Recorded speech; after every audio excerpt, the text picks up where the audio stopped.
Hello everyone and welcome to Dusseldorf. Welcome to WR Chess Masters Tournament. I'm Anastasia Karlovic and I'm here joined by Grandmaster, great commentator Yasser Seravan. It's such a pleasure to be with you, Yasser. Likewise, I wanted to say welcome. Thank you for covering for Lizzie because I know that she had an earlier event where she was doing some coaching, training, and so she needed a little break. Thank you, Anastasia. You're wearing lots of hats around here.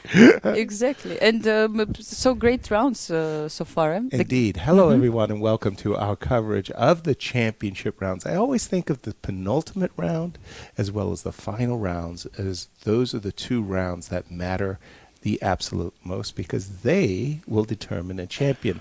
And yesterday, Anastasia, the whole tournament was thrown into an upside-down turmoil because our leader lost. Let's take a look at our current standings.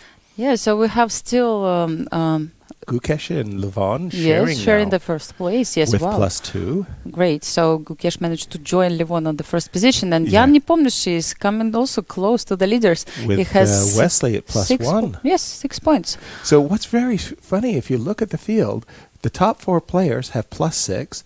The bottom 6 players all have -1. So they're sharing the 5th place. This is absolutely a great situation, and what it means that anybody can still try to reach, improve his result tremendously if he wins 2 rounds in a row. Exactly. Two games in a row. That's exactly what it means. And our pairings today are really mouth-watering. Every one of the games really have much to say for them. Yeah, so it's interesting. I think we have really great encounters today. Levon Aronian is playing, he's the last one, against Andrey Esipenko, who also wants to show something, of course, in the last rounds. Ian Nepomniachtchi will face Pragg. I think Indian followers will be very happy to see this match between Nepo and Pragg. And then we have Wesley who will meet with Vincent Keymer. Wesley probably needs to do something now as well. He's a half a point out of first. Yes, and show maybe the lesson to the young German youngster who actually will not give up so easily. He will also fight today, right? And Gukesh also tied for first. They're playing. For me, the game between Levon and Jan from yesterday, that was so incredibly pivotal game.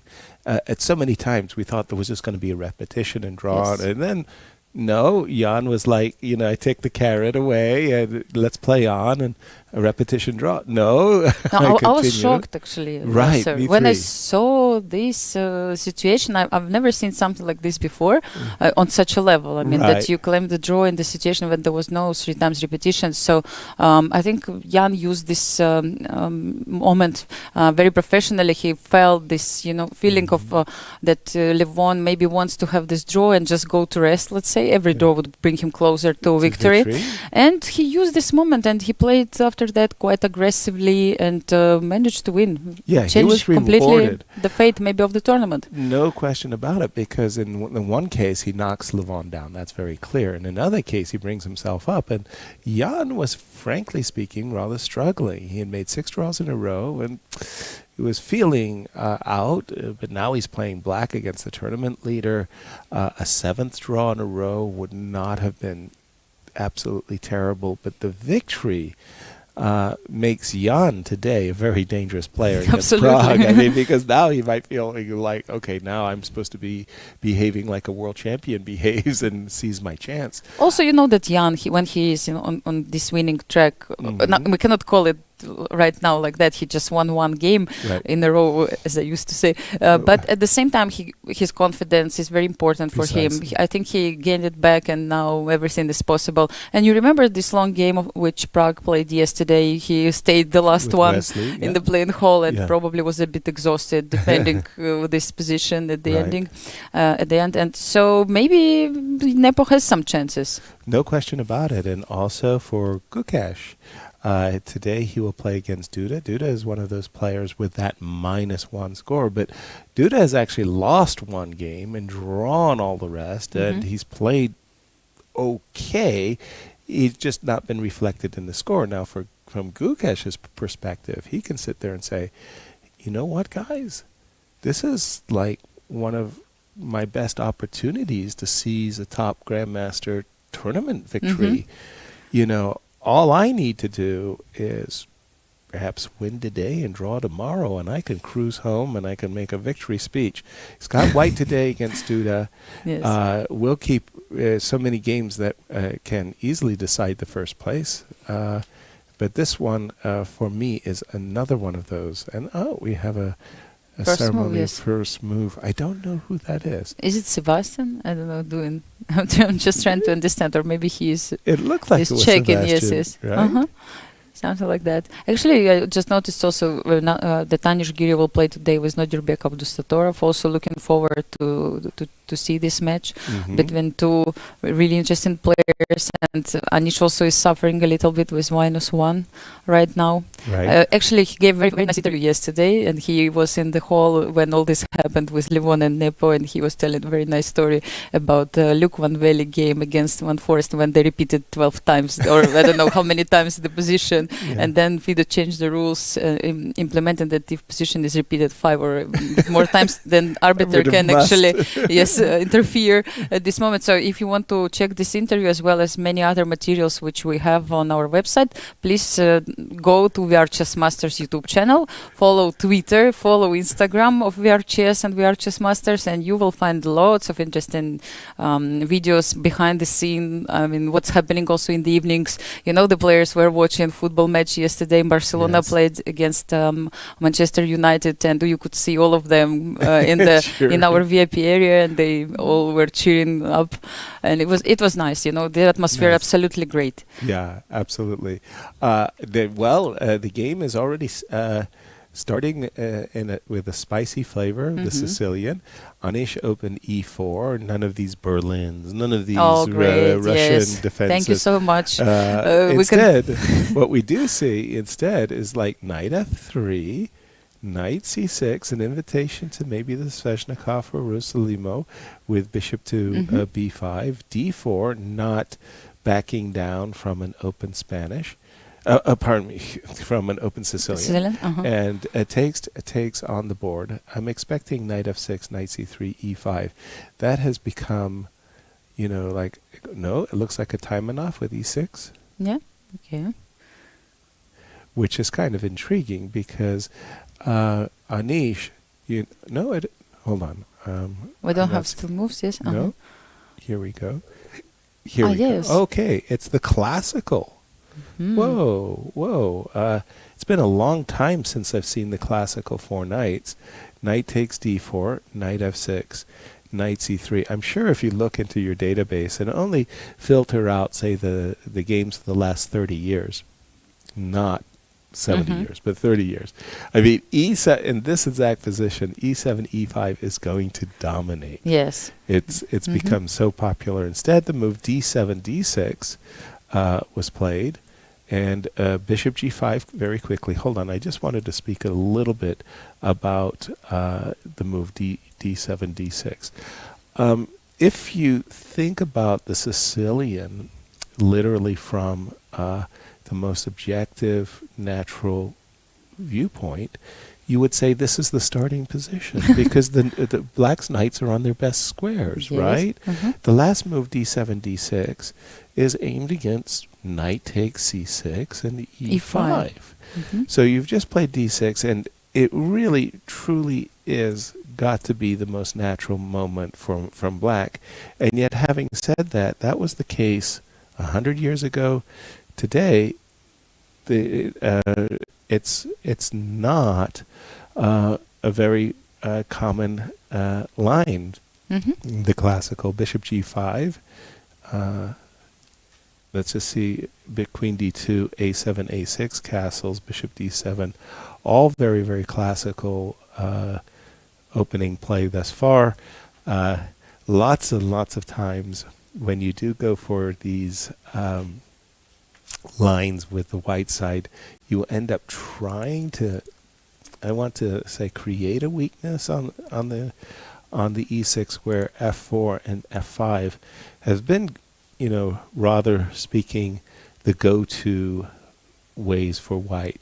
Sometimes white tucks his king away and plays moves like queen e1, strangely enough. But this This is great. I'm really looking forward to seeing how these guys handle their business. King B1 right away, by the way. All very, very, very standard. I'm common sure move, everything is written in Anish still. Exactly.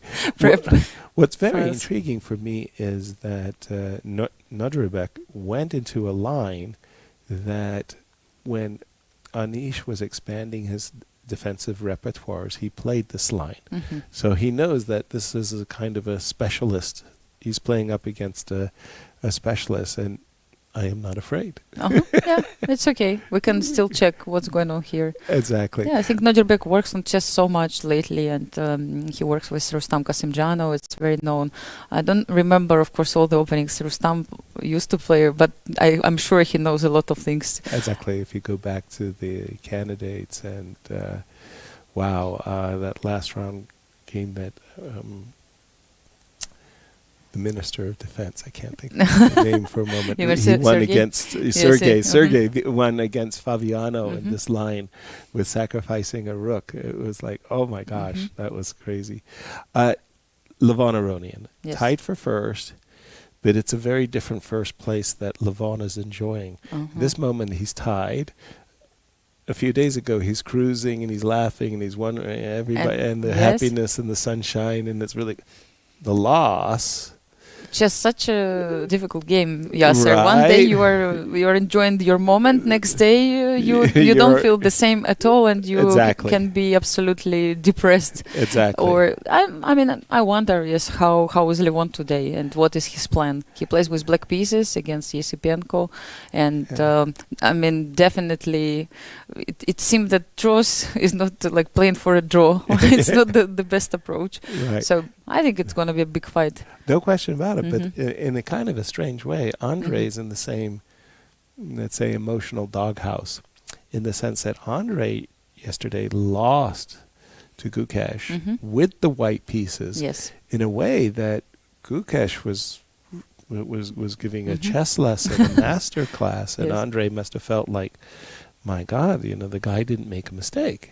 He didn't. The good thing about Andrey, actually, that yesterday he came to this VIP area, he enjoyed the match, we played some backhouse chess, and I think he was in a good mood, let's say. So I think he recovered already. Yes. And, the other thing is, like, I think he's the last one, right? And, by rating. And there are not so big expectations right now. And I don't know, sometimes it feels easier to play with no pressure. With no pressure. So Levon definitely has all this pressure on his shoulders right now. He still kind of has to even prove to himself that yesterday was some kind of aberration, unpleasant situation, but he can recover and he can still try to show his best. He still has chances to win the tournament. Absolutely. Yeah.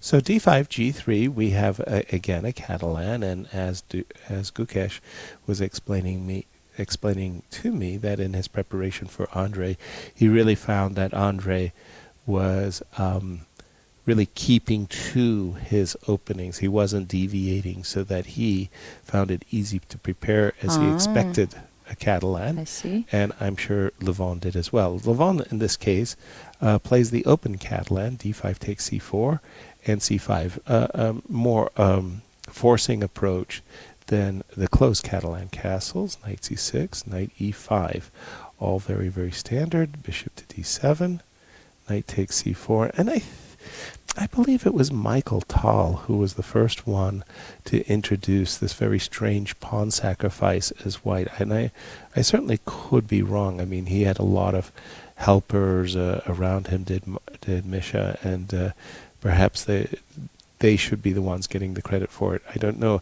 And I also remember Deep Blue. It was Deep Blue and Gary Kasparov. What is the main idea of the sacrifice, Yasser? Like to get this d6 square, right? To gain the two bishops, as we see here. And essentially, if I can ever pick up this pawn, if I can just go, you play, you be very quiet over there. Don't disturb me in any way. But if you allow me to play knight to d2 to b3, then with the two bishops, I'll have achieved an opening advantage. And by the way, exactly at this moment, there's a awkward problem that this bishop on d6 really is an annoying. It's in your face. Yeah, so knight e7 is like blocking this Yes, exactly. diagonal. Now, it may appear at first blush that white's just a pawn down, but when you start looking deeper and deeper into the position, there's a lot of problems in defending this pawn. First of all, a lot of times when you play the move like e5, yes, e6, e5, you're actually ending up making your center weaker. In other words, I'm going to play moves like queen a3 and knight to c4. And that might force you to play f7, f6. And then I'm going to play rook d1 and e3. And it's really strange how let's call it the passive pieces on e7 and d7 are annoying because they're not doing something. But Yasser, extra pawn. Extra pawn. Would you like I to love play it. for black or for white this position? I've avoided it as black. Let's say I purposely didn't allow this position. Even though you got the pawn. Yeah. Even though I got the pawn, I just Okay. felt like the cramp, the pressure was a little bit too much, at least for my taste. Now, today, if I had a supercomputer and I was really well prepared, I would be like, okay, no problem, ready to go, let's go, you know. But in those days, it just was just like you just had these feelings. You're working at the board yourself, and like, is this the position I want to play? Like a move like bishop c8, the computer might say, wonderful, double exclamation mark at 0.006 or negative 006. But if you're at home in your study and you come to the conclusion that bishop d7 to c8 is your best move, you might not feel so good. I understand what you mean. Yes, it's just that probably Aronian has analyzed this position so deeply, and he knows evaluation. Maybe he knows the fourth way how to equalize even. Exactly. So he feels confident. If I would have if you put this position and give me black pieces and ask me Yasser to play it, I mean, so happy, also I don't feel secure with those two bishops open position. Exactly. And I think it's easier to play this position for white. Let's say for the moment. For the moment, no question about it. The move knight c4, very standard follow-up. Again, a lot has to deal with the d6 square. For example, if you were to play rook e8, and you would think, okay, I'm going to evict this knight, and just for argument's sake, let me just put a move on the board. What's a decent move? Okay, I don't know, rook d1, yeah? For example, yes, For rook example, d1. and you go knight f5, and I go here. Yes. And a moment ago, I was speaking about this idea that, well, when you advance the pawn, are you so happy? So let me just put the move e5 on the board, and let me go e4. And now, again, you know, like, where is this knight going? Yeah, like, it's a pin, and nobody can take en passant. Correct. So knight has to move. And where are you going? E7, H6. I don't like all the squares, to tell you the truth. Right? And I know what you want now, Yasser. You want to jump on d6, and maybe after knight h6, it's even already lost, yes? Because where you move your rook? On e6, yes? Or I don't know. I'm hitting at each and everywhere, and I know it feels like there should be something going goodly for black. I just have this, I'm going to win my pawn back. I'm going to be able to play knight takes b7. You can't play rook e7 and leave your rook on the diagonal. So these are the types of things that, you know, I personally would find frustrating. Yeah? Yes. And by the way, we do have a different move after knight c4. By the way, both players are playing quick tempo, which for me very, very strongly suggests that all of this is their homework at home, and just rook c1 and just saying, okay, your turn, sir. Yes, just find a move. Find a move, yes, please. because bishop cannot move. Pawn on b7 is struggling. Right. For example, yes. bishop here. Okay, so it makes sense. You want to eliminate this guy so you can eliminate this guy. Okay, but if you go down the path for just a moment, takes. Now I have to take on e7, yes, first. And probably, well, probably this, yeah? What about even maybe bishop c6 now? Or first you take on e7, yes. I actually wanted to what do about the rook, something as yes? simple as I could. And I want to play bishop versus knight, but with a, how do I say, the enemy of the knight, the queen side. Yes, with unbalanced pawn structure, yes. And I think there's just, it's just clear advantage white, and I don't know what the winning percentage is, but I just would, if I was in black shoes, this would be a position that I would much prefer to avoid. Do we have rook e8 on the board? But we do have rook e8 on the board.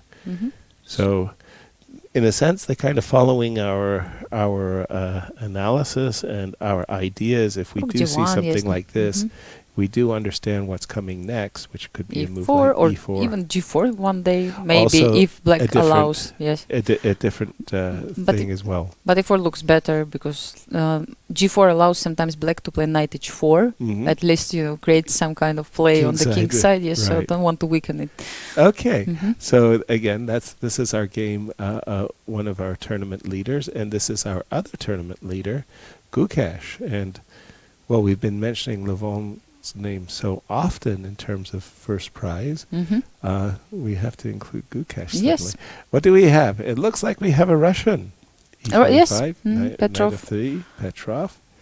Everybody's favorite. And this whole line with knight c3, queen d2, rook d, and castles long, this has really been a modern day invention. In the old days, I would say, just like the moment you got here, the white players, their idea of how to gain an advantage against the Petrov was to exploit the knight. Yeah? So in the old days, the white players were playing almost exclusive like this. Don't ask me exactly why, but this was the most topical way of playing, yeah? And c4, yes, trying to use the fact that this knight is... And then later they would play knight c3, and they would be attacking this knight for the advantage. This move, knight c3, the old predecessors would frown upon that move, and they say, well, what are you doing? Because you're helping to trade off the potential weak knight. Speaking about the leaders, Yasser, also like Anish Giri said yesterday, mentioned interesting idea that he won the tournament in Wake. Now he doesn't play that well. Gukesh was not playing that well in Wake Now he's having a good tournament. Yes, so like he thought that perhaps from now on we will have many different winners of the tournament. Like there are many players who are very strong, and at the moment there is no one who is dominating. If let's say Magnus is not playing, but even Magnus didn't win in Wake, right? Yeah, so he didn't dominate. Like that's his idea, that now in classical events every time we will have new winners. You know, I first of all, that would be a nice perspective, and I just say that I didn't play when Fischer played because Fischer stopped. But I did play when Karpov played, and Karpov dominated. Yes. I mean, people don't realize just how good that guy was. I mean, he was seriously good. And if I said this to some youngster that from 1975 to 1985 he literally won every tournament in the world, stop. And then when he played Garry Kasparov for the first time, he led 5-0. Exactly. You go, hold on, just a second. He was leading in a match against Garry Kasparov, one of the greatest players in the world, 5-0. Yeah, that Karpov. Yes, exactly, yes. And then came Kasparov. And then from his period, let's call it 1985, and just for argument's sake, let's call it 2000, that 15-year period, the guy won everything. He won Linares, he won Vaikonze, he won just like all over the world. And so, you know, we were always perpetually mentioning these two names, you know, and okay, maybe Korchnoi slipped in, and maybe Timman slipped in, and maybe from time to time. Vichy got a tournament victory, maybe I got a tournament victory that was unexpected, and so on. What do we mean by that? Unexpected. Yasser, we know you. Well, you're very strong. I played in this tournament in where was it? Aronian, just outside of Stockholm in Sweden, and all of these top guys, and Karpov was there. When you have a victory against Karpov, you have a very good chance of winning the tournament. It was like +6, and I was like, I was past Karpov at that point, so it was very nice. Sounds good. I mean, but in principle, the world champions have been the dominant names. And as you said, if Magnus would like to excuse himself from classical chess and, let's say, dominate the Blitz circuit, well, then it does leave the open way for the cat's away. Exactly, yes. The question is like, who will win and what are the reasons? What is your shape in particular tournament, right? Like everything can be absolutely fine. You prepared, you came in a good mood, you feel great, but the tournament is not good. Yes, you still play badly. Yeah. And sometimes there are no explanations why all this is happening. Like also Ding didn't have great event, and that's how Ian Nepomniachtchi now is second in the rating list. He said, I was just waiting for some help, right? Something like that. And I remember one tournament victory I had. I still don't understand it at all. There was a tournament in Lugano. It was very, very nice. Lugano, Switzerland. It was the Lugano Open, and it was on Lake Lugano, and it was like one of the most gorgeous places I've ever been in my life. And I had like like everything that could go wrong on a flight went wrong. And it was like one of those things where you arrived something like 36 hours after you left your home. And I arrived dead tired. And literally, I went to the game. Yes. Happened to me also a couple of times. I went to the game, and it's almost like my head almost went into the board. But fortunately for me, my opponent in the first round blundered a piece early, resigned, and I went to bed. Yes. I slept the whole tournament. I don't even remember the tournament. I actually have the score sheets and I took the first place. And I have no idea how it happened. Like, what was my form? What was my shape? Autopilot. I literally woke up. Yes, sir. In the last round. This is how you created autopilot. I was like, what? So when I'm listening to Anish and what it takes to win a tournament, I can tell you that I have no clue. Nobody has used. What are those methods of success? Yes. Right. How to do it? Like luck. Nobody knows. Yes. Only pure luck. Yes. Nothing else. Pure luck. By the way, I kind of I'm sure it's been played before. I mean, there's so many games in this particular variation, but I do like the move H3. Bishop f6, g4. It's not just gaining space, which obviously is a plus, but it really does discourage the move castle short, because the moment you castle short, yes. Let's I see. am just going to play g5, and I am just going to throw everybody forward. Yes. Yeah?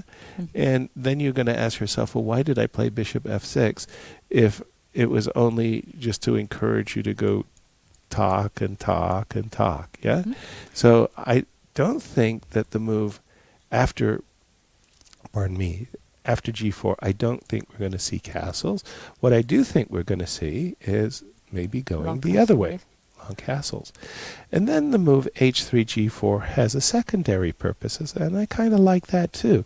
That secondary purpose is that I can put my bishop on g2, and from g2 I'll be aiming at b7.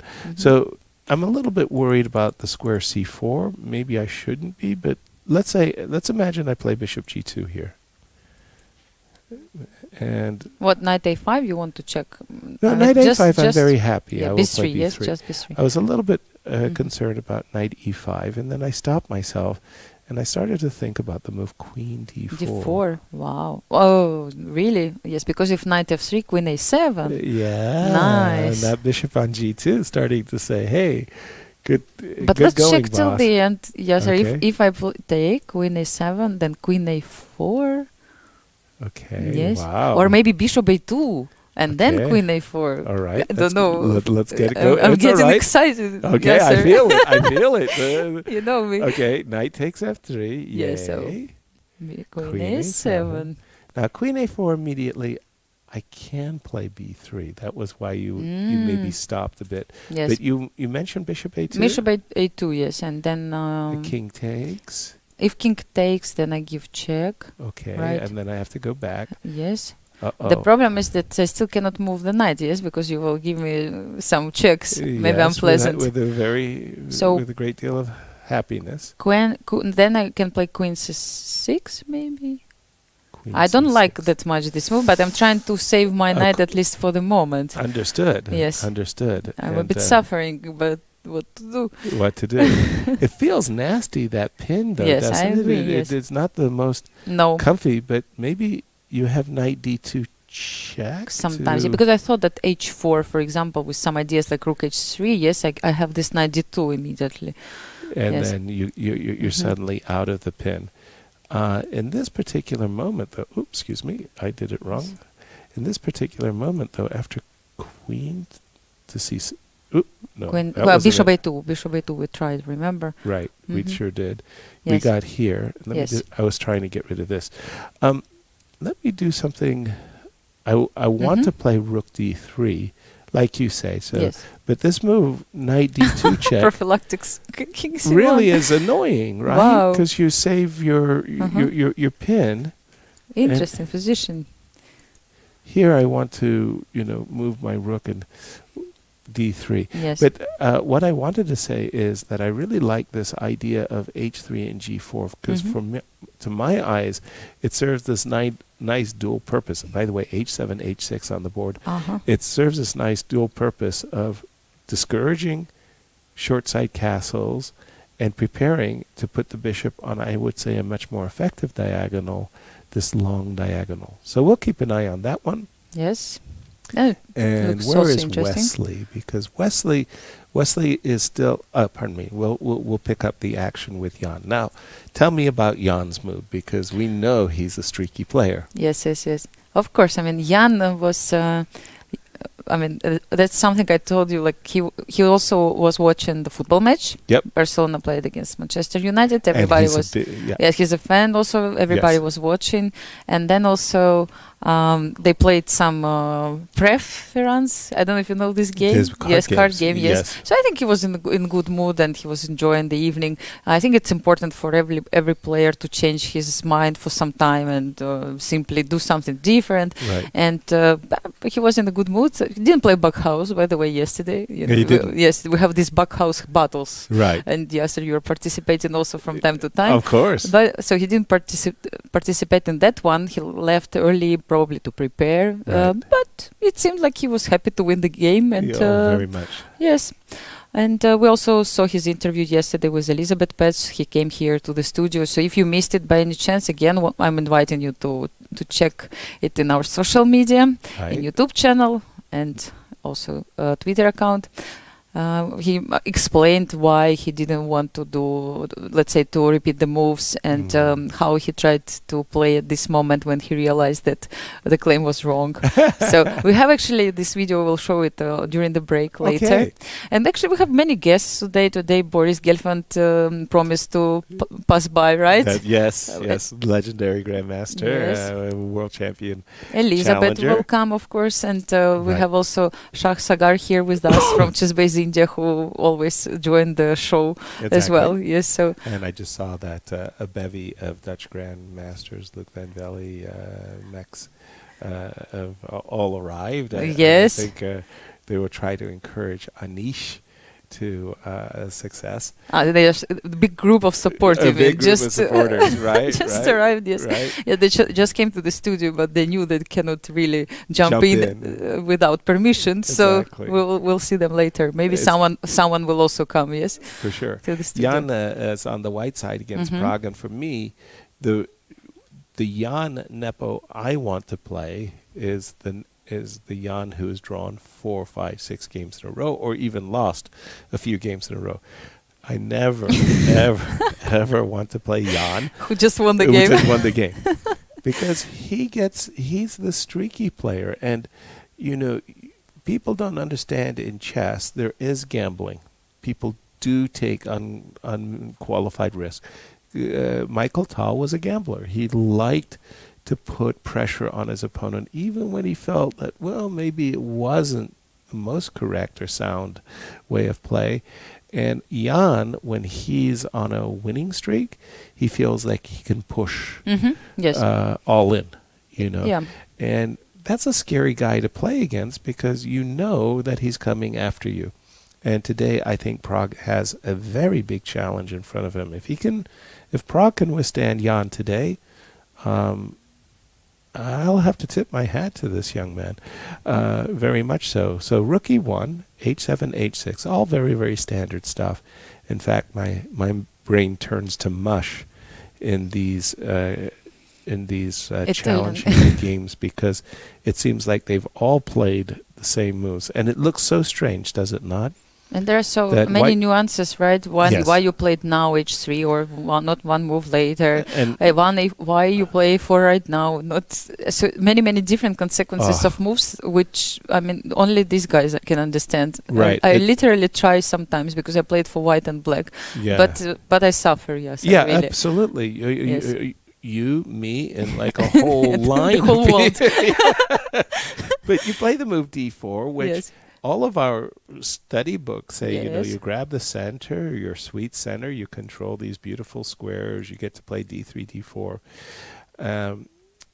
And Black's last move was knight e7, and what does Black play? He plays his knight back to c6. It's like, what? You give me the tempo for free, and what Black is trying to say is, I want to encourage you to go d5. Close your and bishop, then I'll go my back friend. with my knight. And it's sort of like this pawn on d3 has gone to d5 for free. I give you these tempi for free. And I go, oh, thank you very much. I love space. I love tempi. I love what I've done. But and then you look and you say, well, wait a minute. This bishop is open and this bishop is actually closed. That didn't work out very well. Yes. No, that's a good explanation why we don't push pawns forward sometimes. Exactly. Because they close the diagonals sometimes for our pieces or very important files. So always we have to understand who is behind this pawn. These diagonals and so on. So d4 takes e5. Yes. So Jan's attitude is, okay, great. I'm happy to try to create a weakness. And in Jan's mind's eye, he would like Black to recapture with a pawn so that he could play in the future b4, knight c4, and start to target this pawn. How did Pragg recapture the pawn? Knight takes e5. And again, why did he recapture with the knight and not with the pawn? Well, because I was hoping you will explain me. And there you go. And I have just done. So the move b4 comes, and it's really an annoying move because in the first place, I really do want to play b5, and sometimes I even want to include the move bishop a3, which will target the rook. Yeah. And when I play the move b4, b5, we're going to make a move for Black, and it's not necessarily a good move or a bad move. We're going to play rook to e8, and I'm going to make a move for White. Again, not necessarily a good move, but here we go. Bishop here. And you stop, and you go, I can see what White is doing. White is going to play the move b4. b5, yes. B5. And now we understand why. Where's my knight going? What about the knight, yes. What square after b5 the knight says, oh, thank you. That's just the most beautiful square I ever had in my life. Knight a5, I don't know. But really, maybe. So again, we'll just put a move on the board, and knight a5. And this is where I was talking just for a minute about this idea that the knight could come to c4 too, right? So first I don't know. This way. For example, it's bishop f1. Yes, why not? Let's hide the bishop. When the bishop comes to b4, and if I ever get to play this knight to c4, it's just going to be just traffic one way, only in the favor of White, which explains very well. I want to go back a move or two. Why actually Black took with the knight on e5, not with the pawn. Yes, so this knight could be the target for White's pawns. Yes, exactly. And now, by the way, we get into a completely different discussion. Okay, the completely different discussion we're going to have is the idea of the pawn on e4 versus the pawn on d6. So I have this 4 versus 3, you have this 4 versus 3 over there. And a lot of people will say, okay, the pawn on e4 is much better than the pawn on d6. So I'm going to play the move bishop a2, and I'm going to invite this position on the board, where I'm going to say that thanks to this pawn on e4, white's going to enjoy a superior position. So there are a lot of books that just look at the structure. You know, again, I've referred to some books by Ivan Sokolov in Pawn Structure in the Middle Games. And so a lot of people, as white, might be a little bit reluctant to recapture automatically knight takes e5. Yes. In this case, Jan had a very specific idea. He wanted to clamp down on the queen side with a move a5. He wants to play b4. He wants to bring his knight to c4, probably by a trade. And eventually, even this queen can go to f3. Why f3? To cover also, yes, and some bishop h6 ideas later, yes. Exactly. I also believe that he had no maybe choice, because if you play bishop a2 in the position after knight e5, remember, if he, for example, doesn't recapture, if he doesn't take it, if you play bishop a2, there is knight d3 immediately, I think, which might be unpleasant once again, because you leave the square d3 uncovered, and yes, the bishop again shows the strengths. And here, I don't know, is it good idea to... yes, it's better to keep the knight alive, yes. You can do... we can three-time repetition. Yes. Yeah. Did you ever have a funny sequence in one of your games where you had a three-time repetition that was disallowed, or something caused a different... Oh yeah, of course. Upset. I mean, there were some stories, but my story was about this knight and bishop. I tried to give a checkmate with knight and bishop, but I didn't have much time, so I had to do it. But still, there was increment, and it was like a very long time ago. And I was given the checkmate with move 51, and, and my opponent didn't know how to claim a draw. So I was lucky to win 51 was checkmate. Yeah, the problem was that this bishop and knight construction was not in front of me, but it was here. So somehow I was confused how to put the pieces, because it was reversed, you know. Please, can I flip the board, guys? You know, and then I see it from the other position. Can we change the places? So I was struggling, you know, to remember all these W ideas, because it was from the other side, and that's why it took so long. In the end, it was move 51, and he kind of understood it's 50 moves, but he didn't know what to do and how to claim it. I felt so ashamed. I mean, it was crazy story. What a pity. Did he sign the score sheet? At the end, yes. Yes. Your victory. Okay. What about you, Yasser? Three times repetition, three times positions. Many confusing moments. I want to say that one of the most awkward, it was Russia versus the United States in the ladies. I was the team captain for the U.S. women's team in Baku. Okay. And our arena crush was playing against Alexander Kosteniuk. And Arena had an awkward position, a difficult position, and somehow she was struggling herself to an exchange up, but Alexandria definitely had the initiative.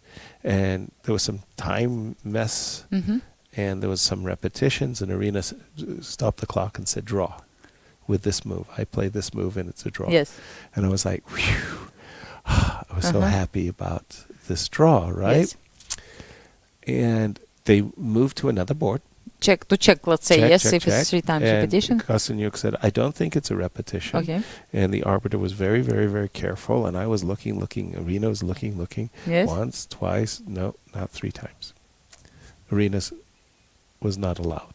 I was like, oh, no. So they come back to the board. And the first thing was that the arbiter started Arena's clock without really informing her, and it was actually Alexandria that said, Arena, yes, your clock's ticking, it's your move, come and sit down and play.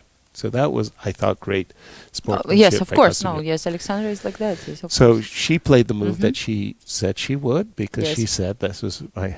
But now Alexandria was in this awkward position. She had just made this big show. I don't allow the draw. And now, and now what? To repeat the position again? Exactly.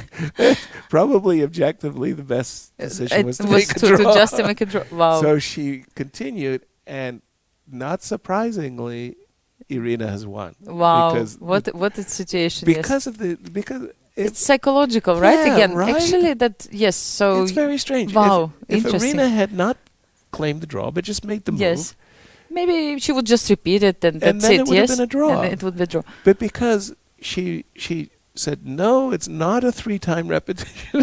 She felt obligated to play. To play on, yes, like now you make a draw after all this. What happened? Exactly. Yes, it's also like interesting, yes, psychological Yeah. situation.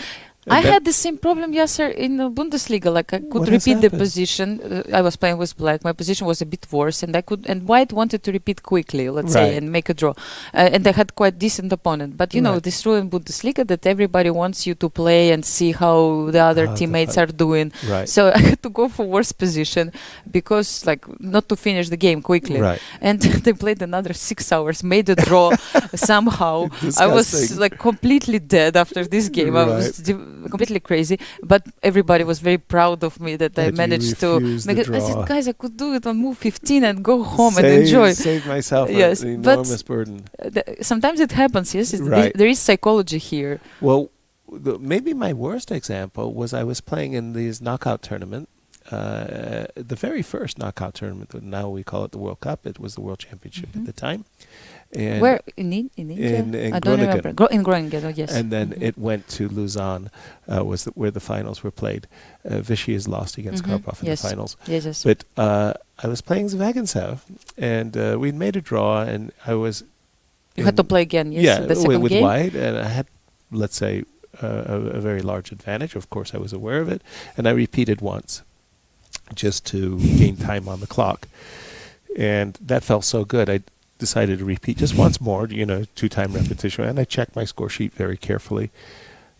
And he said, I'm sorry, it's a 3-time repetition. I was like, No. no, it's not, it's because of this. He goes, yes, it is, it's because of that. Because sometimes repetition of the Maybe position more sometimes, of yes. it, It's not yes. about the moves only, Yes, it's about the exactly. position, which repeated And 3 times, yes. He was, And and his he was claim right. was upheld, and it was like, no, I just Oh threw away my the white. gosh. Yeah, it Yes, was yes. pretty. But these 3-time repetitions and the claims It's and tricky. the psychology behind them, Mhm. yeah, they have, they're very impactful. Yeah, Very, by the very way, impactful. Kostyanyuk yourself, she played this, there was a final match between Russia and China in Baku, if I'm not Okay. mistaken, Olympiad, and she, or Batumi, this I'm somehow already so many pictures in my head, Right. and that she played against Ju Jun on the first board, and it was decisive for all standings. Actually, Everything, this game was the most decisive at the Right. end, and she claimed draw at 3 times repetition, and she actually understood that it was wrong already, but they were checking it for another few minutes, Right. and at the end it was wrong. So there were examples even on the top level when the claim was wrong. But Right. again, she felt very, very upset that she, let's say, took time of her opponent, arbiters, to check it, and it made her feel very upset. And I think also, even though she was on the side who was defending, still position was not lost, but she Right. made a couple of inaccuracies and lost the game at the end. I see. Yes, so I see. psychology, of course, is Is important right. factor. Like after 6 hours of play, how can Right. you, at this moment when everything is like so crazy, it's hard to tell to yourself, just forget about it, like Right. keep playing, Yeah, and we will speak about it and think tomorrow. exactly. So Yeah, it is a challenge. In my day, we talked about 3-move repetition, but it was a kind of a psychological challenge. Was I offer you a draw? yes, something what we discussed with you. It's also Yes. nowadays sometimes it's not possible and make to the do it, but offer. But then when you Mhm. did receive the offer, then you spent like 5 minutes thinking about it and declining it for whatever Yes. reasons and so on. A4, A5, and again, Pragg is thinking carefully about what he wants to do. I can just say I prefer white because Mhm. whenever you give me a position where I can see 3, 4 obvious moves, Queen F3, B4, Bishop A3, Rook D1. I see easy play for white, and I'm not 100% sure what I'm supposed to do with black. So, Mhm. for example, I can see Queen E7, Rook D8, but am I supposed to play Bishop E6 and yes, take? good question. I don't know. I don't Mhm. know if that's a good idea. So it just feels like, for the moment, advantage Jan, and we'll check it out. We'll move on to a game of Wesley. So crazily enough, even though it's also from the same variation, yes, Italian yes. Open, a completely different approach. Bishop f6 right away. Takes, and in this position, you'd actually kind of be thinking that black is doing really okay, and maybe even better, because you've got this half-open F file, and you're ready to play moves like, I don't know, knight h5, knight here. But actual tournament practice has shown that white is actually for choice, and oftentimes all white has to do is play the move knight h2, and his king side is absolutely secure, safe, and play for d4. So this is a position that Wesley will know inside and out, even though they're they played a lot of moves. I mean, my goodness, look at this. A lot of moves. And Wesley just knows these positions very well. So Vincent will be challenged, let's say, to this. Again, Wesley is a half a point behind Gukesh and Levon.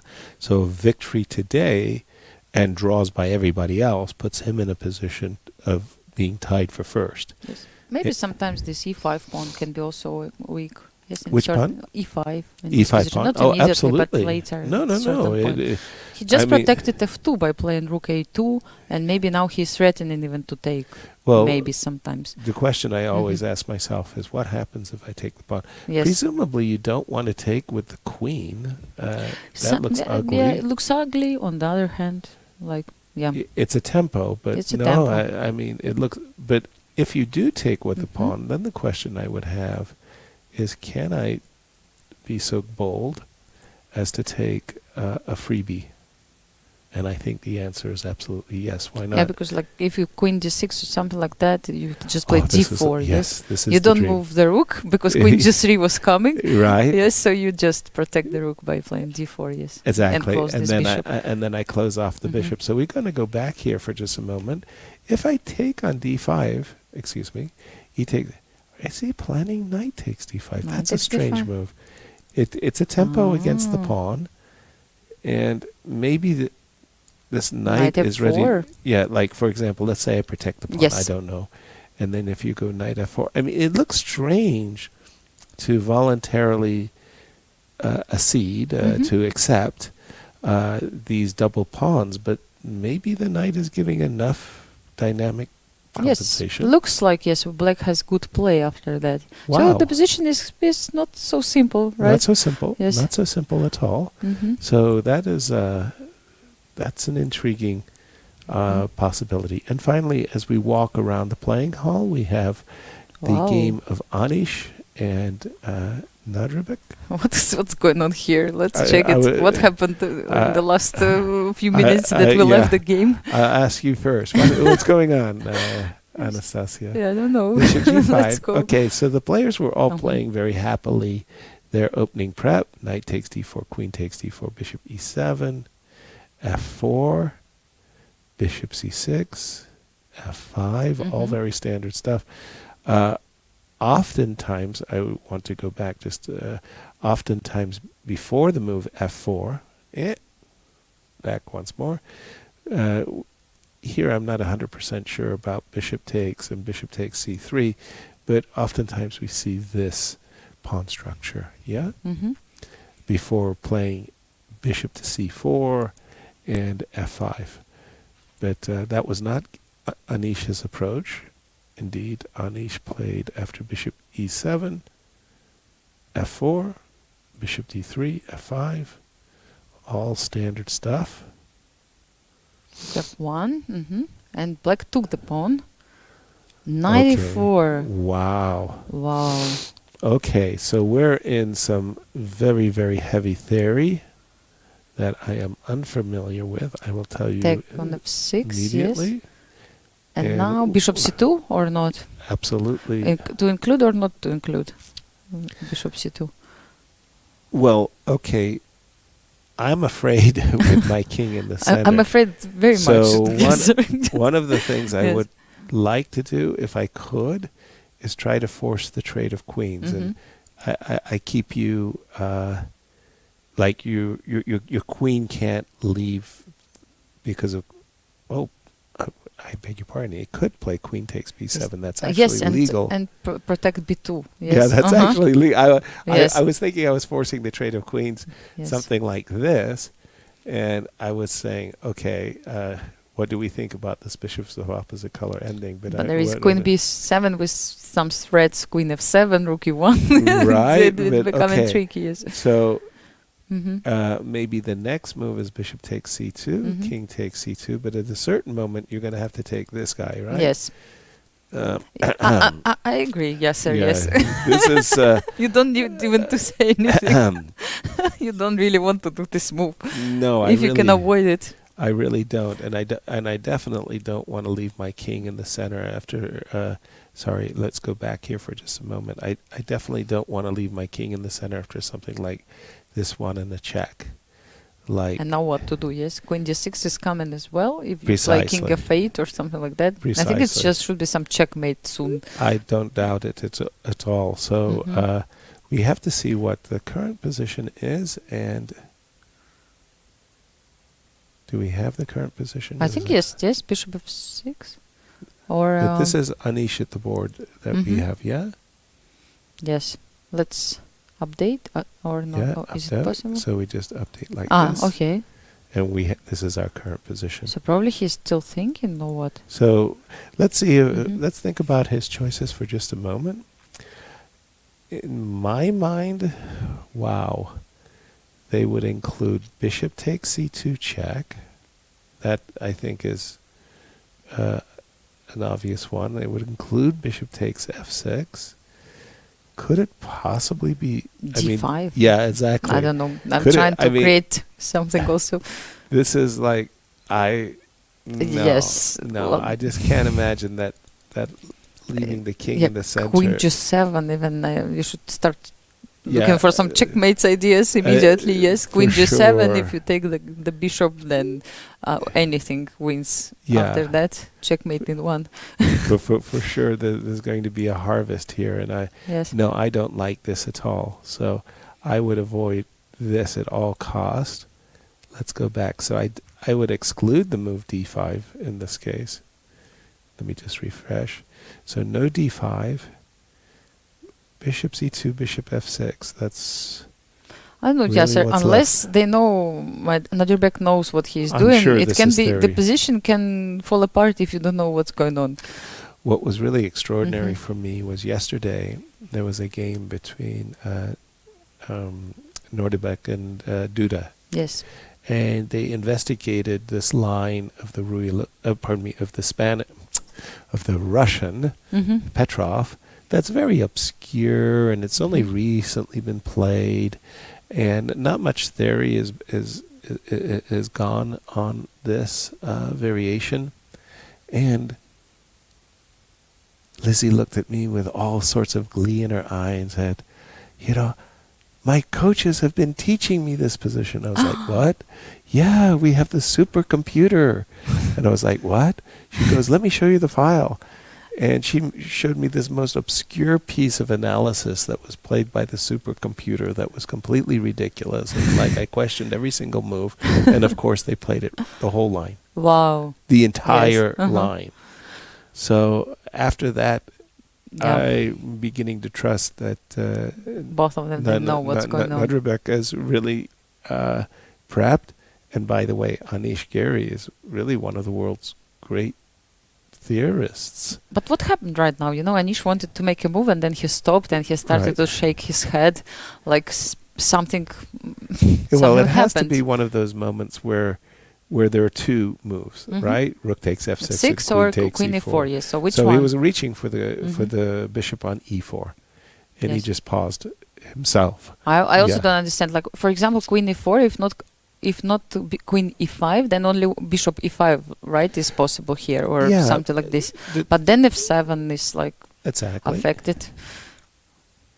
So you uncover. You have really nice choice of use. Yeah. Taking, do I want or this? Queen B7? Do I I don't want know. this? Queen B7 maybe a Do bit I too want much. this? I want this. There's nothing as joyful as capturing a pawn. Except capturing 2 pawns. I Well, remembered. no, yeah, that's good. I remembered. But, if you're going to capture a pawn, capturing with check is a real. It's you extra. get that extra bonus. Extra bonus, yes. Euphoria and dopamine Anything and you want. everything else. Yeah, you get a Yes, sir. very euphoric feeling when you capture a pawn with check, and the opponent's king has to move. So, I don't see bishop e5. Yes. King f8. Why would I might be able to make an argument for king f8. I don't know why I would want to make such an argument about king f8. I mean, I do understand I'm thinking about this, and maybe on a good day this and this, but I would assume queen e5 has to be the move here. Let me go back. Anastasia.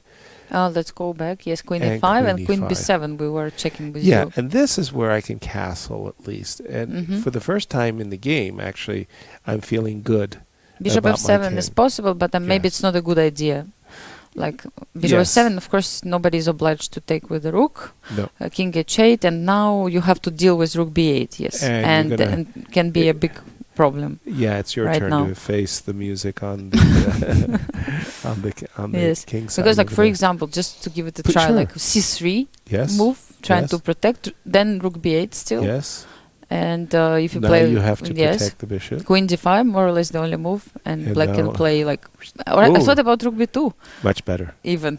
Much better. Just to show, but queen c3 was also good enough. No, rook b2 Yes, is rook much b2 stronger. killing Yeah. the king. Yes. So just to give you an example how it can backfire, you see this nice move bishop f7, and then everything just Everything falls goes apart. right. Yeah. Yes.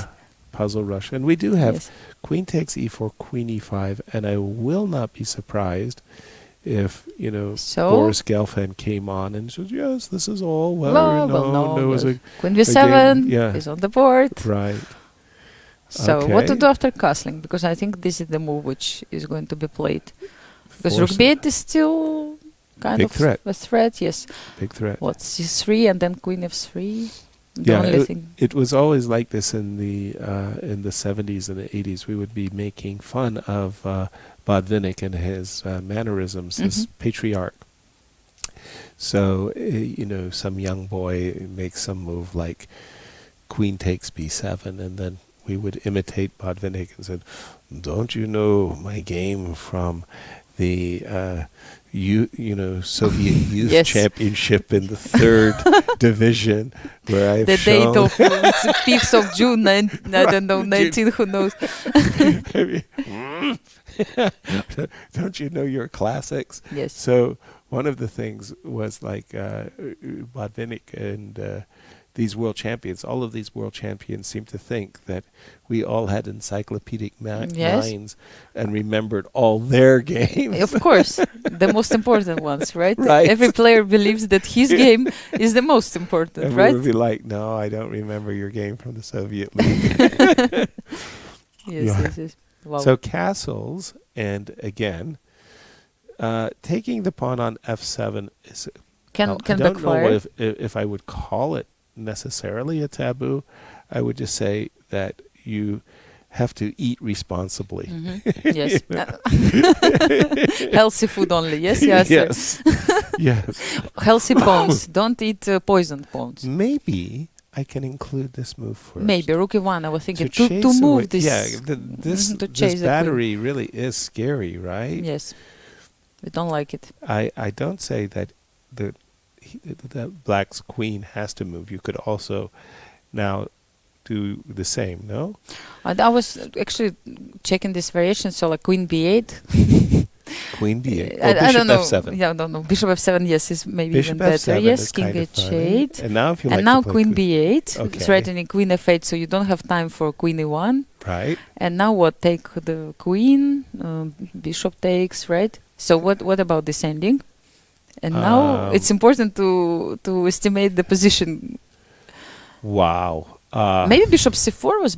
no, it was not possible. Rook b2, sorry. Rook b2. Yes, so... So 1, 2, 3, 4. I mean, sorry, I would say draw. Maybe I prefer white, but somehow we went from opening to ending. To the ending right away. In a flash. Yes. like yes. What, where did it go? Oh, Anish, look, he's trying hard to remember, to count everything. Wow. You can see that he's under pressure right now, trying to remember maybe his lines or like what he has analyzed. You know, it's kind of funny watching Anish struggling at the board to remember his lines, because I was playing, somebody reminded me of it, and I thought it was hilarious. I had played, I said, when was your last professional game? And I went, blah, blah, blah, and then Levon said, no, it's not true. You played in Chengdu, China, in the World Team Championship, and that was after that, what you just mentioned. I went, oh my God, you're right. So I had played in this World Team Championship. just a matter of... So Aronian, it means he checks all your games and he remembers it. Better than me. So first of all, there was that embarrassment to have to deal with. Second of all, to confirm that he was right. But then it was really sweet. It was very sweet. The United States Chess Federation had sent coaches with us, including Grandmaster Ben Feingold. This was great. But all the other players of the team, they had their super teams, their super computers, everything. You know, like they were really, really good. And I was like, you know, did I bring my pocket set? No, but you have Ben Feingold. This is great. Fantastic. Ben every day came to my room at 10 and said, today you play this player and they will play like this and you should play like this. So he gave me this great preparation. No, I was really, really confident. And I would come to the board each and every day, and we would never, ever get our preparation on the board. Like, not even close. Like, it wasn't, we were somewhere off. But your feeling was like that excellent. You were prepared. Yes. And I was very, very, very grateful to Ben for all of his preparation. But I do remember our worst failure in terms of the preparation. So at the time, it was U.S. versus Azerbaijan, and I will play against Shakhriyar. But they stacked their team. I was on board 3. Yes. Shakhriyar, the highest rated players, on board 3. It was like, it was possible to change the positions. Yep. Okay. So Shakhriyar at the time had a reputation, I don't know, good or bad, for playing the Grunfeld. So from 10 to noon, just before lunch, we studied the Grunfeld. Yes. I come to the board, I played d4. He played c5. I played d5, and he played f5. And I thought to myself, this is not the Grunfeld. It looks different. In 2 moves, I'd completely been outplayed. Our preparation never got on the board. Now I'm looking at Anish, and he's sitting there trying to remember, you know, move 20, you know, move 18. And I'm like, move 2.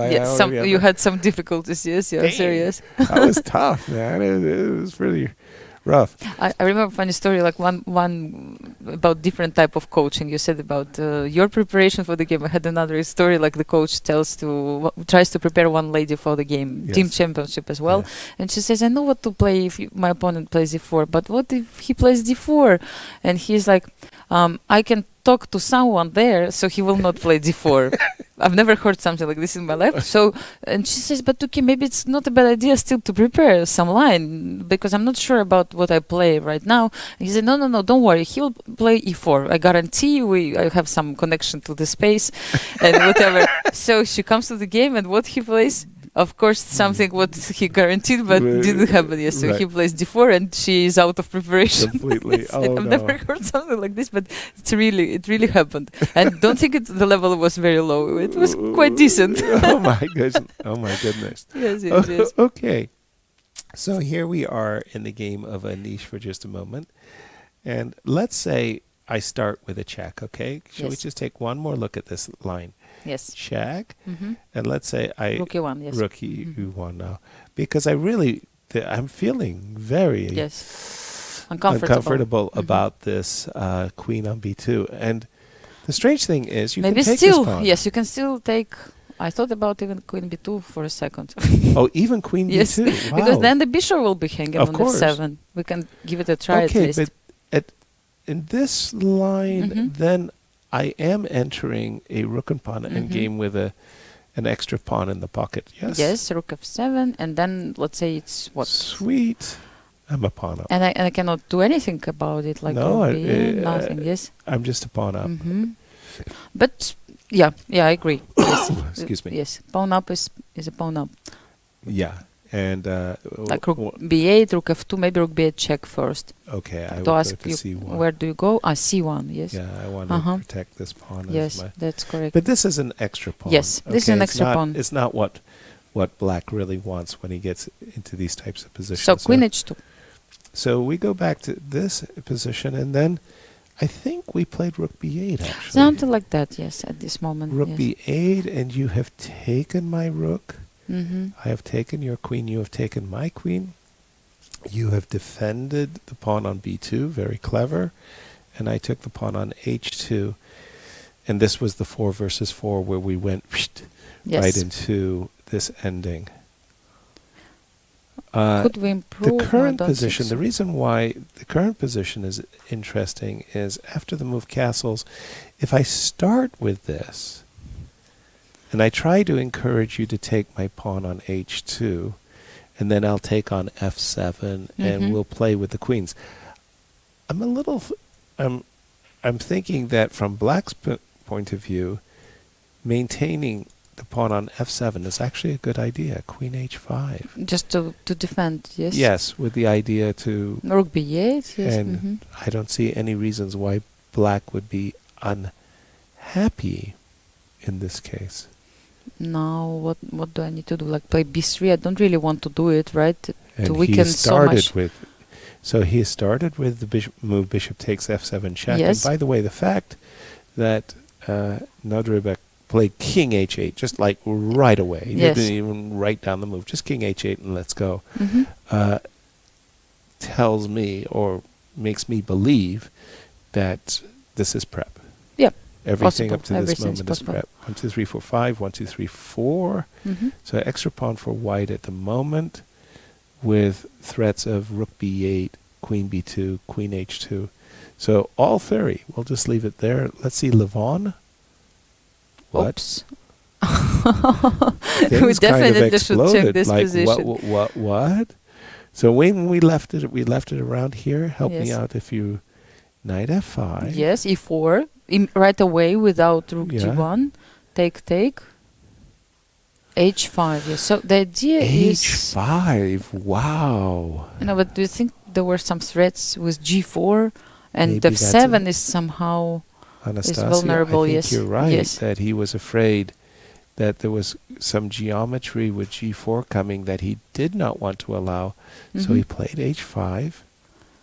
Rook f5. No. Now we're getting into it. Here we go. Knight e6.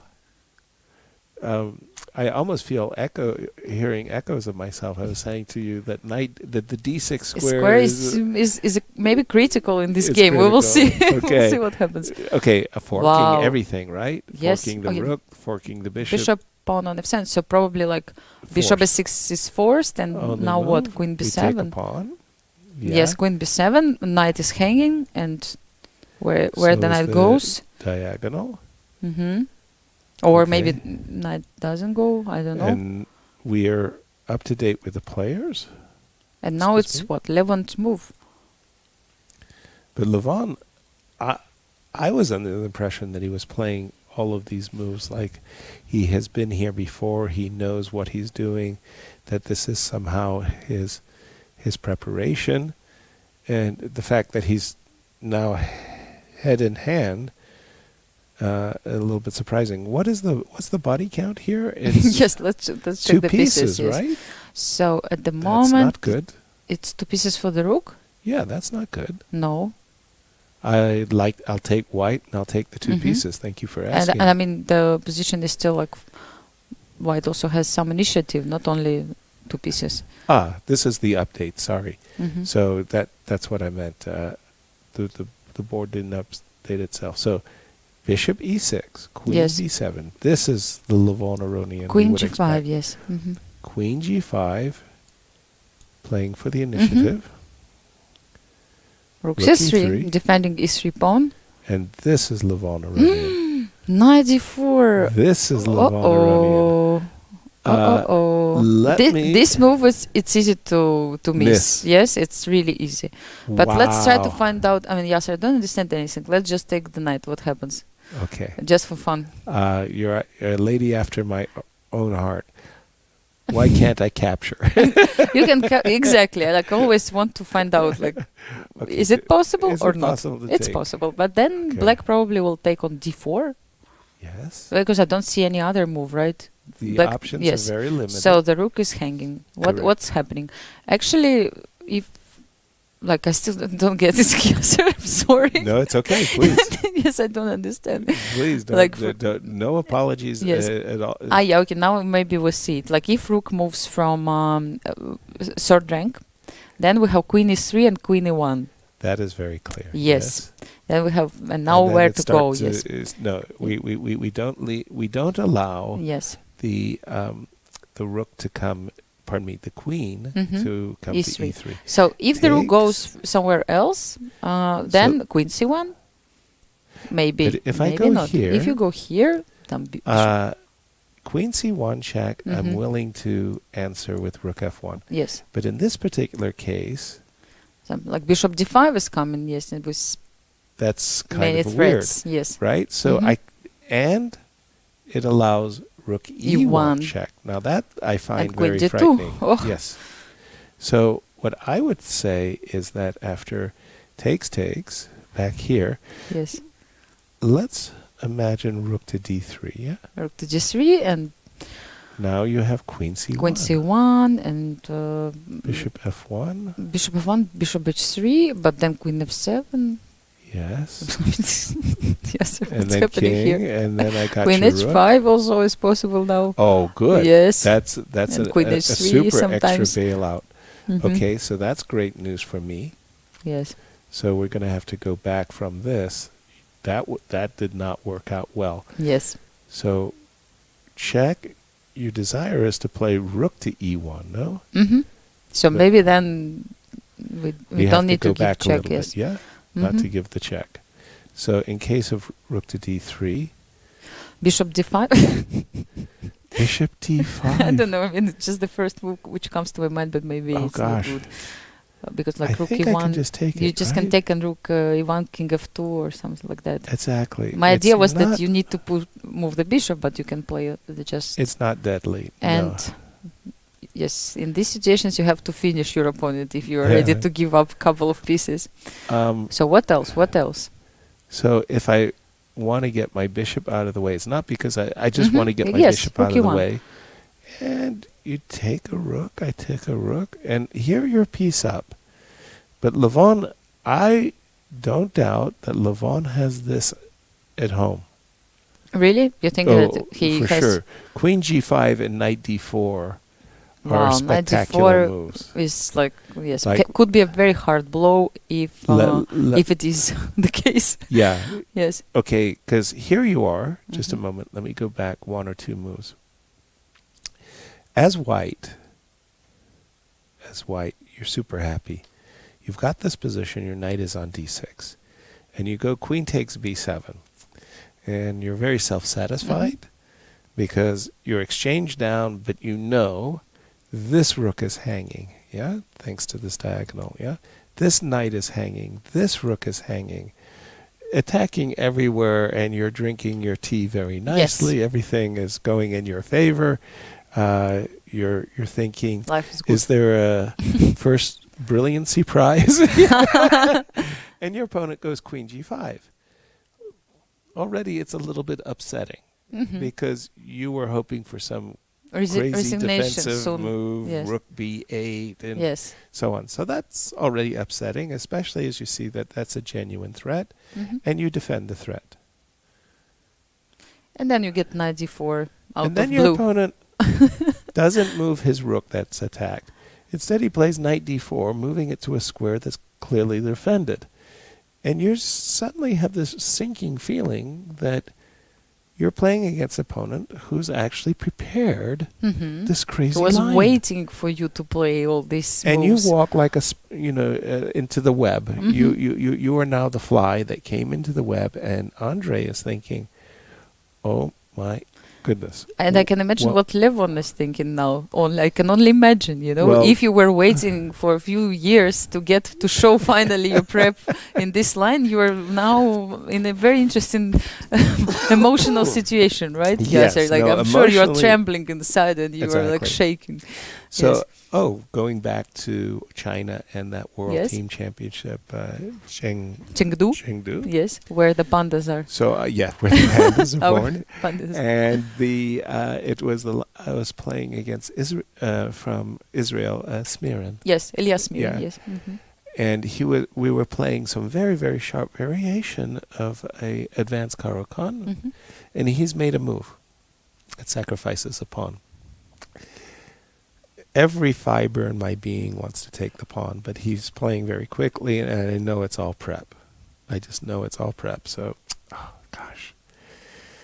So I convinced myself I should not accept the pawn and challenge my opponent's preparation, because I would just be playing against the computer and not against Smirin. Yeah. So I don't take the pawn. I do something else, and I struggle myself into a Rook and 3 versus Rook and 2. I'm on the worst side, and we make a draw. Yes. So I say to him after the game, "What would you have done if I take the pawn?" He said, "Sorry, yes, sir, I made a finger failure." I played the wrong order of moves. The pawn sacrifice wasn't intended. That's a problem. Like, how do you know, right?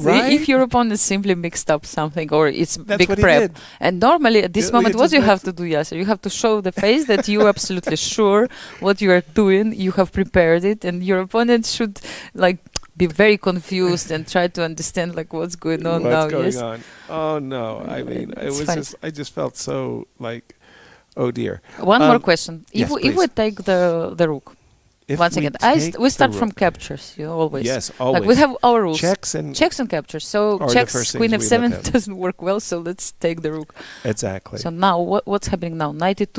That's the main idea, yes? Let's have a look at the main idea, Knight e2. So if I move the king to f2, for example, to protect the pawn on e3, so you take. And now also, I don't know, but because there is also Queen a8. Yes. Knight f6 is not good. Queen f6 was check. Yes. But just keep in mind that this idea is This is a threat of double checkmate, by the way. Yes. Okay. And knight what can I do? I'm riding a tiger. I have to play knight d1. It reminds me of Bakhov's position, to do it. Give me a couple of queen. pieces. Yeah. Yes, and let's go for this version. Queen e3, maybe? I don't know. Right. Or bishop g4, or is it too much? Yes. No, I think this is right, and I take. Yes. And now I'm afraid I can make a draw, perpetual. A perpetual, check. yes. Queen and bishop f5, yes. Correct. Wow.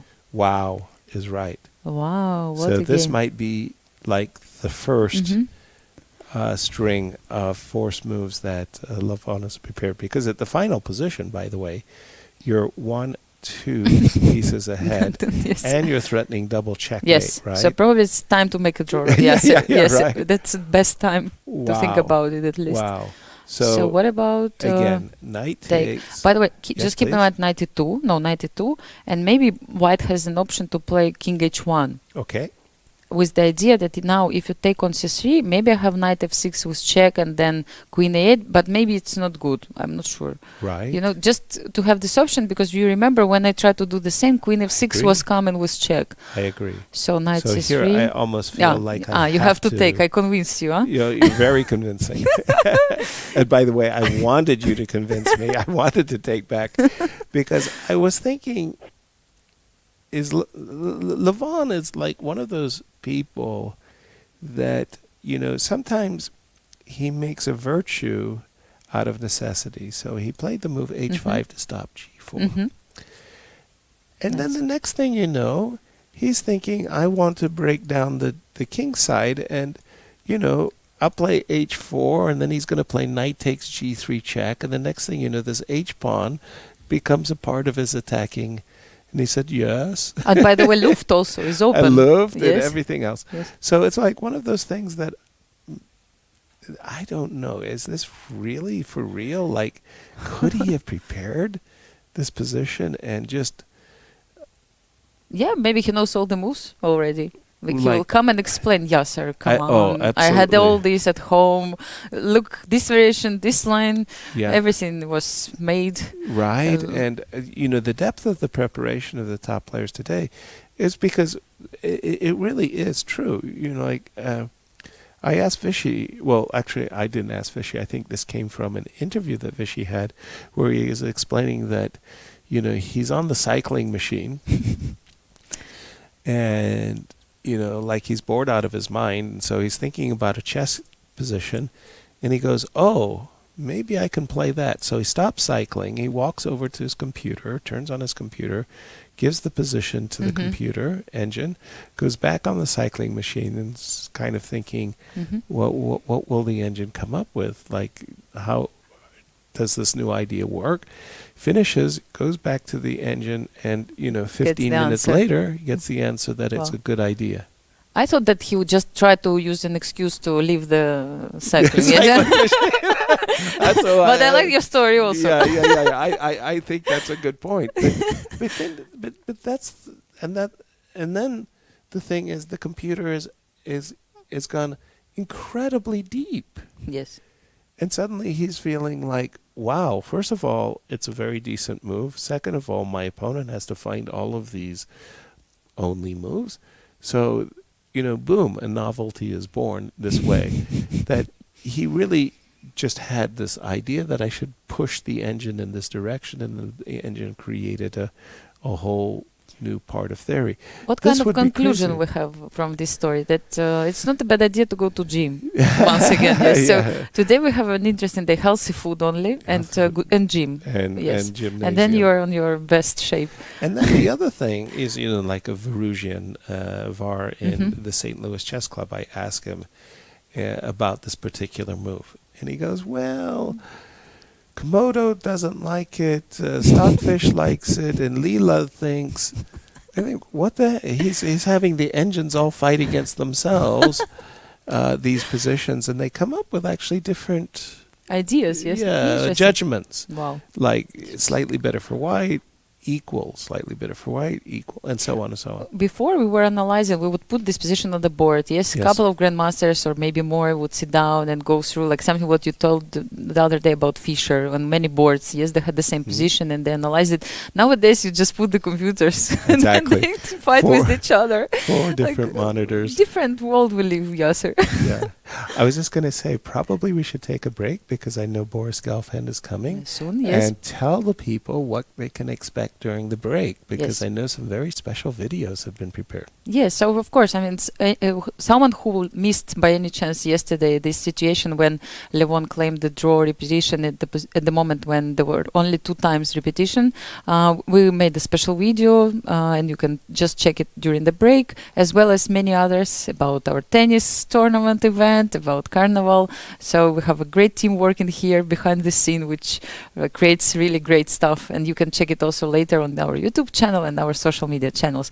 It was pleasure, Yasser, to stay for this hour with you. Thank you. I learned a lot of things in the morning from Elizabeth's lesson, Right. and now it was really great to join the show. Have a good time, and I Thank hope you. we'll have many, many good and decisive games. Yes, absolutely. We'll see you on the other side of the break. A signing of the score sheets or something. So that's why I can get in the story. And Victor was playing his most hated rival in the entire universe, Tigran Petrosian. I didn't know that they were hating each other. Vociferously. I mean, it just... But there was a story behind this hatred? Major stories. And they're too long to get into. And yes, there we have it. A draw has been agreed with. They don't have to play to the 30 move. Well, they can repeat up to the 30 move if they want to, but it would look a little bit ridiculous. Yeah. Apparently, Levon was a little premature with his I claim draw, and since it's a false claim, his opponent is going to get 2 minutes added to his Oh clock. boy, but this is like, I mean, I understand rules and I understand German rules, I mean, especially because I am German. But sometimes, I mean, you can keep things a little bit more relaxed. You don't have to be such a stickler. Anyway, the point was that these two great rivals were playing this world candidate match. They had drawn some games. Now they had 2 adjourned positions. And Victor thought he was winning in one of the adjourned positions. And we had to analyze it all day. And I had suggested a move for Victor to play the move g2, g4. Victor couldn't win it. And I said, Victor, please look at g4. He goes, oh, this is such a disgusting move. Look, I can play rook c8. And I went bang, bang, bang, bang, bang. You lose. He went, oh.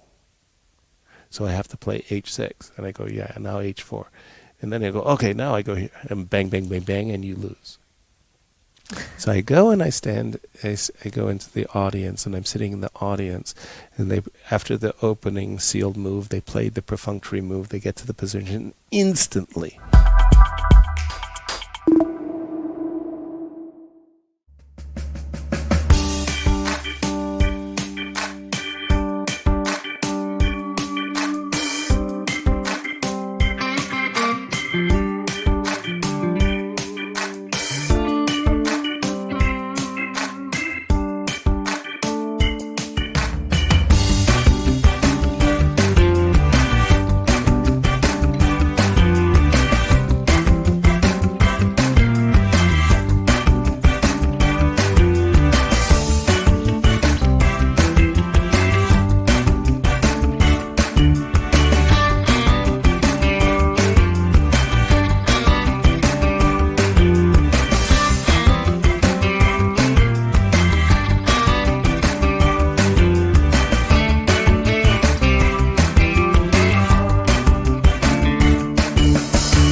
Hello, everyone, and welcome back to our live coverage of the championship rounds. We are in the penultimate round, 8 here at the WR Chess, and I'm very pleased and honored to welcome Boris Gelfand. Boris, lovely to have you in studio. Good to see you here. We have to stop seeing each other once every 10 years. Yes, more often. more often, yeah, absolutely. You look well. Agreed. You too. Oh, thank you. Boris, let's just jump right in. Yes. Levon Aronian lost yesterday. He had been cruising in the tournament. And very, very peculiar way he lost with this 3-time repetition against Jan Nepo, giving the tournament, opening up all kinds of possibilities. Yeah. Today he's playing against Andrey, and a very topical line, and I dare say you are a trendsetter. Tell us about the line. Yes. I played it many times, this line. The pawn sacrifice. I'm familiar with, probably one of the first time I played it was, I think, in 87 or 88. I was going to say you had some experience, but once you said 87 or 88. Against late Yuri Dokhayan, legendary trainer of Garry Kasparov. Yes. Fantastic person.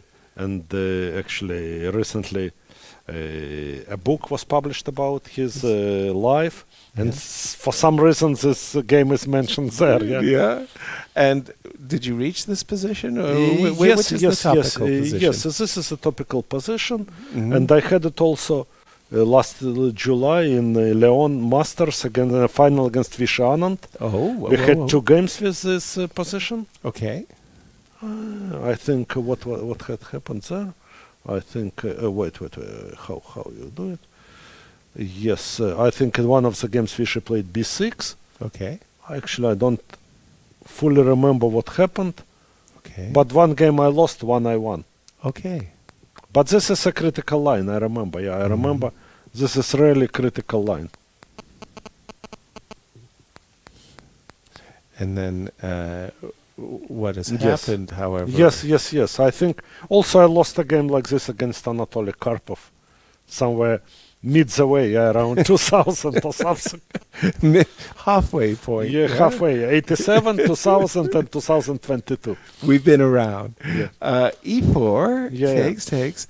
And up to this point, you can see that Levon, at least, had been playing very quickly, whereas Andrey had slowed down.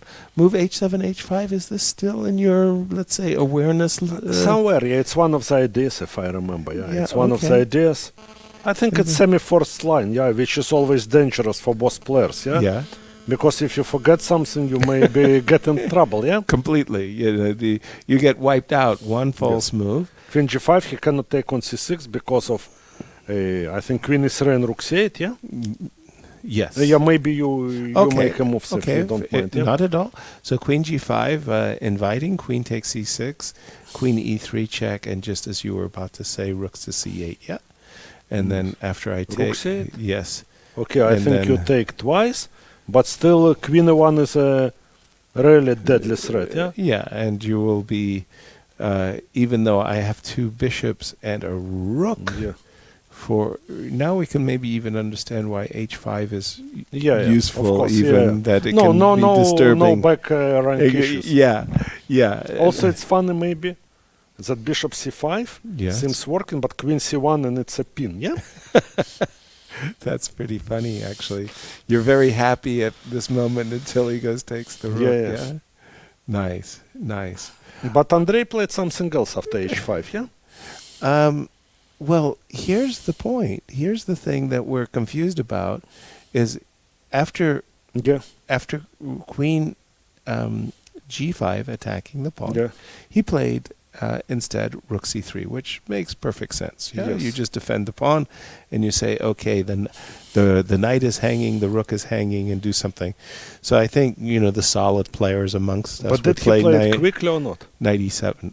Rook c3? Yes. No, he spent already quite a time. Yeah. But here's the point. Is just... but knight e7 makes sense, Of course. Black have to be pretty much okay, But here's the point. Levon, instead of playing knight e7, which is the solid man's choice, he played knight d4 rather quickly, and then Andrey thought for 30 minutes. Mm-hmm. But the crazy part is this move just feels like a bluff. We didn't understand it. And again, normally you wouldn't... Yeah, knight e7. What do you think? And there is compensation. Yeah, take t. Yeah. Knight f5, h4. That's right. Have to be like compensation. Hard to say if it's full or just above, just below full, but it's definite compensation, yeah? Exactly. So this moment, sorry, let me just, no, it's not a touch screen. This moment where we have knight d4, however, knight d4 was played. He took, and then the question is, rook d3. I mean, instantly you want to play queen c1, bishop f1, and bishop h3, but queen f7 is a deadly answer. Oh. So what does he have in mind? That's beautiful for you to show up. Yes. Also, may I ask another question? No, you're here to answer my question. Because also here, he has an option to play h4, so not to have a back rank issues. Yeah? I don't know if it's better than rook d3 or not. No, but that's a useful tempo. Maybe we can play rook f3 already. No, rook f3, bishop d5, yeah? Yes, that. But still, where you go? With we ask a question, where do you go? Yeah, if you go to d2, I can play rook f3 probably. Yeah? There you go, precisely. Or maybe even rook c7. Maybe rook c7, because we always have a shelter on h2, yeah? Mm-hmm. So after queen d2, rook c7. 2. Wait, sorry. In the meantime, we could also take on d8 in now. As well, yeah? Yes. And rook e8, and then we play rook c7 or any move, yeah? Queen d5, yeah, okay, whatever, yeah? Yeah, we were just... very strange, yeah? This move, yeah? Yes. Also because dc queen a8, and mate in one is a threat, yeah? Double checkmate in one. Yeah. Nothing can be more dangerous than this, yeah? No, exactly. And Boris, just as we're getting into the games, tell me how do you like your camps that you're doing? The kids are just so they're so good these days. Yes, the kids are so good. Yeah, normally I make camps for more advanced kids. Yeah, but also here a lot of talents. Yeah. Some of them impressed me. Some already know, like this boy from India, Ilan Parte. I think he's world under 14 champion or so.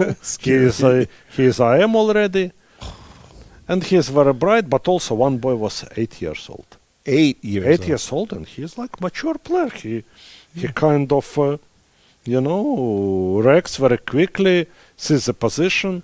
Wow. Some girls are really impressive. Wow. Maybe it's not good to name it here, yeah? But some of them, I believe, I will follow their careers. Right. And they have really bright future, yeah? Incredible. But all of them, okay. All of them are already, as they got here, it was some qualification. Yes. It means already good, yeah, but some may be extremely good, yeah? Exactly. And these creme de la creme, if you will, but they represent 50 kids that couldn't come here. Yes, of course. Competed, who would like to have been here. No, we are living, I think, in this sense, we are living very good time where chess became much more available, yeah? Exactly. For everywhere in the world, yeah? Yes. Because you remember in our time, it was huge advantage to live in some chess metropolis, yeah? Absolutely. No question. Okay, especially in big city, at the time Soviet Union, yes, Netherlands, yes, ex-Yugoslavia, right? Maybe some parts of US. Right. You know better than me. New York City. New York City, yeah? Yes. New York City. That was the place. And that was the epicenter of chess. That was where the Bobby Fishers and the Sammy Reshevskys all played and congregated. But I remember I was surprised there is some guy in India playing well, yeah? Right, well, who is this guy? You heard about him. Yeah. But he'd never used any time on his clock. Yeah. He only played with 20 minutes But this is a story about Yefim Geller. No. That Yefim Gellerov, he was already maybe around 60. Okay. And he went to play a tournament in India. Okay. And he lost to a boy. And he came back and people started laughing at him that you already cannot play chess. Right. You're so weak, you're losing to some teenager in India. And he told him, no. You wait. Wait. You will also be it's a special teenager, yeah? But then, okay, maybe Visha was, I don't know, 17, yeah? Right. Nowadays it will happen against the guys who are 11, yeah, or 12, yeah? Now I'll tell you a story about yourself that you don't know. So you just tell the story about F.M. Geller going to India and facing a very young Viswanathan Anand. So a friend of mine from Seattle, because I was on the West Coast, Michael Spiegel, he said to me, "Yeah, sir, you're in trouble." I said, "I'm in trouble. Why am I in trouble?" The Soviets, my God, they have these two talented kids, Vasily Ivanchuk and Boris Gelfand. The guys are amazing. They're so good. You just look at their games, you'll see what I mean. So the first time I played Ivanchuk, he spent all the time looking at the ceiling. You know, he was there 5 hours. I started looking at the ceiling too. Maybe I will find a good move there. And then I played you for the first time, and you were looking at the square E0. So you had your eyes down all the time, and then looking at the board, and you were looking. So he's looking at the macrocosmic, and you were looking at the and I went back and I said, "Michael, you're right. These two guys are good, they understand the universe between them completely." But you always had the habit of actually looking down, and he always had the habit of looking up. Where did that develop for you? No, for me it worked, from early age. I somehow learned to visualize a board. I think it's very important. Yeah, absolutely. I think here we have this coach of Pragg, Ramesh. Yes. And he wrote a book about it. Okay. I think last year it went out a book, Calculation, and he talks a lot about visualization. Yes. And I think it's very important, and I know how I developed it. Okay. Because I liked, to read chess books without board. Me too. The same. Yes. Nigel did the same. Right. I think in our generation it was popular, and it's great. Yeah. Because we learned to visualize. Exactly. And then also I developed it by, analyzing, after a tournament. I remember we played some tournament, let's say, Linares, yeah? Okay. And after the round, we go with Vladimir Kramnik for a walk. Right. And we discuss in our paseo, Right. And we discuss in our head all the games of a round. Exactly. And then, you develop your visualization and calculation. Yes. And also how it helps that it doesn't take any energy. When it becomes automatic, you don't lose, you can calculate variations. You don't need to waste your energy and time to check if this position or not, visualization. And probably this guy developed it also from a young age. But I think it's very important. Yeah. Because maybe some young players are watching us, so I think it's important tip for them to practice this visualization. Yeah, absolutely. Let's just do a very quick snap judgments, if you will, for our audience. I'm going to throw the position at you. Interesting. Already? No. I think that it's true. I last time I saw it, let's say maybe 20 minutes ago on my way to studio. Yeah. And there were already a lot of pieces of the board. But this is impossible because this was the variation that Anastasia and I calculated like 12 moves. You're in good form. It means both of you are in a good form. No, it might be because they're in a bad form. Quick assessment. No, I think it's very concrete. I don't see how black recapture a pawn.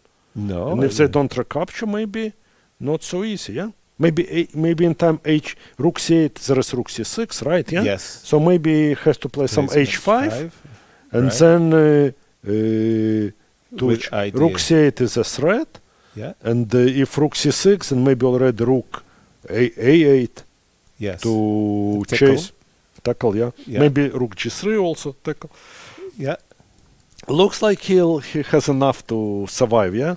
Pawn down, but should be. Yeah. Okay. So because I think also if he'll trade one pair of rook, his pawns have to be in the meantime quite advanced to compensate, yeah? Exactly. And white's pawns are not threatening so much. Yes, they're not A4, isolated. A5, yeah. If it will be BC, it will be much more dangerous, To paraphrase, apes together stronger. Apes together stronger, But separated, not so good.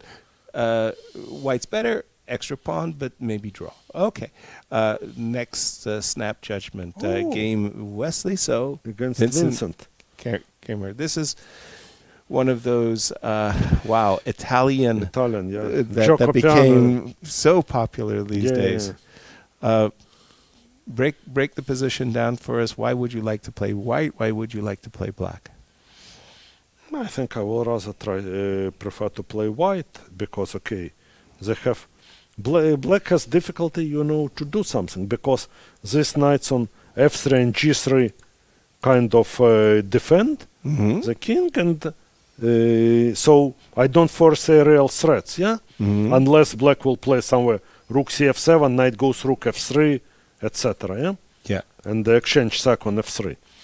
But otherwise, I think maybe if white can manage to attack e5 pawn and grab it, but also otherwise nothing dramatic for black. No, e6 is not a weakness. No.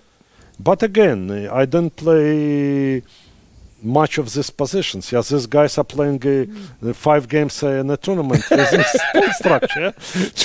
So they know much better. I'm Sicilian player, but here, actually, I don't see anything dramatic for black. No. White is doing fine, because no threats, but also how to improve position, It's all, I like what you're saying. It's all about breaking down the pawn on e5.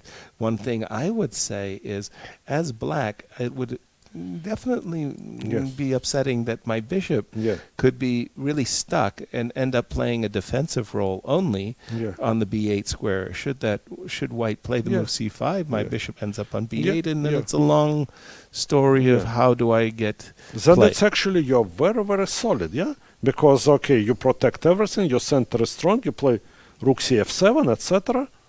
And but some then, pressure. but then what white can do, Exactly. e5, it's only so-called weakness, right. But also if so bad, you will play knight d7 to protect, So c5 takes away any dynamic from white's position, I think. Okay, so let's just put a move or two on the board. We'll play c5 for just now. No, the point is now the pawn is maybe hanging. The pawn on e5. Yes, maybe now. rook e7 we start. Okay, and then let's say I've seen the great gods. Bishop b8. Yes. And do I want to put the knight on h5 or the knight on g4? Let's put the knight on g4. Okay, maybe still rook e f7. And I haven't forced you to do anything untowards, no? Attack with a queen, maybe even. Even the queen, okay. Because now, you can never attack e5 pawn because it's overprotected. Many times. But now, maybe king h7, not to blunder a piece. Right. And maybe none of the sides has potential to improve position, Right. We're just kind of like stuck with one another. another. I play e7. Yes. I don't know if it makes sense to trade queens. With queen but h4. Maybe I always have this option, maybe. Right. Or maybe you play g3. But still, I fail to see how you will improve your position. Yeah, it's a standoff, We're kind of like mutually stuck. Okay, now this, for me, was a very intriguing position. Boris, break it down for us. Break it down for our audience. It's a very good question. Again, they played 5 times a tournament. The same He's begging for a Sicilian, the Jokovians. Yes. Look, I'm a Sicilian man. Please, yes, sir. Why do you like white and why do you like black? Good question. Because white, I think, I don't know what white will be a dream for white. To play maybe somewhere knight b3, bishop e3, trade the bishops, put knight on c5. That's a nice outpost and if then, I can get it. And then try to maybe put some pressure over d-line, even so I don't see much threats. Bishop c6, rook d6. Well, I was actually talking with Anastasia about putting the queen on f3, the knight on c4, knight on e3. So the last move by Pragg seems to have been the move bishop here. So let's imagine I play knight c4, Boris. Yes. My point is bishop c6, you have queen f3, but then maybe you don't have the knight, never have knight e3. Let's say I play bishop c6. And now I never have f3. And I play, I don't know, if I may play something like queen e6 or rook d7. Queen e6, hard to rook say d7. how we start, yeah? But it's not easy for me to... I think you wanted to play queen e6, so you were anticipating that I was going to play queen f5. Yeah, but this I'm not afraid. Maybe I can even take a knight e4 to make a fork, yeah? Or maybe knight e4 immediately. Take on e6, we win a pawn. No, knight e4, we win a pawn, yeah? Okay, some ugly pawn, but still a pawn, yeah? Well, excuse me, according to my way of thinking, it's better to have the extra pawn. But also bishop f2. No. Queen e6, bishop f2, we win a game, yeah? Right. Queen e6. Bishop f2, another intermediate move. Yes, nice. Oops. That stops that whole idea. So Jan played knight f3. But what does maybe he wants to get to f5 through h4, yeah? But hold on, he did it in a strange way, because if you don't mind, I just go back a few moves. I'm trying to understand the position. So we started from here, and I have a feeling I saw it in some of the games of this of some strong players, yeah? This pawn structure, I have a feeling. Oh, I'm sure many games already. So many games with this pawn structure. Right. So but still, if bishop c6, what does he want? I suppose. Okay, the show us, by the way, the clocks. Yes, 56 minutes to 1 hour and something, yeah? And we can see it here, 56 minutes for white, but 107 for Pragg. I have a feeling that yesterday's round threw the tournament wide open. Yes. And Jan is coming into this game in a very, very good mood. He's feeling like suddenly reborn. Okay. You could say also that maybe he felt a bit of a stress, yeah? He has World Championship match.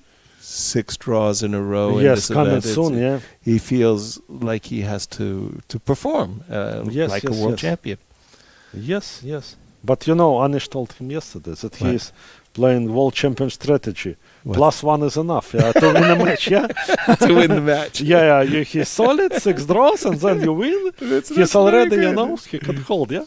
Okay, as a former world champion challenger yourself, if Jan came to you and said, Boris, please give me a good advice on how I should train for the world championship match, what can you give him as a good advice? Maybe I would tell him, last match with Magnus, he started well, but after this amazing marathon loss, he collapsed. Yeah, just to do everything not to be that fragile. Mm-hmm. Because chess-wise, he is an amazing player. Yeah, exactly. And last time it was very painful. Right. So it's easier said than done, but I think he have to be more solid and stable. Right. Because likely the match will have ups and downs. Yeah. Sure. So if he can be more stable psychologically, it will help him a lot. Yeah. Absolutely. Because chess-wise, I think they're both fantastic players. Exactly. And we are looking forward to enjoy great games. Let's say he has to make sure that in case he'll be behind in a match, that he'll get back and keep on fighting like it's the first game of the match. Yeah? Exactly. Sorry, break it down once again for us. We do have after the move knight f3. C5. He did not play bishop c6. He played c5. Also makes sense. Yeah. Yeah. Bishop c6 he wants. Yeah. Now feels like black is fine. Fine. Equalized. Absolutely. I will.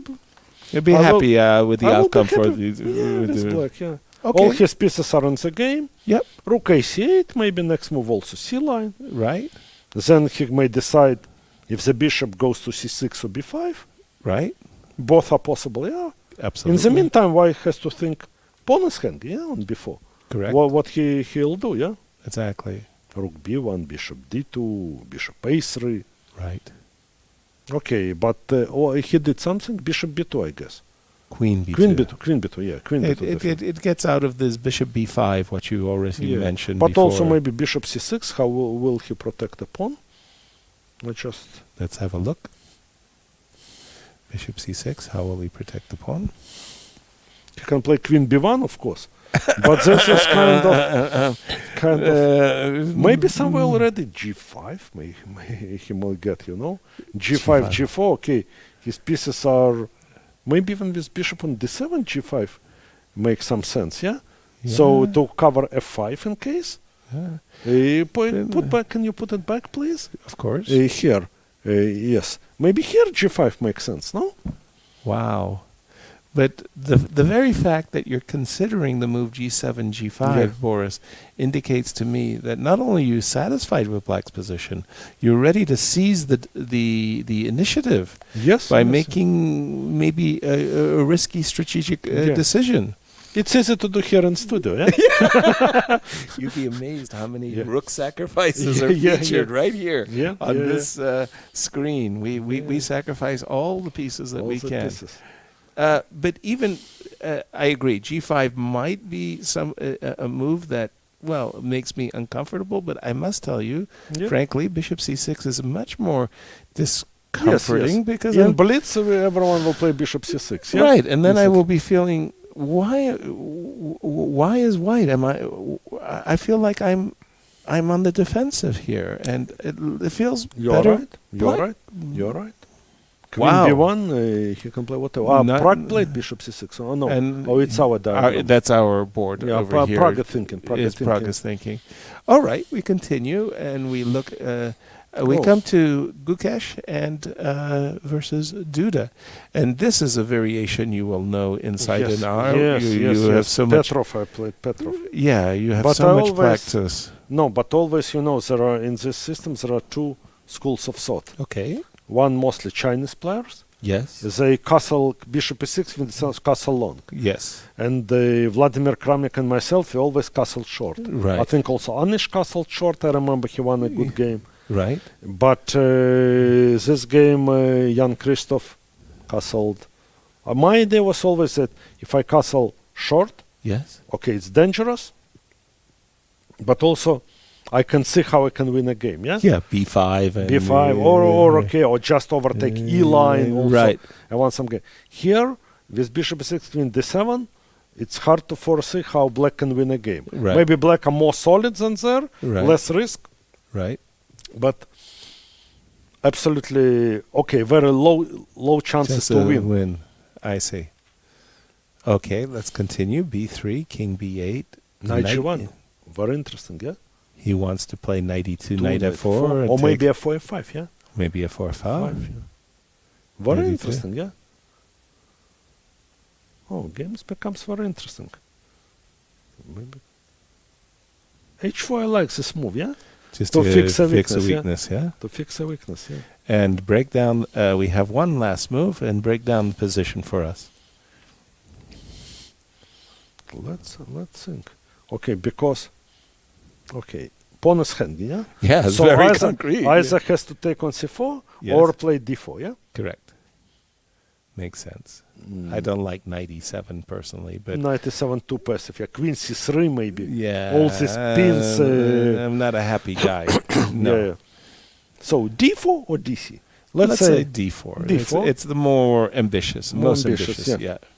What we want? One play bishop f5, yes, and as you said, take over the e line and fix the weakness. And so what does he has in mind? b4 will never work. Yeah, it's too much. Yeah. I see you like these moves g5 for black. Well, I'm in aggressive mood today, yeah?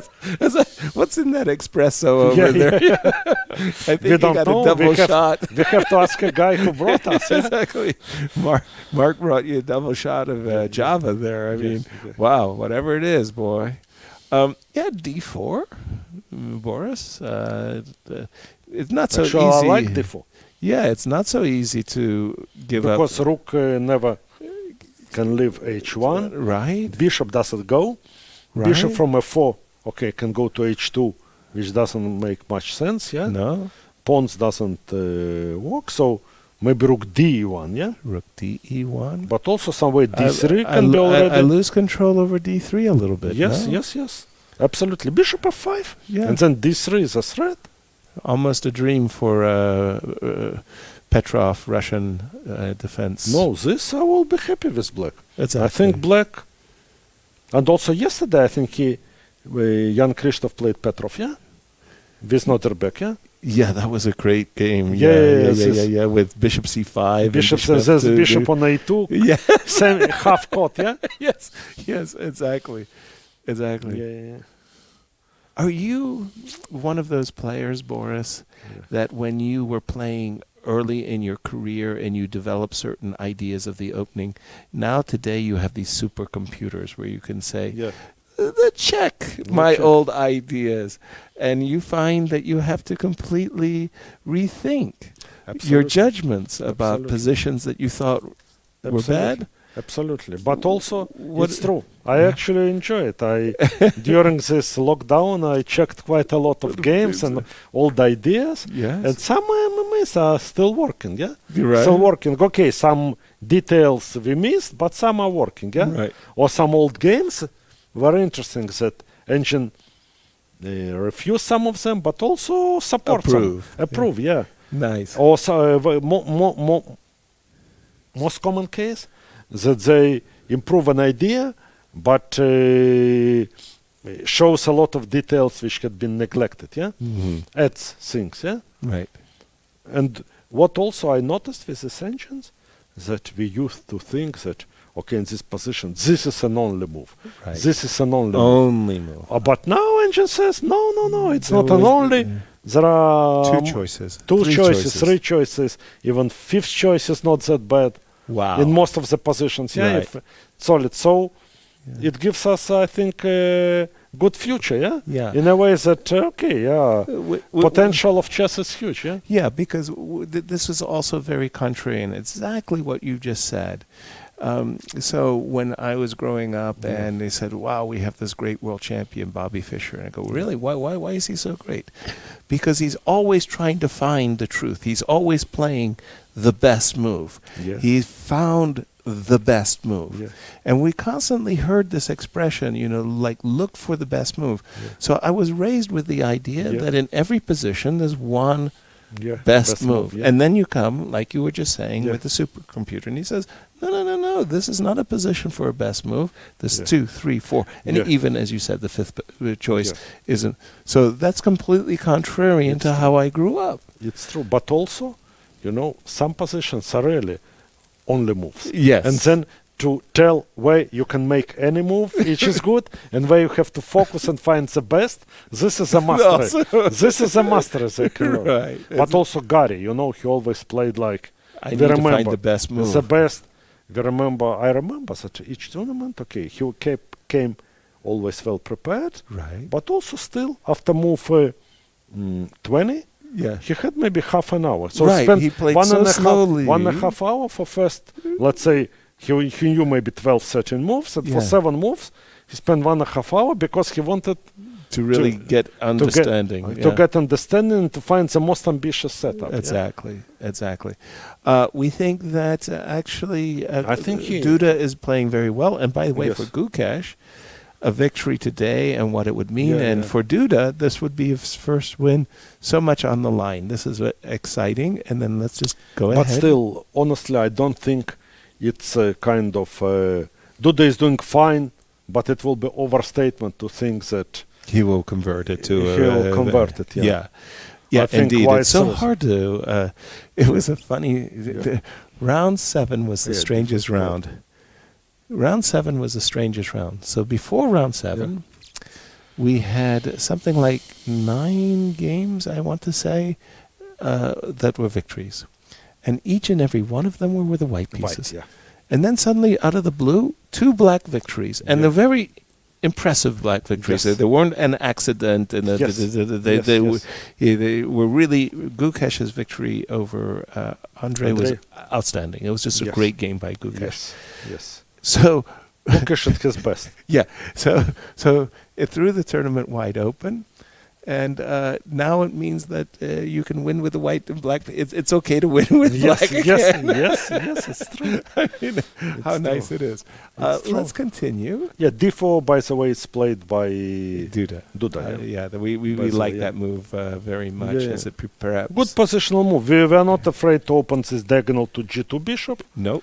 Because we are solid there. Yeah. But while pawn on d4 is... exactly. You're feeling it near your throat. Bishop f5, rook e8, and Duda says, okay, Gukesh. And what is the station on the clock? Oh, equal, 55-55, okay. Yeah. None of them have trouble, but okay, and they're balanced. I loved it. Yeah. So they use in this time control 40 moves for 2 hours, 20 in one, and no increment. But these young guys, they only know in their whole life increment, right? And then the players come and they say, I had 5 minutes for 2 moves. And I was feeling the time trouble because there was no increment. And I'm laughing and I'm saying, so you're getting the taste of what it was like for us. And I tell you, one of the players came to me here and asked, okay, it's very strange time control. Have you ever played with it? And I said, yes, even World Championship matches, this is time control. I'm used even 40 moves in 2.5 hours. 2.5, I remember, Right. And by the way, of course, for me, adjournments, I learned so much from these adjourned positions because you would stop the game exactly when it was actually very, very interesting, and you would go deep inside it. Yeah. Adjournments, was it a big factor in your I think progression? It helped me to learn endgames a lot. Me too. A lot, You have to go very deep and try to find out some details which normally you will skip, if you play a normal game. If you only had 30 minutes and you were going tuck, you would never have that idea with such a rich position. I remember some rook endgames. Yes. I think even I include my old analysis to my book, Major Piece Decision Making. Yes. We rechecked it, and basically most of the things analyzed as a teenager were correct. Wow. Of course, engine corrects certain details. Certain details corrects, Right. But I was curious to check. I found some notes by hand notes, That's how we did it. Yes, and because curious, I remember some crazy rook endgames, and I analyzed it. Yeah. And okay, some things are correct. Some, of course, engine finds some depth which human cannot even know. Yeah. But still, I think it because of course. There are books now, and I'm sure all these top players they know endgames very well as well. The guys who play here, but we had an amazing experience with this. Like Lev Spolagevsky's book, this Grandmaster Preparation. Grandmaster Preparation, And I remember this was great. So he has some adjournment with that Larson in his book, and he says, after painstaking analysis, we made the discovery. But painstaking, we really had to work really hard. I really was feeling it from him. By the way, I returned for a moment. Did you play with him? Yes, a few games, and I remember losing a very classical. I have played Cambridge Springs. And it was a Cambridge Springs pawn sacrifice. And he had the center, and I had an extra pawn. It was in the interzonal, and I remember he played real masterclass. I've won on the black side of an English and some draws. But for me, Lev was this... I worked with Viktor Korchnoi for his World Championship cycle from 1980 to 81. But for me, Lev... I will always remember Lev for his match with Victor where he introduced d4, d5, pawn sacrifice, and the Queen's Indian. My God, Michael Steen and we spent like 2 weeks trying to understand the sacrifice in Buenos Aires, and it was perpetually in our minds like, should Victor play into it again? Yes, of course. And it was great. It was great, yeah. And he was really a wonderful attacking player, and his Polygaevsky variation. Amazing match, actually, in Buenos Aires. Yes. Buenos Aires, amazing match. Right. But you know this fantastic story from the... okay, so 2 games to go. 2 games to go in the match. And Victor leads by a point. So Victor is white, and the penultimate game, and he has big advantage. Should he win? Game over. Match over, sorry. And from this very nice position, out of the blue, he offers a draw. Polygaevsky accepts a draw, wins the last game, and now the match is tied, and they have to go into the overtime. I was shocked that Victor offered the draw, and Victor was too. Can you explain it to me? I asked Victor. No. I cannot. Just lapse of reason. Just lapse of, So there's a press conference after. Now they have to do a redrawing of the lots and overtime. And the journalist says, well, Mr. Korchnoi, now you're in the overtime. How do you feel? And he says, well, it's like Dostoevsky wrote in Crime and Punishment. Yesterday I committed a crime. Committed a crime by offering a draw in a better position, and I was properly punished. And the guy's writing down, and he says, and what was the ELO rating of Dostoevsky? It was the end of the press conference. Victor started giggling, Victor couldn't continue after that. It was the end of the press conference. What was the rating of Dostoevsky? It's cool. It was great. Cool. So, we had so much fun. But I always associate Paulo with that match, and that was really, really great. By the way, I loved your H4, H2, H4 move here just a moment ago.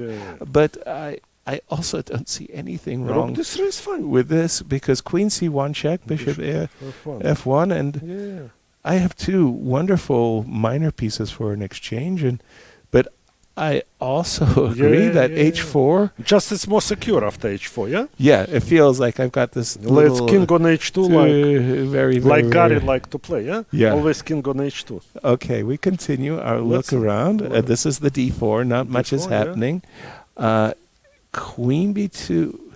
What was the last move? What? Yeah, that was Queen B2, and we expected Bishop C6, right? Don't we have Bishop C6 on the board? I thought we did. I thought we did. I don't know. I don't know. Probably not. Probably is that what we... Yeah, what we were anticipating. But Bishop C6... Did Pragg play Bishop C6, Mark, by chance? Do you know? Do you know if... Pragg played Bishop C6, yeah? Against Jan. Because I just don't know if I have an update on my board. Just a second. Let me just check it. Not much. He did. He did. Okay, he did. Good. And Jan has been thinking 47, 48 minutes for Pragg, 54. Okay, more or less balanced, yeah. Normally, Jan is always has more time and Pragg less, always, and Pragg less, so, yeah. But I'm a little bit... Okay, maybe there's some unpleasantness in the position, but could you give me a move for white that you... Nothing else but Queen B1 comes to my mind, yeah? Okay. Knight D2 has no logic. Especially because pawn on D4, square D4. Yeah, maybe loses. And Queen B1, at least we keep the... Everything. But also I have a feeling maybe Jan got overexcited after yesterday, yeah? Exactly. Because... Okay, maybe still his position is okay, but if given a choice, I will take black. Exactly. It kind of feels like there's some awkwardnesses. You need to play, I don't know, rook A2, rook to D2. You need to figure out how are you going to complete your development. B4 and play Queen E6, so you cannot play rook A2 because of Knight E4. Yes. So we can also... Just in case we take control over C4 square. Yep. Who knows if we need it or not, but... You just stop me from playing the potential bishop C4. Yeah. Maybe you don't want, but still, yeah. Maybe now also, maybe you want so a knight H5 and get there from G3, I don't know. Yeah. We are doing very well, yeah. The point is bishop e3. He can never play because e4 is hanging. With the tempo, that's exactly it. So how can he what do you unwind? Think? What do you think? How he can continue? I'm not satisfied at all as black. As white, and I start to think. I mean, bishop b2. I start to think that at certain moment, I'm almost. It's not joy. I'm not doing this with a. But still, a5 pawn. A5 pawn can be. I know. I see your point. Yeah, you'll trade one pair. Maybe you liquidate and... this bishop is bothering me on c6 so much. But here I'm a little bit afraid of this. Bishop e4, yeah? Yeah. Maybe take, rook d1 and... Mamma mia. Mamma mia, right? Maybe... King h2, bishop f2? Maybe bishop b2, maybe we are still okay, but... Still okay? Yeah, okay, the trade, d5 is hanging, but... Okay, bishop c4. Bishop c4. First bishop c4 maybe instead of bishop b2. But yeah, I understand what you're saying. But of course he has to be very careful, yeah? Mm-hmm. And you say that Jan played the move. Okay, what he played? I refresh my board. It's not queen. Queen b1. Played queen b1. Yeah. But I can see that he doesn't look like he's happy with his position. Yeah. Right. Okay, Boris, I promised my audience that I would ask you maybe an uncomfortable question. Yeah, sure. So in this uncomfortable question, I have to ask you, I am one of those players who I almost, after I capture a piece, it's sort of like I put it behind the clock, like so it's out of the way. But you are one of those players who take the clock and you play with the pieces. Yeah, sure. Where did this habit, and I want to say to you, bad habit where did this bad habit come from? It's a bad habit, I admit, but it's you can't cure it. You cannot cure it. I think I have a picture of me doing it when I was in my chess school at age 10, Wow. Maybe 11. So it's... you've kept it for a long time. Yes. Did you have coaches who were saying to you, stop, young Boris, stop this? I said, okay, yeah. Coaches probably loved me and, they didn't want to... They didn't want, they were happy. Boy loves chess so much, he's doing well. They didn't want to... reprimand you. Yes, to disturb. But of course, I admit it's not nice habit. But also, honestly, I'm playing for 40 years, and only 2 players complained. Said anything. Okay. And one was correct. It's very reputable grandmaster from older generation. Okay. And I stopped. And another one also. I don't think he behaved so nicely over the board. So, maybe he didn't like his position in this game. Also, I played him maybe 10 times, and he complained once. Yeah? Only when he had bad position. Yeah. Gotcha. Other games was fine. Yeah. Yeah. Well, I mean, I was raised at a time when people smoked at the board. Yes, I remember. I will be very happy with you fiddling the pieces not to smoke. But they smoked at the board, and many of them deliberately just blew smoke all over the board. And you were like... Even Misha Tal was smoking. Was smoking. I remember as a kid I watched him playing. Right. And he was smoking and he was lit new cigarette from an old one. Exactly. Non-stop. But also, Misha had the strangest smoking I've ever seen in my life. And you can see some of the way he's smoking. And he's taking this deep, deep drag of the smoke, and he holds it for a long time.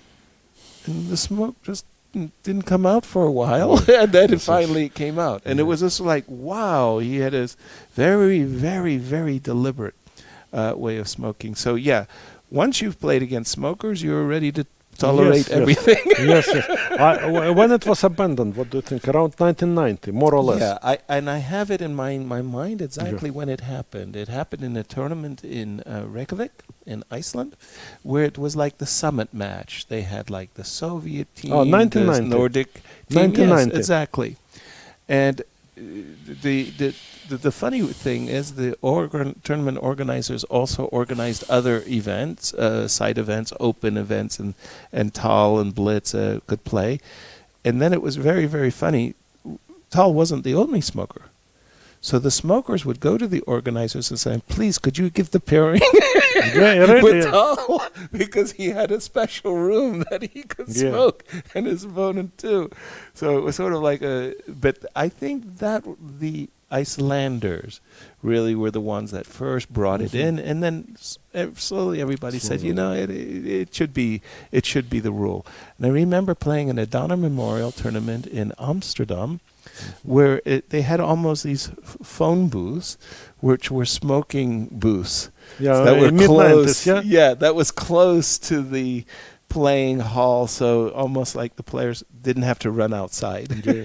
But nowadays it's an issue for an organizer. Let's say one player smokes, and they have to find separate room for him and separate pass, so there is no risk he will get a comment or assistant. Right. So it's kind of, and it's not always easy, because let's say, we play in some venues where security is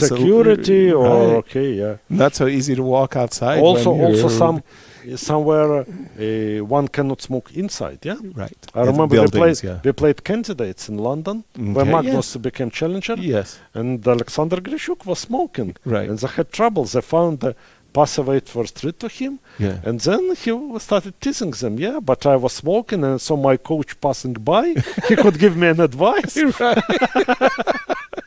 Nice. I had this idea too that Vladimir, it was from his match against Topolov in Elista, where it was the bathroom scandal that he was going to the bathroom, and I said, but I understand you were going to the bathroom to smoke. And he said, wow, that's a really good excuse, but if that wasn't the case, I was going to the bathroom just to wash my face. But now I think about it. That time he smoked quite a lot. Exactly. He's back smoking now, Is he really? I think, what is this, vape or how? Yes, this e-cigarette, what do you call it? Right.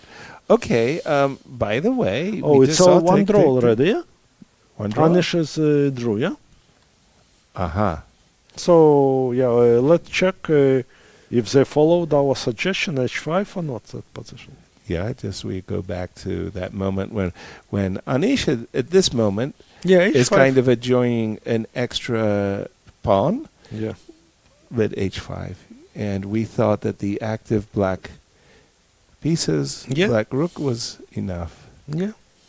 Boris, are you having the feelings that I'm having? At times, it seems in the modern chess, the players jump from the openings to the endings. It's like you have the Berlin open, and then suddenly you have the Berlin ending, and the middle game the middle game got erased in this game. Sometimes, because maybe certain lines, the plays a bit forced, so some forced line pieces go off the board. And you have I know in one of your games you prepared a game that went like 34 moves, and you made a novelty. With Gatakansky. Gatakansky 90 something. Some Grunfeld. Yes, a novelty on move 35.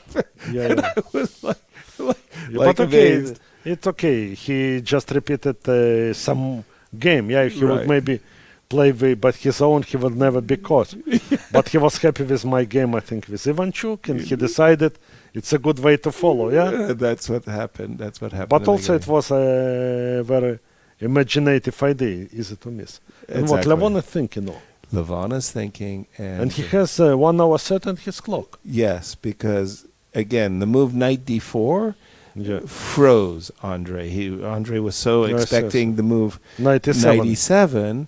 Maybe likely, so maybe it also prepared it, that he probably had this idea in this position in his mind that they were going to reach something like this some moves before, and the move knight d4 came as a complete shock to him, and he had to readjust. I love your move h4, by the way. It looks to me like Levon is suffering a piece maybe material he down. missed something.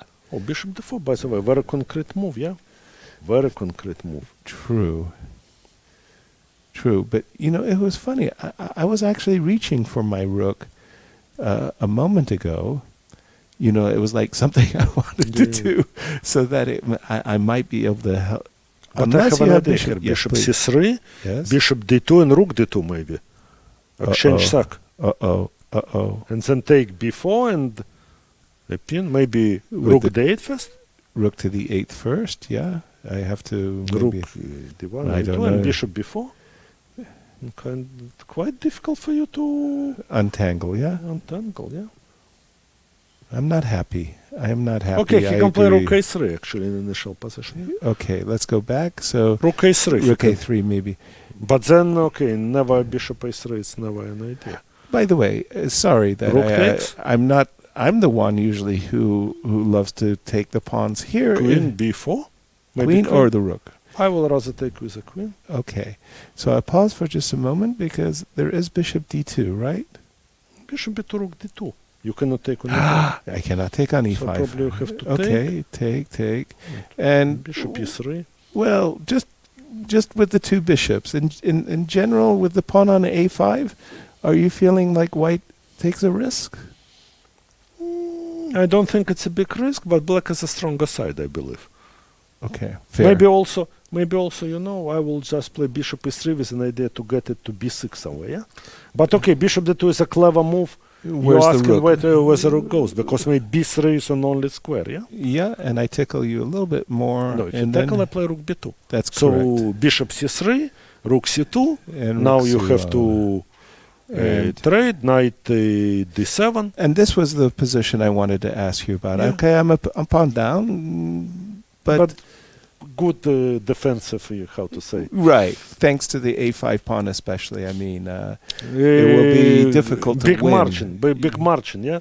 Very difficult, Yeah, so the move bishop d4, as you called it, very concrete move, but maybe in some ways white is happy, but there was another turn, rook a3 as well to consider. Rook's not terrible on a3. Yes, rook lift, maybe knight h4 now.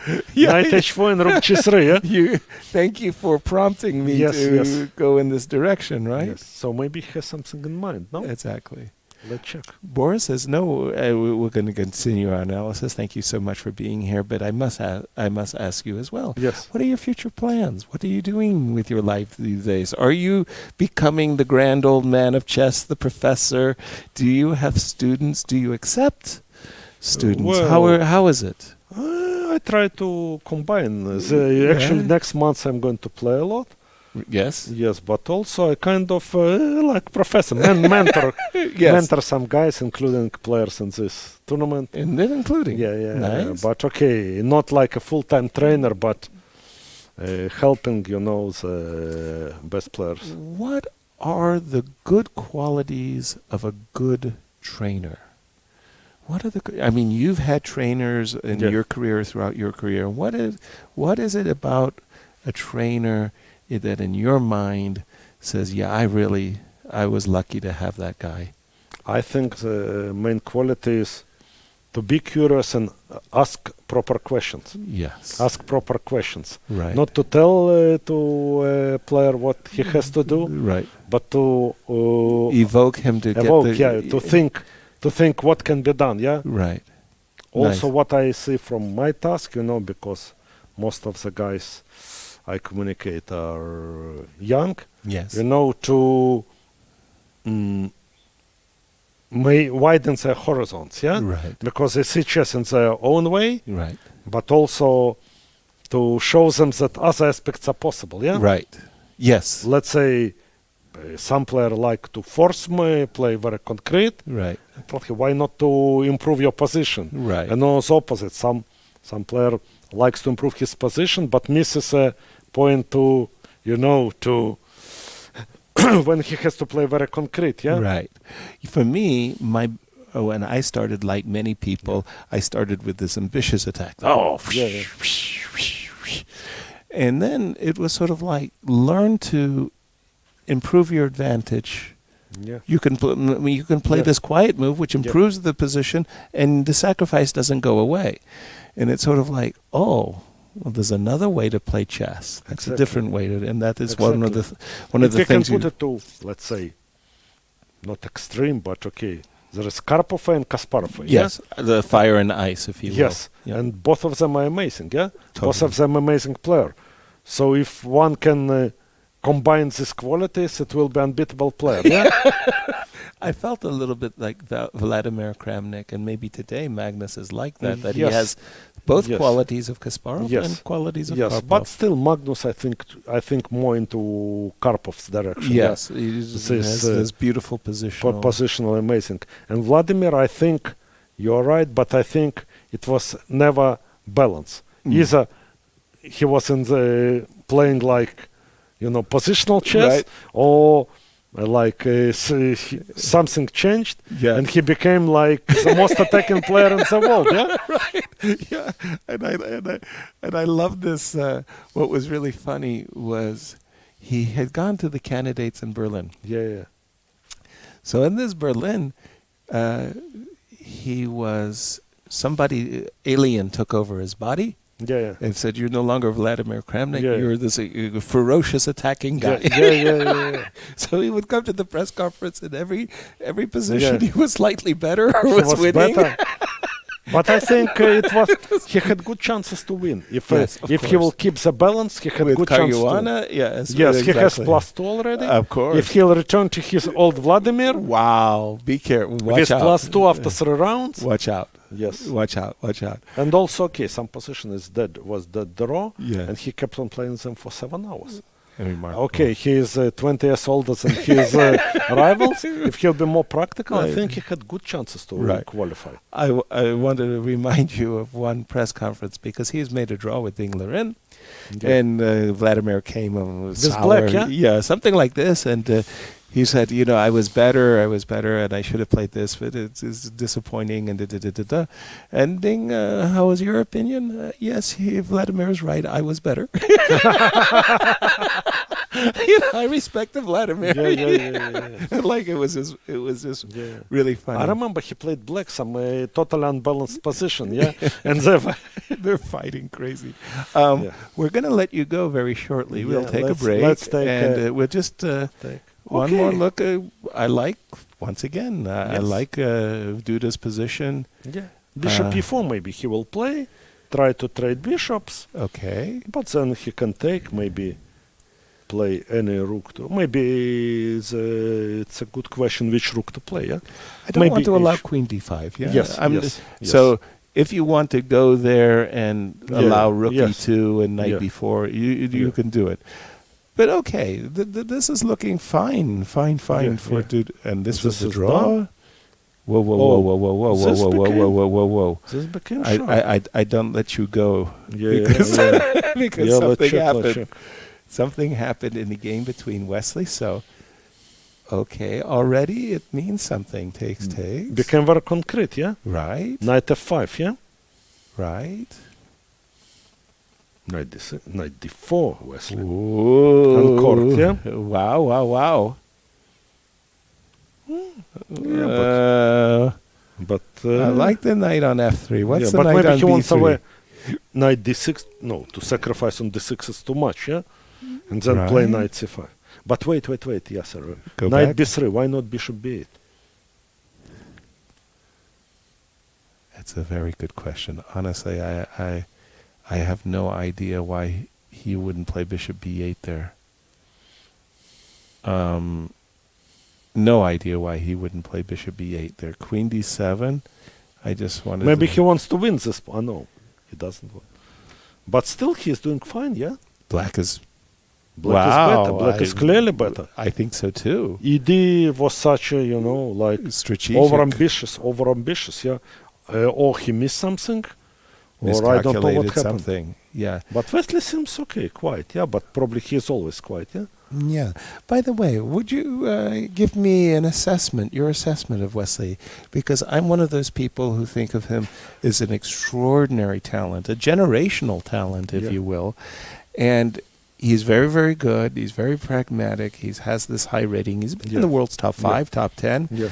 And yet, no breakthrough to, say, the World Championship. Your thoughts about Wesley? So it's a very good question. It's a player I know the least. I didn't play him. I didn't play him much. I played 3 games in my career. And basically, when he started playing, got invited to top tournaments, I stopped being invited. So kind of like we never really met. Yeah. But of course, he's a very classy player. Yeah. But only he knows what prevents him of being, to achieve even more. Even more. Boris Gelfand, it's been an absolutely great pleasure. Thank you, sir. Hello, everyone. Boris and I have been having this marvelous conversation. We hope you enjoy it. And enjoy this round, yeah? Yeah, and enjoyed the round and get into the mind of Boris Gelfand and what he thinks about chess. We're going to be taking a break. We have other guests coming on as well, and we'll see you on the other side of the break. Thank you.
Gukesh, your game against Vincent Keymer just finished in a draw. You had black pieces today. I was wondering till which point you knew the theory.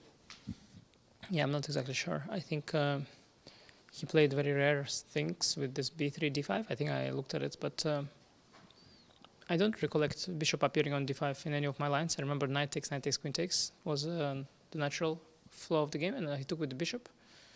Now, okay, I played very creative, knight a6. I think, to be honest, I felt like probably many things are interesting. But I'm running some strategic danger, of course, with the whole on d5.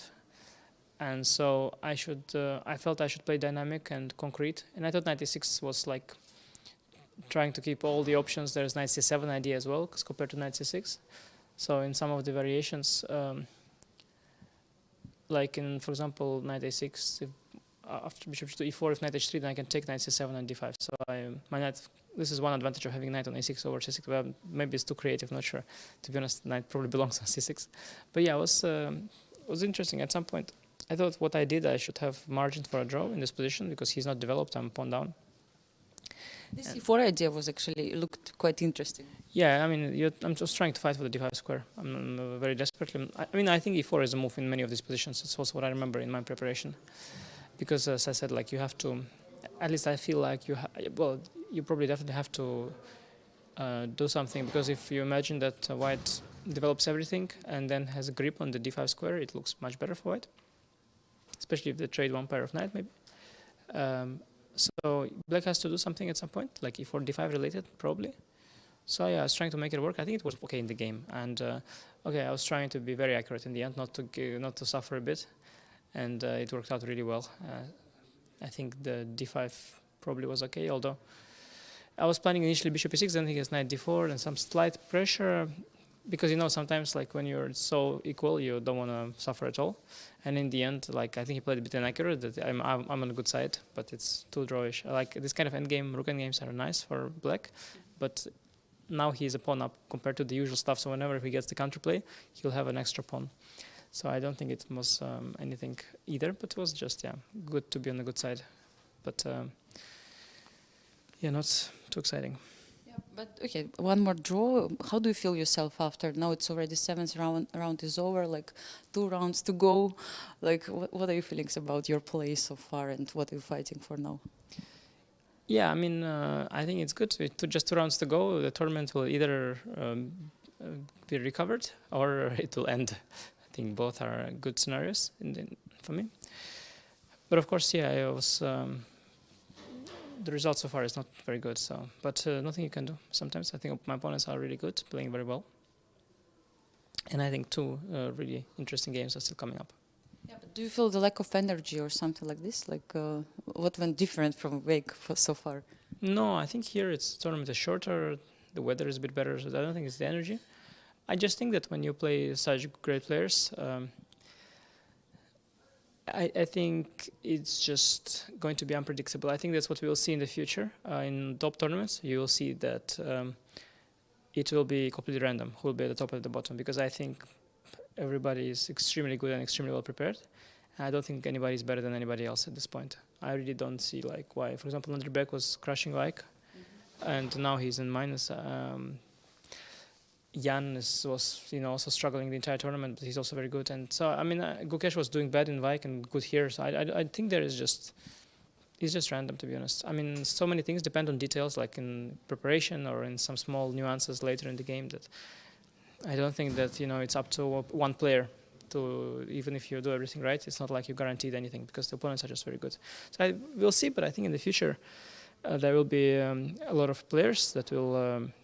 The tournaments will be more random than ever. Because back in the day, I remember we had still, at some point Magnus was number 1. Then we had Fabi, Ding, Wesley at this period. I had my period sometimes, but now so many good players, and I think it's no longer easy to dominate.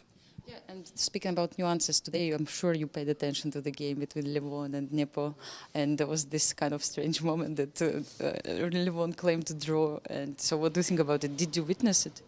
Yeah, no, I mean, it was such an unpleasant psychological situation for Levon, because he thinks they're repeating moves, so he thinks the game is over, and Jan's so nasty, using that to his advantage, and keeping the game going.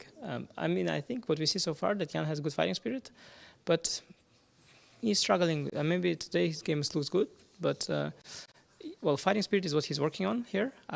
It's clear, and okay. But Ding also has fighting spirit. But other than that, I think it's going to be an interesting World Championship match. Yeah. Have you ever had such a situation with draw repetition, like moves repetition, and something then happened, or have you ever seen something like this before? I have seen. I don't recall much in my practice, but I had seen people doing like 12 or fold repetitions or something. There was this famous game between Benjamin Bock and Luke Van Velde. Then they did like 12, 20 repetitions. And then FIDE put a rule after a certain number, like 8 or now, or I don't know, 5. After 5 repetitions, I guess, the arbiter has to intervene because they were just going forever, yeah? And the rule was that an arbiter cannot stop it. So nobody claimed. It was like a showdown. And they did like, I don't remember, you have to check it out. It was like 20 or 12 moves. I don't know. It was just hilarious stuff. But the rules are not for allowing. And okay, it's funny, like I'm curious if Lev didn't claim if Jan would play on, but good question. When after Levon claimed, it was a great psychological decision to try and because it's a very different mindset to think the game is over and to actually still play a sharp game. Absolutely, and today we got the news from Grand Chess Tour, and they announced the field of players, and you are one of the main participants, as I understood, in Grand Chess Tour. Are you looking forward to the events? Enormously, yeah, for sure. I think this is going to be great. After this tournament, I'll have some time to rest, and I have so many different games, and it's nice that I also play badly sometimes, because then I can see, you know, because when you play badly, like you see what you do wrong, and there's some opportunity for me to learn. And because when you only play good, you think everything is good, and then later you realize nothing is great. But yeah, I think it was good. I've had some good games, bad games, and I think I will try to learn from that. And Grand Chess Tour is going to be a great challenge. It's going to be your next event, let's say in May. Probably I play maybe I play the Champions Tour or something like that, but it will be the next big tournament that the Grand Chess Tour will be the next big thing, and also the World Championship cycle, so this Grand Swiss and World Cup. So a lot of exciting challenges, and I think it will be good after this tournament that there is some time to, reinvent myself, because before this Vaikanze I didn't play at all classical chess, only kids were playing. But I wasn't playing, so I didn't know where I stand, what's going on, how to play, and now I got a lot more games going, and it's nice because I see how it is nowadays, because it's different all the time. I see how well people are prepared. I see how well they're playing. It gives me some information to work with. Exactly, and still we have 2 games to go. So thank you so much for the interview, and all the best in the last 2 games. Thank you.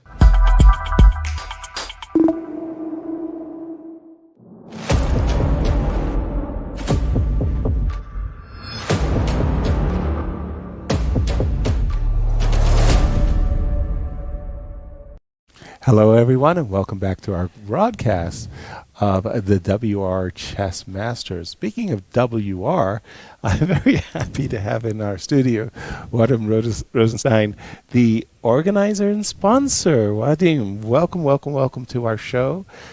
Nice for you to join us. I know it's a very busy schedule for you, but I have to ask you the most obvious question. Are you happy with the tournament? Yes, and the players are happy, I'm happy too. So there is nothing somebody can complain on. Exactly. But now that you said it, do they try? Is there anything for them? They try. So somebody mentioned he has no swimming pool, but I hope they will survive. Yeah. Funny that you should say no swimming pool. In 1990, we've organized in Mazatlan, Mexico, the World Rapid Championship. And it was an accident, a complete accident. During the tournament, I kid you not, they had the Miss Sinaloa contest. So there was something like 100 beautiful, extraordinary model girls competing for the title in the swimming pool every day with photo shooting.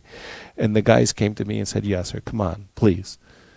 How can I concentrate with this beauty contest going on?" So don't worry, they'll find a way to complain. But yesterday, Vadim, it was amazing. Our tournament leader, Levon Aronian, has lost, blew open the tournament. Now anybody can win. What did you think about this when that result has happened? Yeah, I believe Levon is not so happy, but he made the others happy because now it's unclear who will win this tournament. Yeah, exactly. And he made it interesting. So at this point, thank you, Levon, for playing that game. Because for the viewers, it's uncertain, who will win it. And now in this position, penultimate round, we think that Levon made a move, knight d4, that was bluff. Andrey took the knight, and what's your opinion of the position? I like the move h4 and queen g6. Andrey to play. Yeah, as far as I understand the chess rule, Andrey should change the pieces, so... 2 pieces for the rook. Yeah, but if he trades the queens, I believe he will be better, but Andrey and Levon are playing so amazing. He took your advice. They know better how to play, No. Hopefully Levon makes it more interesting. And we need to watch over the game to Well, for Andrey, this would be, he's the lowest rated player in the field. He hasn't had a great tournament so far. Did he play it? Yeah, he played queen e4, just as you said. Take off the queens. And normally speaking, whenever you're ahead in the material, it's like trade the pieces, not the pawns. So as opposed to just grabbing this pawn right away and allowing bishop takes, I would also play b3. b3, and then next turn, slowly, and this feels, frankly speaking, terrible. Just terrible. Yeah, I prefer white in this position also. Yeah, it feels really, real terrible. If Levon could save it, it would be miracle is a strong word, but it would be lucky, fortunate. You mentioned Gukesh. He's, wow, undefeated, +2, tied for first. Tough, yeah. This young Indian boy is just feeling great. I remember as I played tennis, we have some side events, as you know, and we play table tennis. I can tell it was such a cool feeling when you play against the players, because they're all so ambitious, and if they lose 1 point, they want to fight and to win more. So we have winner here, and I believe Gukesh will fight till the end. I think he will try to win. Right. And it will be also an interesting game. Wow.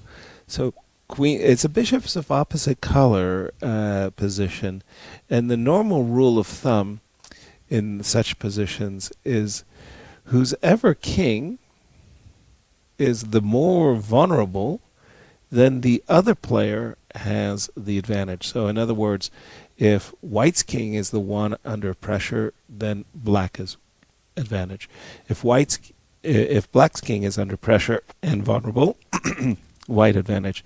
Now, once you know that, you instantly understand you cannot take this pawn. You cannot. Because that will make your king more vulnerable. Even though this pawn may be passed and on the doorstep of promotion, you say, that's not the problem. The problem is my king. So if I go, for example, king to b2, then you can make this nice little pattern of pawns. Those pawns are doing great job protecting my king. I can put my bishop behind. I can put my queen here. Maybe in the very worst case, I can move my king. So how do you think they will play? I think that the position is actually favoring white. Just a moment. We're going to go back to this moment. After d3, we do have on the board the move queen b4. We do have. I think that after c3, I'm going to make my contention would be that white's king is safer than black's. But don't you believe rook h8, e8, e2? Yes, that would terrify me, and that was why I would. But I think Gukesh will see that rook e1 lose, yeah? Yeah, I'm not interested in in allowing the pawn to take my rook, right, with a perpetual check. But I'll stop the rook from attacking my coming to e2. But how do you protect queen c5? Precisely, you can. I think it's important that you do that. Actually, is to stop me from playing that, and then I'll move my king. And again, it's one of these positions where the bishop opposite color, it's again, whose king is more vulnerable? This is a great game. I mean, I feel like 3 results are possible here. Again, coming back to your tournament, I want to say that I was interviewing Boris. Not interviewing Boris, I was more like learning. This man has a lifetime of knowledge, and it's like he's here and he's pouring his knowledge into the brains of the young people. And he said to me that, yes, sir, the children that I'm teaching, they're not only talented, which is expected, of course, but they had to qualify. That's right. To come into my camp. And I thought, wow, this is really cool. I got to ask Vadim. So the children that came here and got an opportunity to work with Boris, they earned it. Yes, right. But not only with Boris, with Elizabeth as well. As well. And yeah, we invited, like I said before, 190 federations to participate in this tournament that the children can play. Right. But it was difficult, of course, to organize 190 places. It's difficult to manage, and we decided to make a tournament to do the qualifying. Yes. Yeah, and the best player qualified and have the opportunity to learn from Boris and Lisa. Yeah. And look how the players are playing. I think it's a very good motivation. Oh, it's fantastic. Maybe in 20 years somebody will invite us to their tournament also. It would be great. It would be great. But yeah, I mean, come on. Is the opportunity for the kids. I mean, I would be like stars in my eyes, I'd be like, this is really, really, really but great. Everybody wants to make a photo with the players. I think they love it, yeah, and it makes absolutely fun to watch them. They enjoy it. Oh, no question about it. Again, B3, by the way, was played by Andrey. Rook B6 immediately by Levon. Levon is putting pressure on the knight, clear.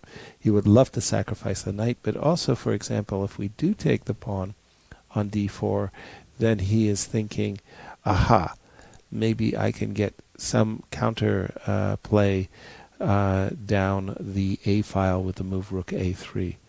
So this is how he is kicking. Let's see. And we already have one game finished. When we left it, Boris and I, we were both mystified. We thought that Wesley was enjoying some advantage, and he made a decision that for us was really remarkable. Right in this position, the double pawns on the E6 and E4, and Wesley decided to trade, and I can tell you that both Boris and I looked at each other like, what? Because we were just praising. Was it bad for Wesley? Yes. So in this position right here, we thought, that is to say, Boris and I both similarly felt that it was advantage Wesley. After this trade, we were completely doubtful, and Vincent is fighting. We think, or when we left it, we thought that Vincent was fighting for an advantage now. That you can see Wesley is cramped. Yeah, he's the one with a weakness on F2. Vincent is all beautifully developed on the F file. But Vincent is very dangerous. Yeah, and look at this move, knight H4. It's already an indication. I very much doubt. Is it an indication or he played it? He played it. Wow. It's an indication that he's on the attack, that Vincent Black and Wesley is in deep trouble. And once you see that move, I don't believe that you can take it. I think that you will lose the game if you take it. And Wesley agreed. He played the move knight d2. We're up to date. We see the players from the playing hall. Beautiful production here. By the way, we see all the players, their faces, the interviews. They made a very nice production team here as well. Yeah, the more we go to the finals, the more interesting they play, yeah? Right. Now, speaking to me about the finals, of course, tomorrow will be the final round, and who knows who's going to win. But then we get, on the weekend, also the Bug House tournament. Yeah, I think it was a bad idea to play against everybody in the evenings, because now they prepared, yeah. they learn so much. But we play every evening. It's like the same atmosphere I had 20 years before, where we was playing in the youth camps, yeah. So the same atmosphere. I mean, the guys are also enjoying, and they're also young. So I feel it like I was young too. So I just came into the past, yeah. So it's incredible feeling. Yeah, and by the way, regarding the book house game, it's so undeveloped, and I'm looking for somebody who can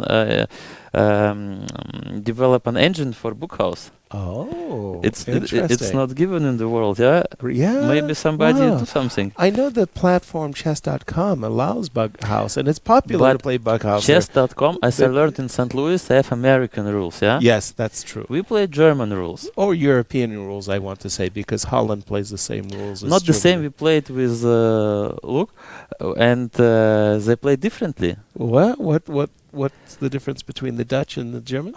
As I understood it now, 5 minutes ago, if you promote a pawn, you cannot grab the piece from the other board. You just create a new pawn. To a queen, yeah? Yes. And this is the big difference, because this is a game changer. Oh, absolutely. And in my opinion, if you promote the pawn and if you grab the piece from the other board, it's much more interesting, yes.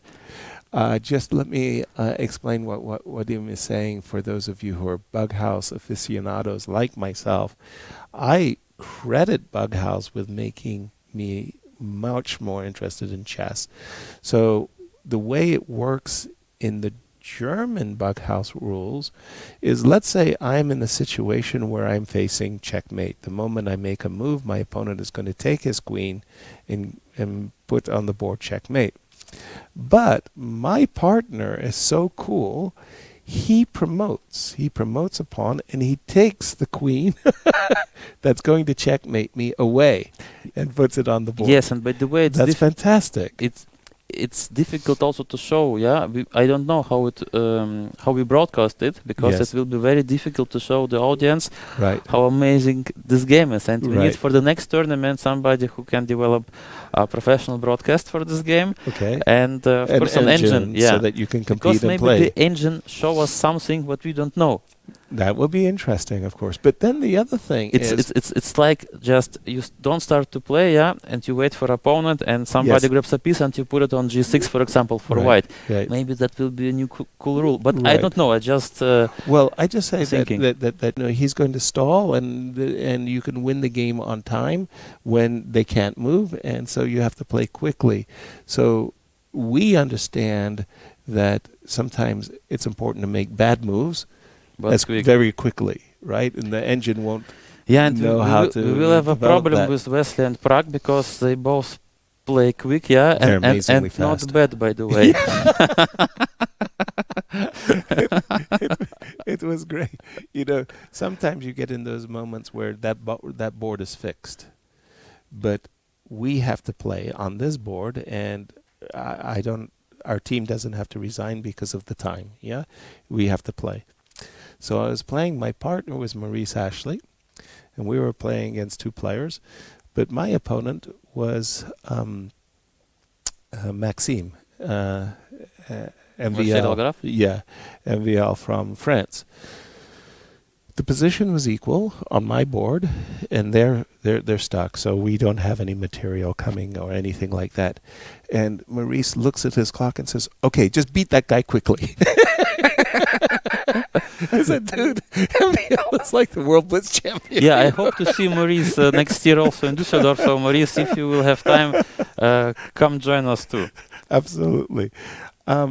Looking forward to the Bug House tournament. That'll start in the same time as the... we start at 12:30, because a lot of people need to departure. Okay. And we started so a little early on okay. And I believe we will, because I think it's very difficult to how should I say it correctly? It's very difficult to broadcast, or we will have a delay. And the other true.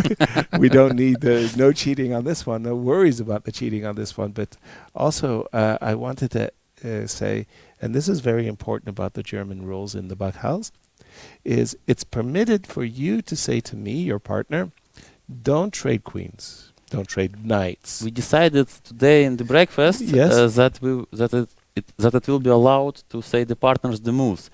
I wanted to ask. Yeah, because previously we talked about it that it's forbidden. Yes. But nevertheless, you communicate with your partners. You can do like this, or whatever. And so it's not necessarily better you speak directly, because it makes the game more interesting. Right. Normally, I would say something like, okay, for the next few moves, just don't trade knights. I'm vulnerable, and I'll tell you when I got out of the position. So normally I'm not the one to say, oh, play bishop d7 and take the knight. I will just say to you, I need a knight. And then you have to find it. But you're going to allow that, the moves, actually, between the partners. Yeah, and the moves ends when you put on the clock. So you can grab a piece. It's not necessary that you play with this piece. You can make another move. Right. It's not touch move, it's touch clock. Yeah, and that makes sense. Yeah, I think everybody will love it. Right. No, and I want to say, no, seriously, I started chess at 12, but I fell in with a group of friends who were 14, 15, 16, and older. And the fact that they let me play these,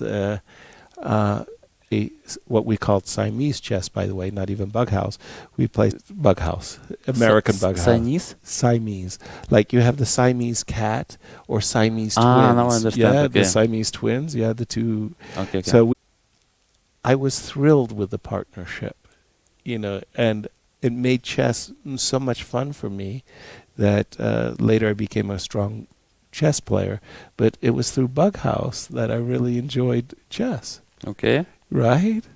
And then we never had more than just social Bughouse playing. Yes. But you saw it's very popular in St. Louis, right? I mean, you saw it yourself, yeah. We played two kinds of games. In St. Louis, we played 3 or 2 minutes. Yes. Maybe 2 minutes we played. Yeah. But here we play 5 minutes. Exactly. It'll be a lot. So it will be more interesting also for you to comment, Of course. Because you will see more moves. Exactly. Vadim, thank you. I know you've been very, very busy, man. Thank you so much for taking your time out. And thank you for your sponsorship and your organization of this great event. I mean, I know, speaking with the players, that they're really enjoying themselves. And you can see it in the quality of the games. They're fighting, well, every single day, and the games have been great. So thank you for what you've done. Thank you, yes, sir. Absolutely. We're going to see you on the other side of the break.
Welcome back to the WR Chess Masters Round 8, and I'm very happy to be reunited with you today, Rasa. It's been a while. Thank you, Lizzie. No, hello everyone. Welcome back. It feels normal. It was just very unusual, fantastic day today for me, especially as I got a chance to interview Boris Gelfa, and I know the children here are enjoying his master class, but I get to enjoy his master class too. And then the organizer and sponsor, just joined us as well. So it's been a day of guests, but it's also been a championship round, a penultimate round, where some extraordinary things are happening.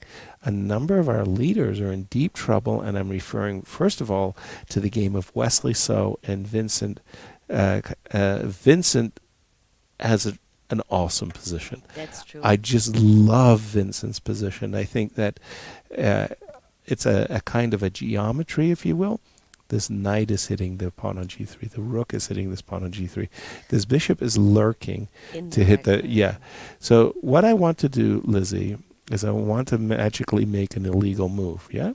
So in my mind's eye, I want to take this pawn on e5 and drop it on the e3 square. That would be awesome, Drop it on the e3 square, and then g3 just falls like a house of cards, yeah? So if I'm black and I'm in Vincent's shoes, the move that I'm finding myself drawn to is the move rook e8. What I want to do is I simply want to go e4 and then e3. And I just think it's a terrible position. I'm going to say it. I think Wesley's lost. Yes, it seems like Wesley is lost, because also after e4 the rook has hardly a move. I mean, you can go to a3. You can go somewhere along the third rank, but I think after e3 the defense is breaking apart. It just completely collapses, and I don't care where you move your rook. This is what I meant by the devastating idea of e3. I mean, just everything is crashing.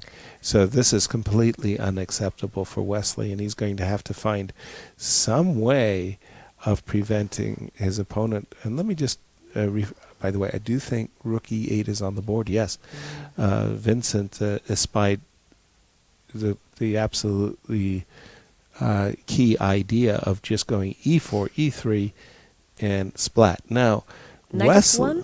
Yeah, let's take a look. Knight f1, let's do it. And let's do it. What else? Yeah. Well, I mean, it's not like that white has a great choice apart from knight f1. Exactly. And then, I don't know, we'll just put and I don't deviate, right? Okay, bishop takes e3. Is it that bad? I just want to check as well. There is a queen g4 that could potentially... I've become a little too enthusiastic as I'm looking. There is a queen g4 that will this is somehow save the day. So it means that I can just wait one turn before playing. I could play h5. Okay, knight. Thank you, Lizzie. The knight f1 is absolutely required. It was played, actually. And my question is, in this final position after knight f1. Let's say we play the way you like. You play e4, I take, the rook goes, and I go, for example, knight h4. Oh yes, that is also eyeballing. Because if the knight now moves, then the question is, how is e3 now? But then, I have one force less. I can trade rooks more. I can trade it still doesn't work, actually.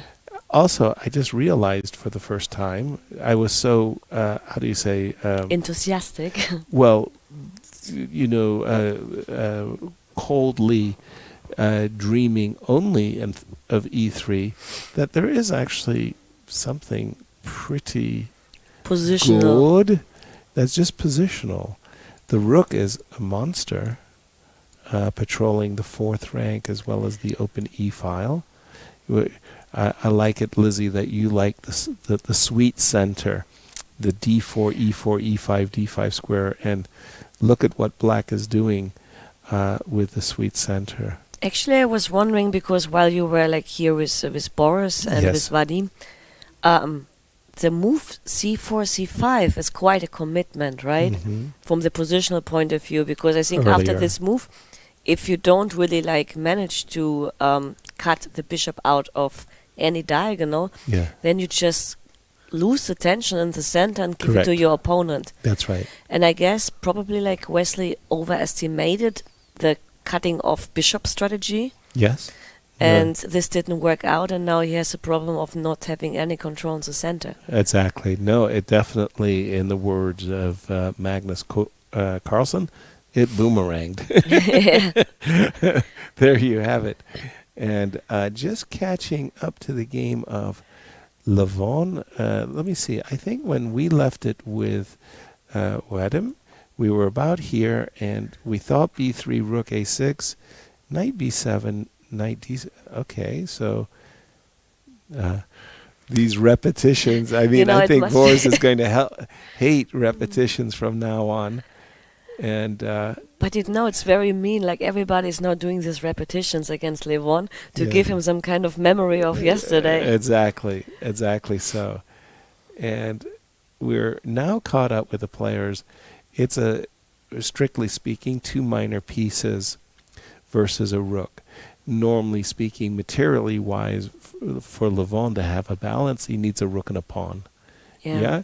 So he's materially down, but white still has to coordinate, or, the bishop on a3 is not on a good square. It should be, let's say, on f2. f2 would be a dream square. Actually, let me ask you a question, because in such kind of material imbalances, we should wonder whether is the rook exchange, I mean, I believe it's good for white, but I just wanted to make sure the rook exchange would serve which side?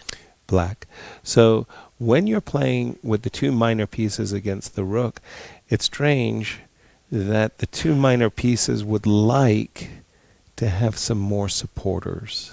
Okay. So the 2 minor pieces on their own cannot overwhelm a rook.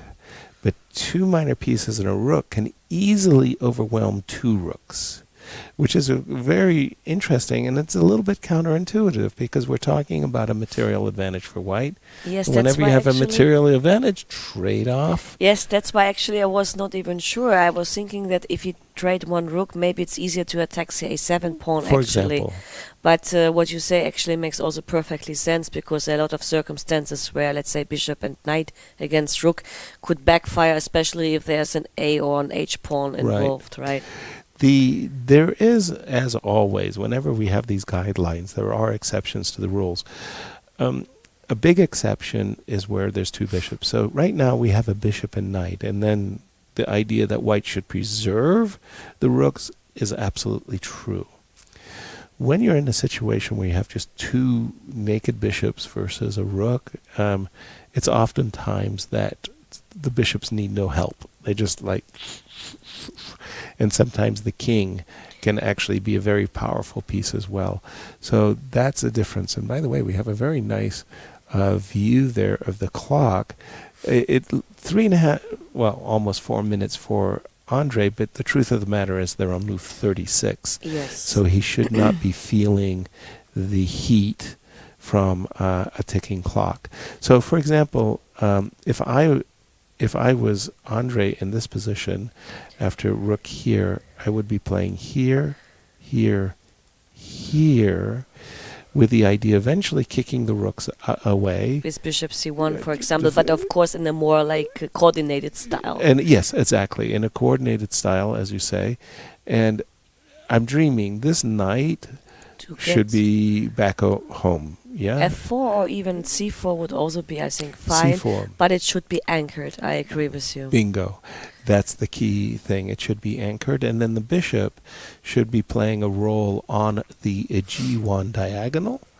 And once Andrey gets his pieces in proper working order, I would put it like that, he should be winning the game in a technical way. Technically winning. Let's just see what happened. Come on. There we go.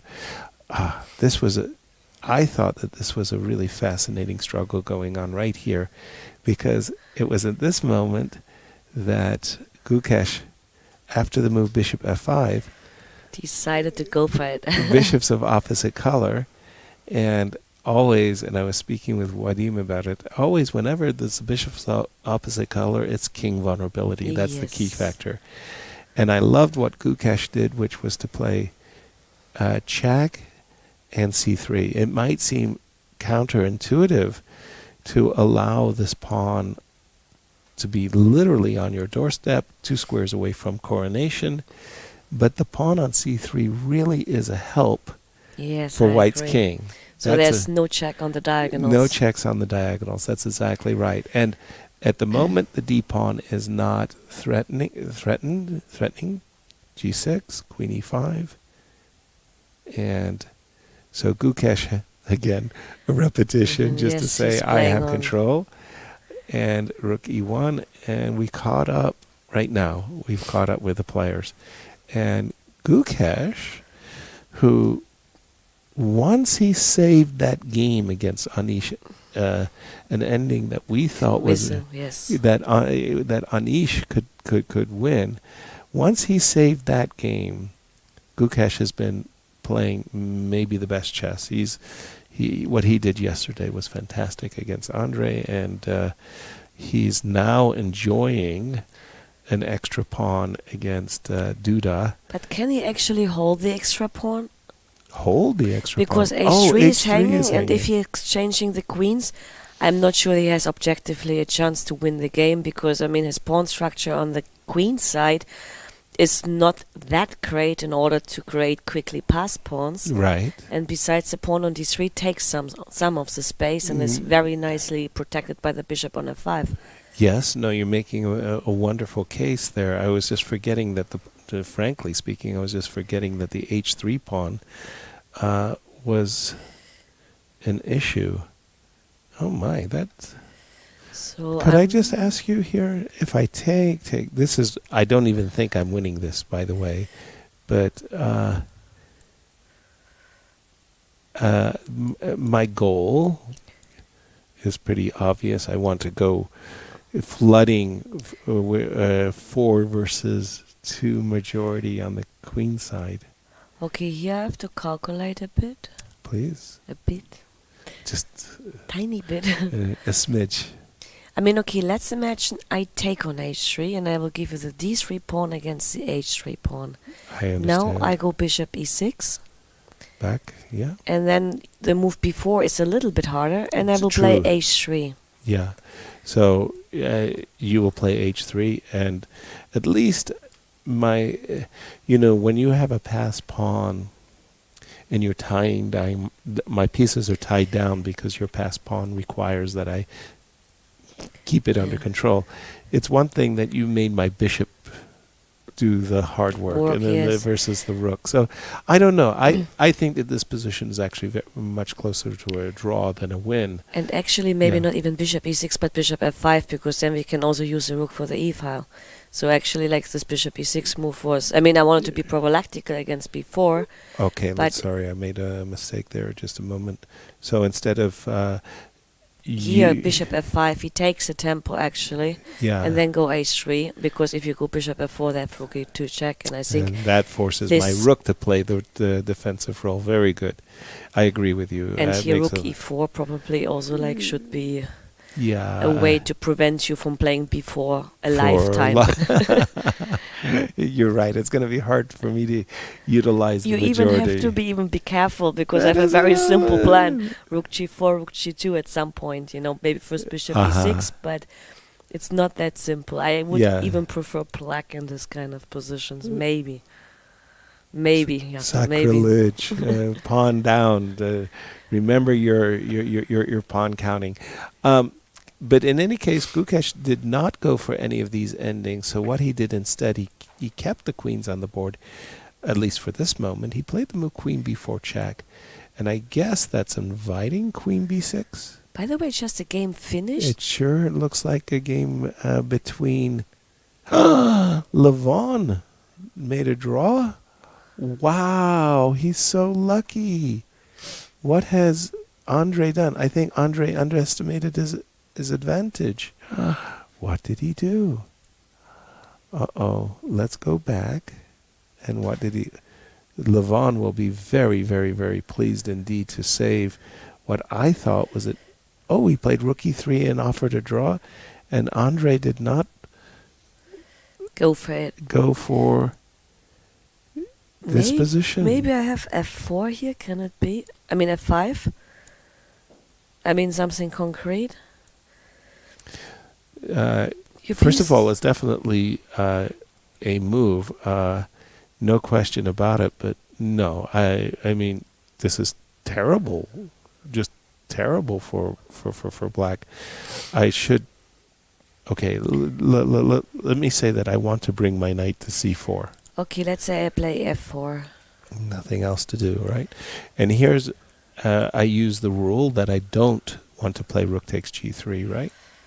Yeah. So, but I do want my bishop on this diagonal. No, I agree with you that actually, like, it still looks very nice for white. Safe so king? It's hard to say why he agreed, actually. I think he misjudged his advantage. It often happens that you think that you don't have so much when you have these types of positions where it appears that after king h2, rook f3, rook here, it appears that black is threatening you. Yes. Yeah, that you've got that you're tying me up, but it's actually an illusion. It's only a temporary thing, and once I get my bishop to g1, it's over. So, wow. Well, this a actually, good luck. A good luck for Levon as he goes. At this exact moment, he's back in first. Yes, and then that's he very goes into important. the clubhouse for his game tomorrow. And you know who he's playing tomorrow? Gukesh. Yes. But with white, actually. Yes, they're tied for first. Yes, and this would, of course, feel much better than if he had lost today. Well, without question. And that will set up a fantastic championship round, final round tomorrow. But wow, you're right. I'm quite stunned myself by that. Well, you know, this is the timely draw offer. We kind of made reference to it, that somehow in the past we had the rights when we were the higher ELO-rated player to offer a draw from a position of inferiority.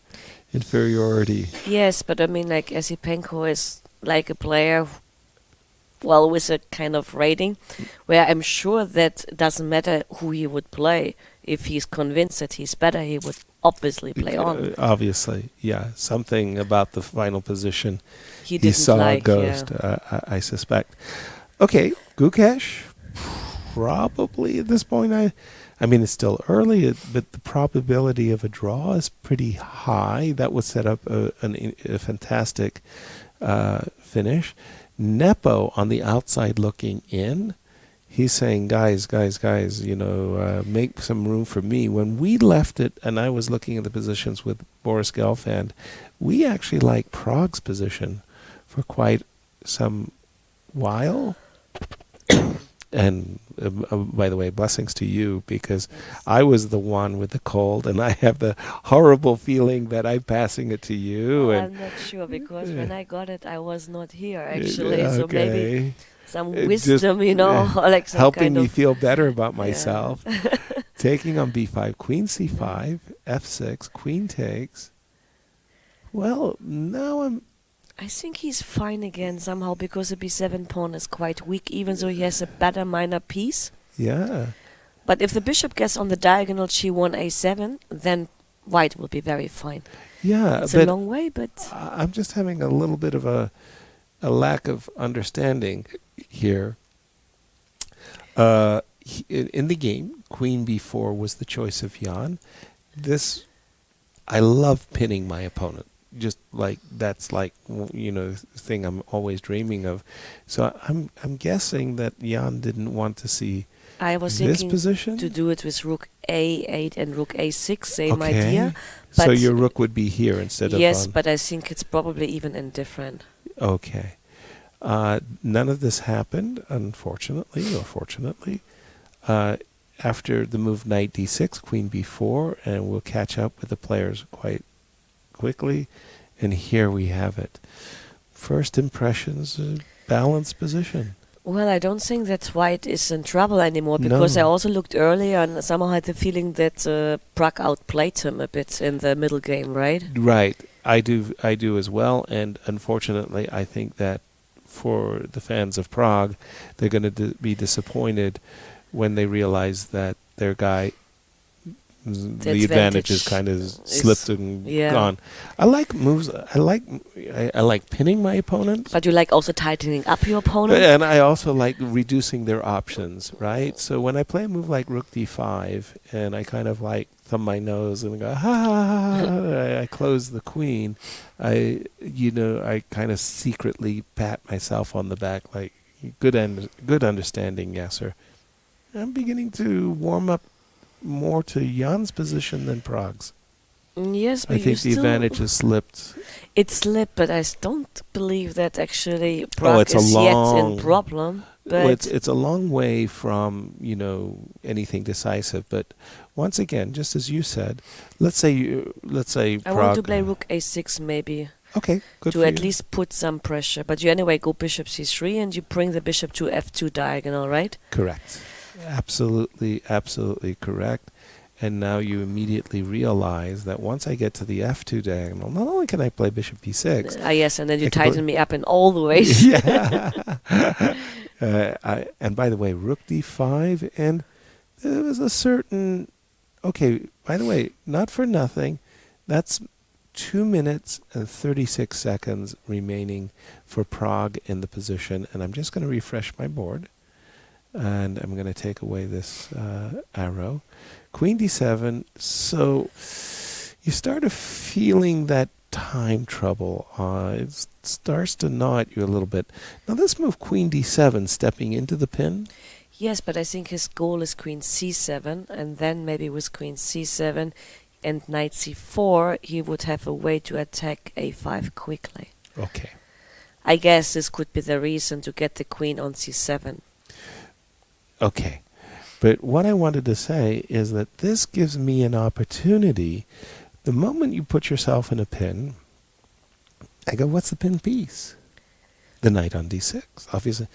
Can I attack the knight on d6? You yes. mean like you want to play f4? Bingo.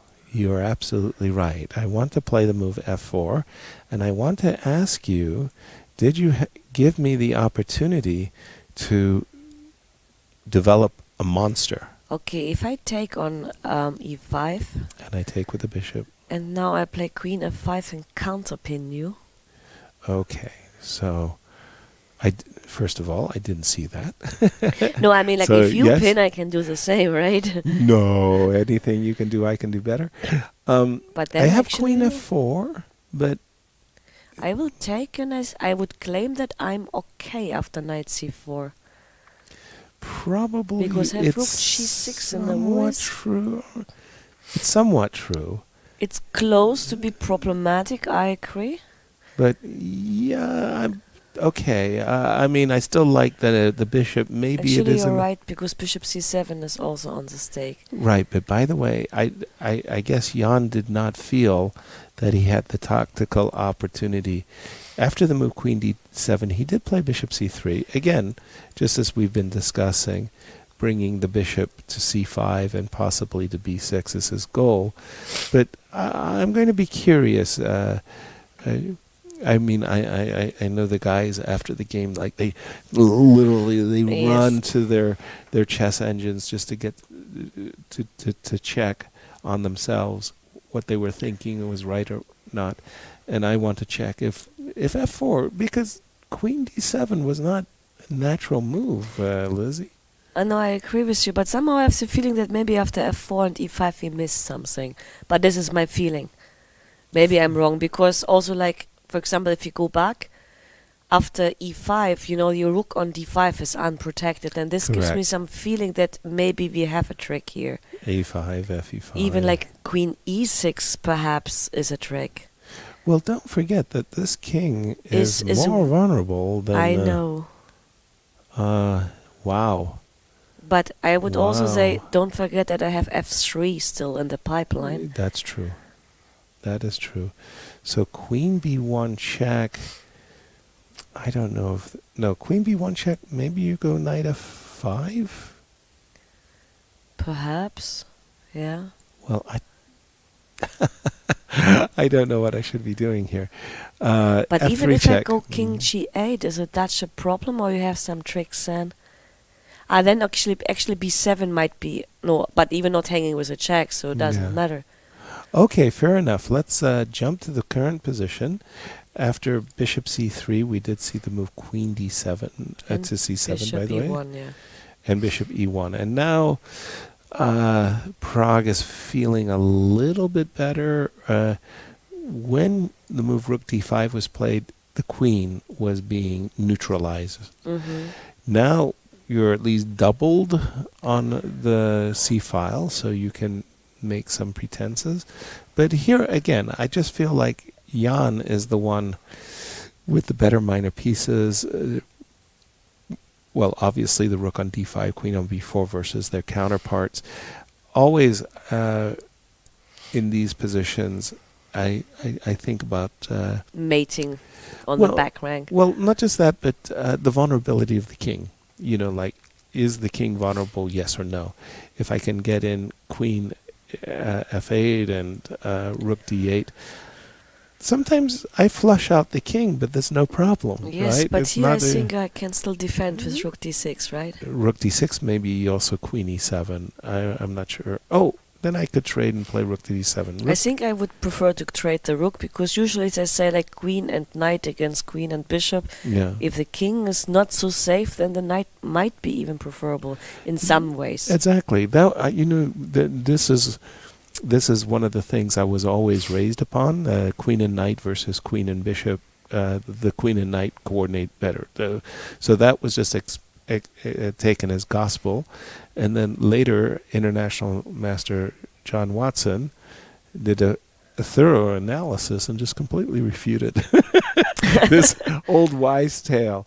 And I was like, it depends on the position, but I mean, like the logical explanation is that the knight can always operate on both squares, colors, and the bishop cannot.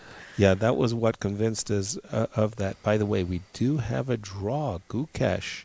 We even predicted this almost. Right. We're good. So this sets up a fantastic... Come on. I mean, it's like somebody in Hollywood looked at our tournament and said, what we're going to do is we're going to arrange for the match between Levon and Gukesh, because those two guys are going to play for the championship between themselves. And that's what we're going to see. He's at +2, is Gukesh, as is Levon Aronian. They'll be matched up tomorrow. Wesley so on the outside looking in currently, as well as Jan on the outside looking in. Yes, but if Jan by miracle wins today... Yes. And this was by the way, queen f8, rook d6 on the board. Okay. Okay, sorry. So yes, if he wins today, but even so I think he's still very, very, very far from that. Yes. Then of course he has a chance, because I don't know he's playing Vincent tomorrow with Black. Okay. But Black usually with white Vincent actually never has a problem, so I don't think that this is an issue. Okay. Wow. I mean, what I want to say is like very hard to beat a player like Vincent with white if Vincent wouldn't push himself very much. Exactly. So winning on demand against any of these players is really a challenge, and winning on demand with Black... I mean, you can win if there's some risk-taking. For example, like Esipenko would be a player, you have better chances in terms he might take more risks. Exactly. But if a player doesn't want to win of this level, it's very hard, let's put it this way. I agree with you wholeheartedly. And in this game, by the way, between Nepo and Pragg, they've made their time control. The more I'm looking at queen f8, even though I was the first to suggest it, the less I'm inclined... by it, and I think maybe he should have just stuck to his guns. And but what about rook c2 here? Okay, and I'll ask you a question. What about your knight? Yes, I was just realizing that rook c2 was a little bit too optimistic. So you understand that domination, yes? The theme of domination. So there's a knight on c8, and then you put your bishop 2 squares away from the knight. The bishop goes to c5, and it dominates. Yes, you put the knight on a4. Yes, yeah, and we call this from the Japanese game Tsuji. The bishop, okay. Yeah, the bishop dominates the knight with this move bishop c5, and I like white, but he didn't do that. He did play queen f8, and he did just allowed the move rook to d6, maybe in a time. I mean, obviously the dream is that, hey, what's the problem? I'm winning. All I got to do is go d6, d7. I'm winning. Except the problem is that our king, if we tuck this pawn over onto g3, then we're winning. But with the pawn on f2, I can. Yes. Well, first of all, the bishop is hanging, but I just wanted to point out that you've got this type of perpetual check. But hang on, actually, in this position, which we are just having on the board, instead of d6, can I play queen c5? Yes, let's go back. One move just going back, like after e takes d5? Yes. Now queen c4. Queen c4, and let's say queen c5. I have a check, of course, on f4, but after king, let's say on h1, I control the most important checking square. g1, yeah, and you're ready to. Yes, the only question is, and that's maybe the interesting one, if, for example, I give a check on f4 and then play knight d6, or I start with knight d6. I mean, this is probably even indifferent. Oh, maybe in this way there is a problem. Yes, that's why I would prefer, or that's why the other way is probably like a better. But it's not even clear whether this is a perpetual, right? Right. But let's check it. Queen c1. Oh, sorry. But on the other hand, I don't see. No, he can play g3, and I don't have a check. But I can take on f3. Exactly, and here I have c5. Certain doubts, yeah. Because I can run towards the bishop. I don't think you're getting a perpetual here. It doesn't feel good, Liz. Let's say if I go here and here and here and here, and I just just kind of keep walking. Oops, excuse me. You can't play d2. I keep walking towards the bishop, and I'm a happy camper. Yeah. Okay, let me refresh the game, and let me play, therefore, the obvious move. Okay, bishop b4. More or less. Is he forced to take? Not necessarily, but at least in this case, I would ask you, why did you play rook d6? Yeah. Yes, and I mean, objectively speaking, it was move 40, so Pragg didn't have so much time to calculate that. Right. So let's go back to taking on d5. All right. And give a check on e4. Okay. You give a counter check on d6. And now I have to think, but maybe it's too late. I have queen c1. Okay. You're eyeballing the same perpetual check. And your queen is cut for the moment, which is important.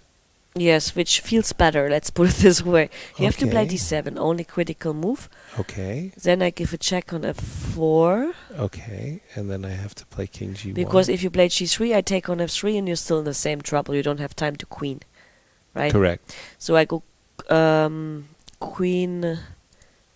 Yeah, this is probably not much of. Let's say queen c1 gives less options. You have to go to f2. Right. So you like this one, yes? Yes. Okay, I do have to go to f2 as you described. And now, I mean, like, I'm looking for a check where I take the. Yes.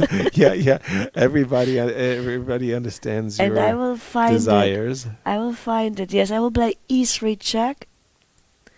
And I will run away. Then queen c7 check. That is aha! You got me.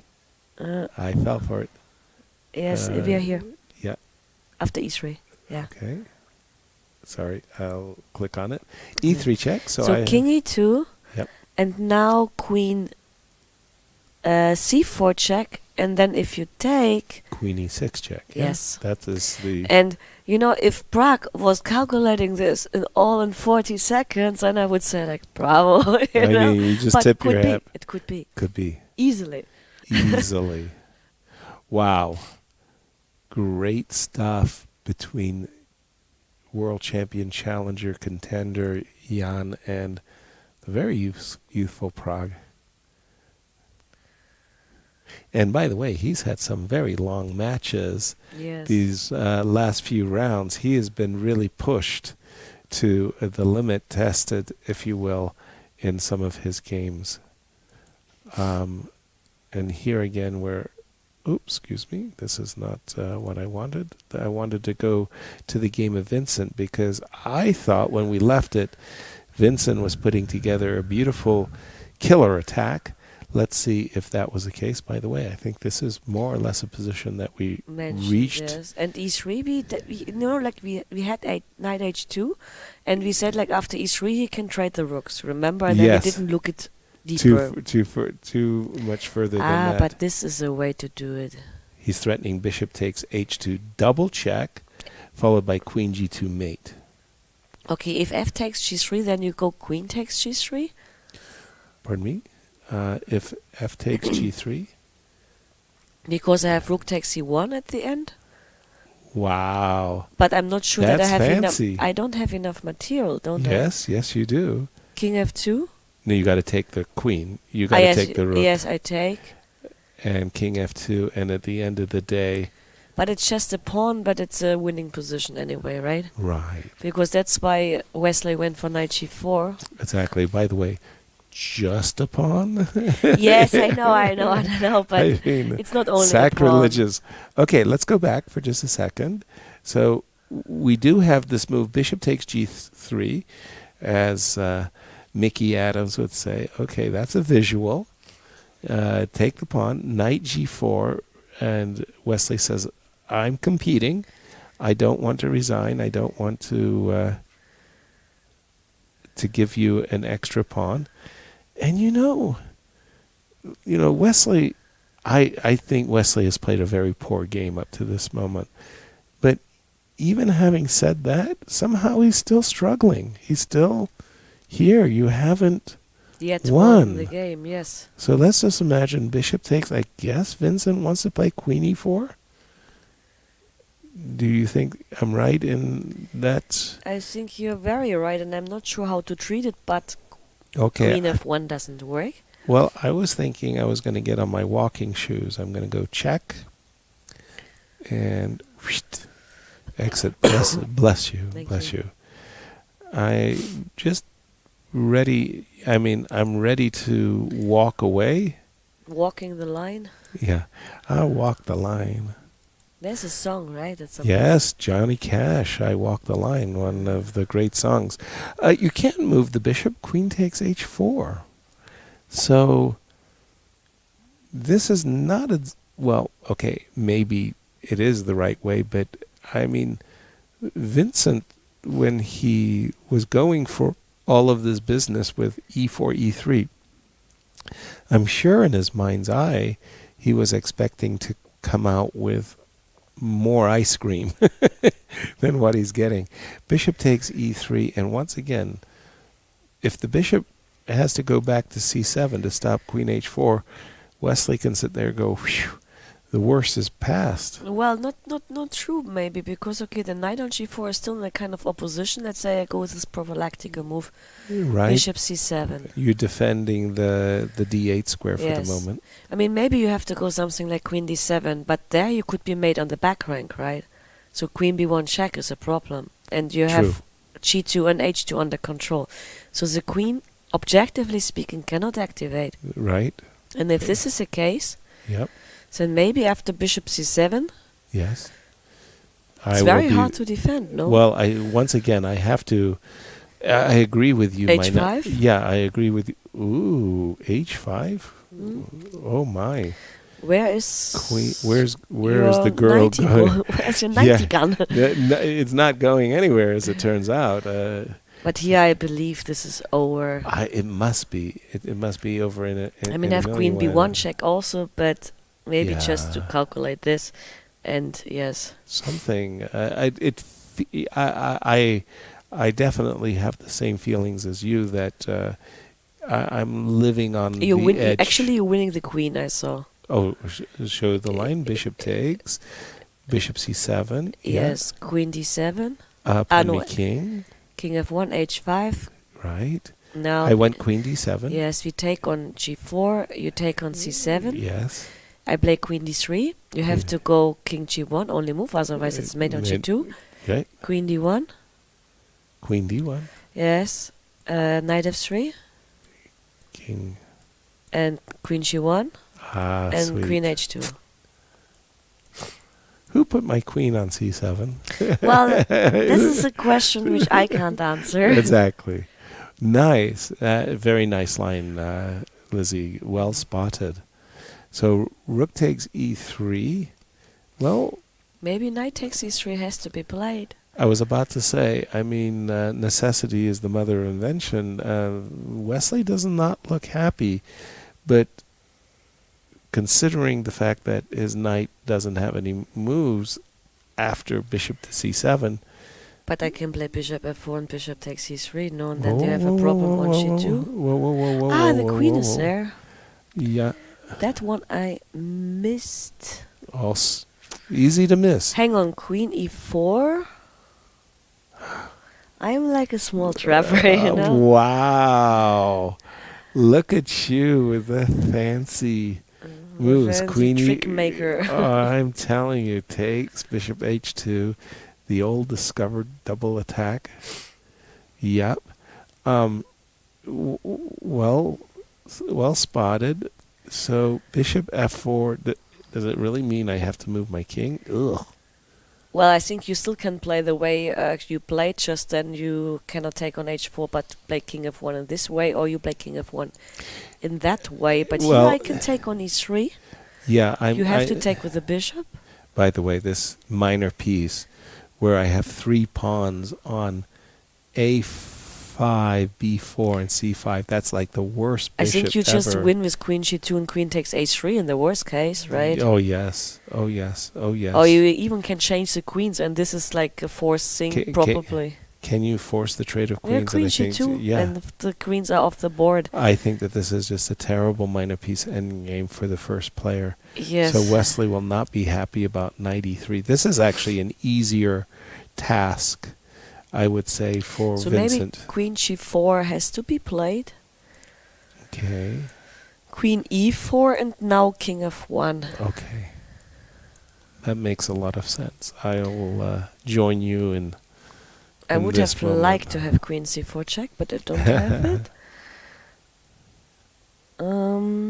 But here, queen d3 check. You know what Mick Jagger said? You can't always get what you want. Okay, queen d3 check. I will get what I want. And what's that? Bishop takes e3. Okay. Darn it. And here I thought like I can force the exchange of queens, but maybe not immediately. Where's the force exchange? No, it's not yet force, of course. Okay. I agree. Like knight f5 is still looking winning, but yes, I'm not arguing at all that I'm a happy camper. I'm at this moment. If I'm in Wesley's shoes, if I can draw this game, I'm just the happiest person on the planet. Indeed, you say it. You said it. You said it. 3 draws, 2 games remaining. We're going to just take a short break and make sure that Lizzie's going to get her teas. But we hope you've been enjoying the coverage of this WR Chess Masters. It's been a marvelous, marvelous event.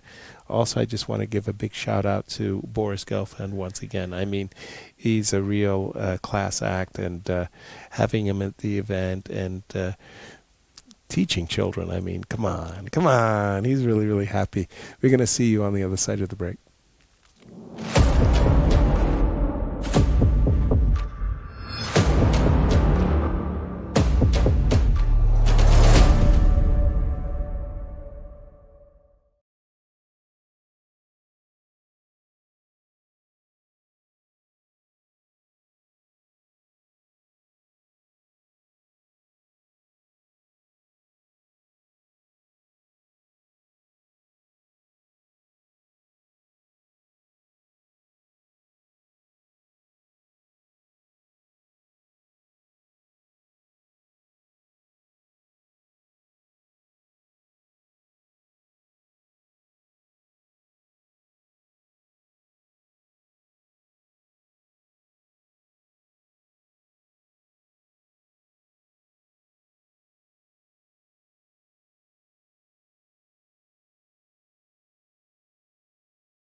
Welcome back to the WR Chess Masters Round 8, and we still have 2 games to go. And they're so important to our standings as well, Lizzie. Yes, because if Jan wins today, then he would be tied for joiner. first. Yes. And a very big development has happened, actually, in this specific game. When we left it, we saw the position after move Queen f8, and we were looking at Rook d6 and Bishop b4, and we were thinking to ourselves that it's very important that Black has opportunities for making a perpetual check on the f4 square, as well as the c1 square. Those were the 2 squares where the Black Queen will make a perpetual check. So we were analyzing a number of variations that went Bishop b4.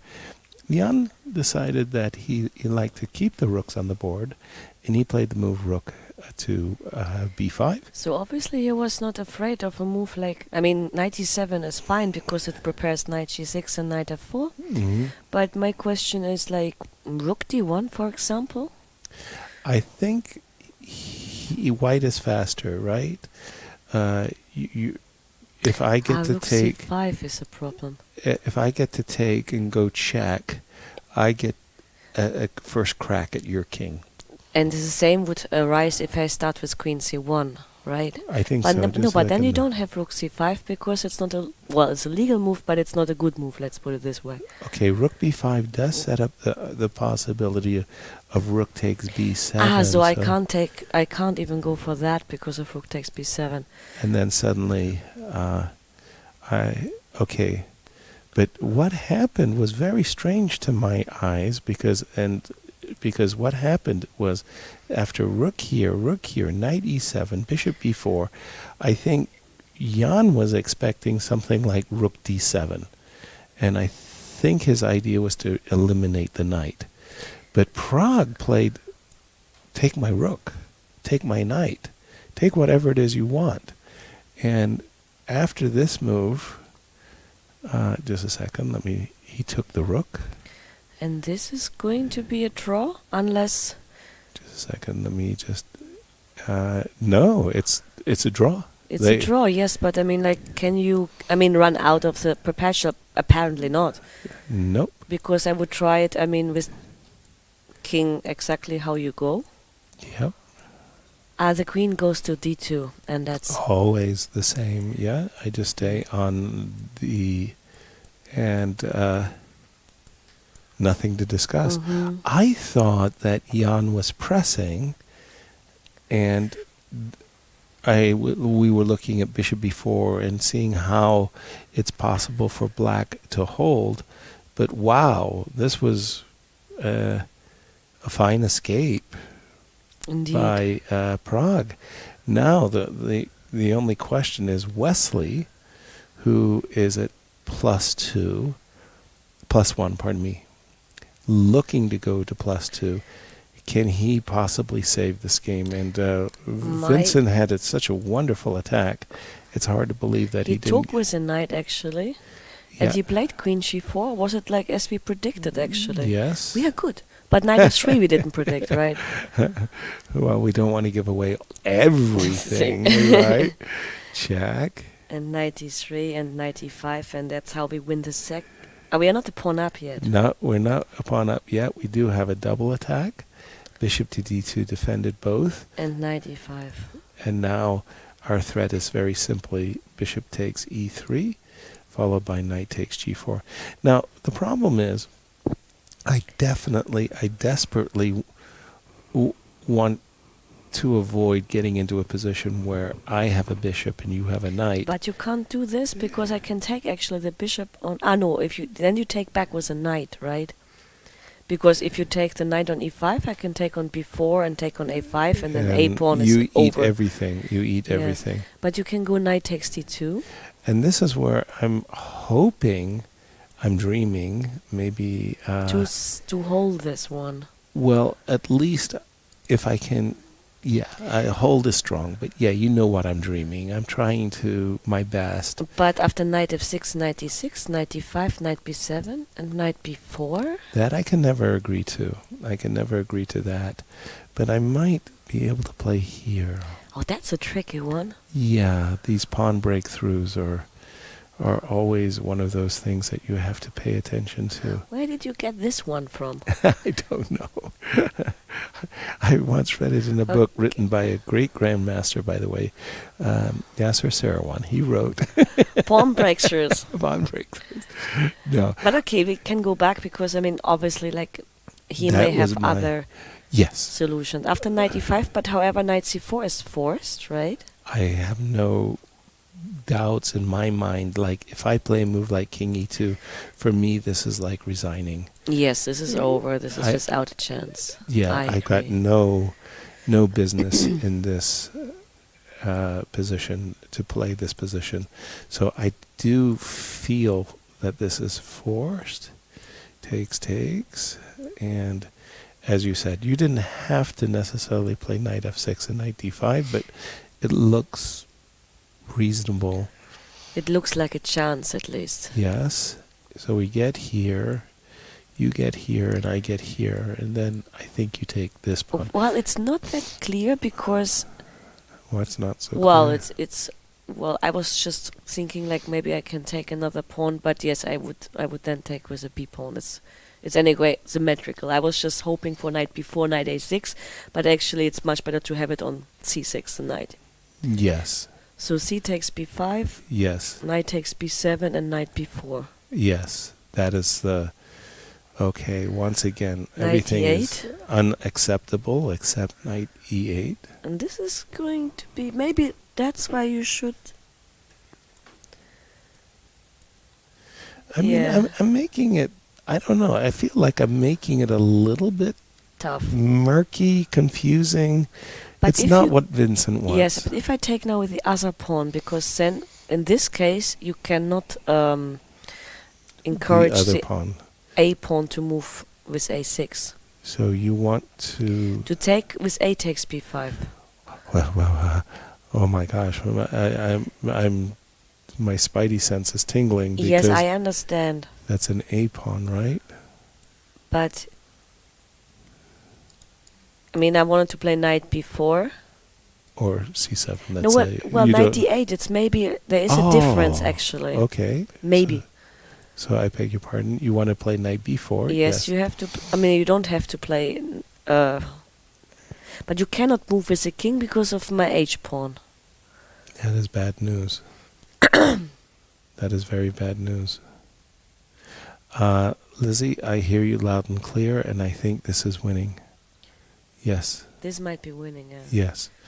I think that's our conclusion, that, I'm trying to desperately throw some patties in Wesley's favor, but wow.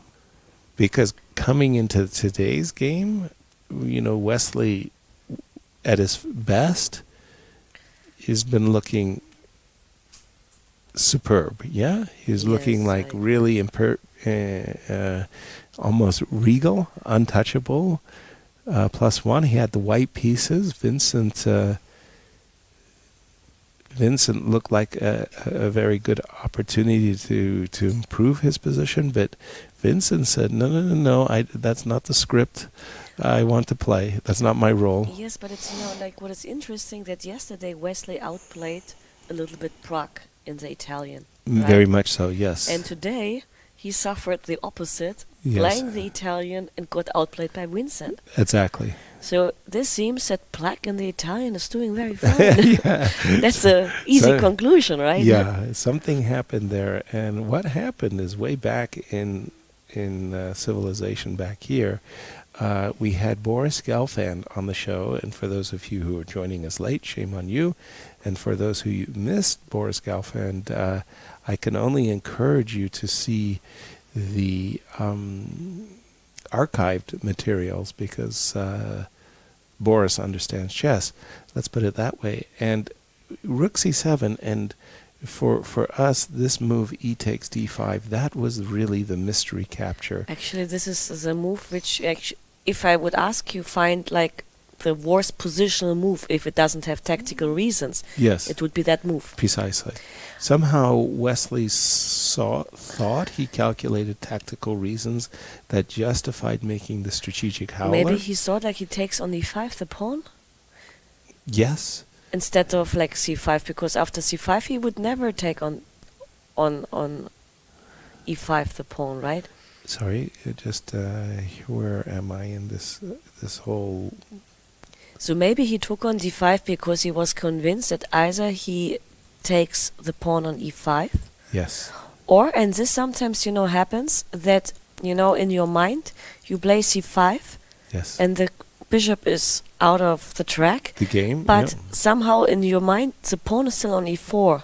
It happened to me once, like I'm calculating a line, I see like I achieve something, but then I forget that actually I moved the pawn. So maybe he had in his mind, and this sometimes, is this kind of spinning way of typical black out, that the pawn on e4 remained, and he had c5 on the board.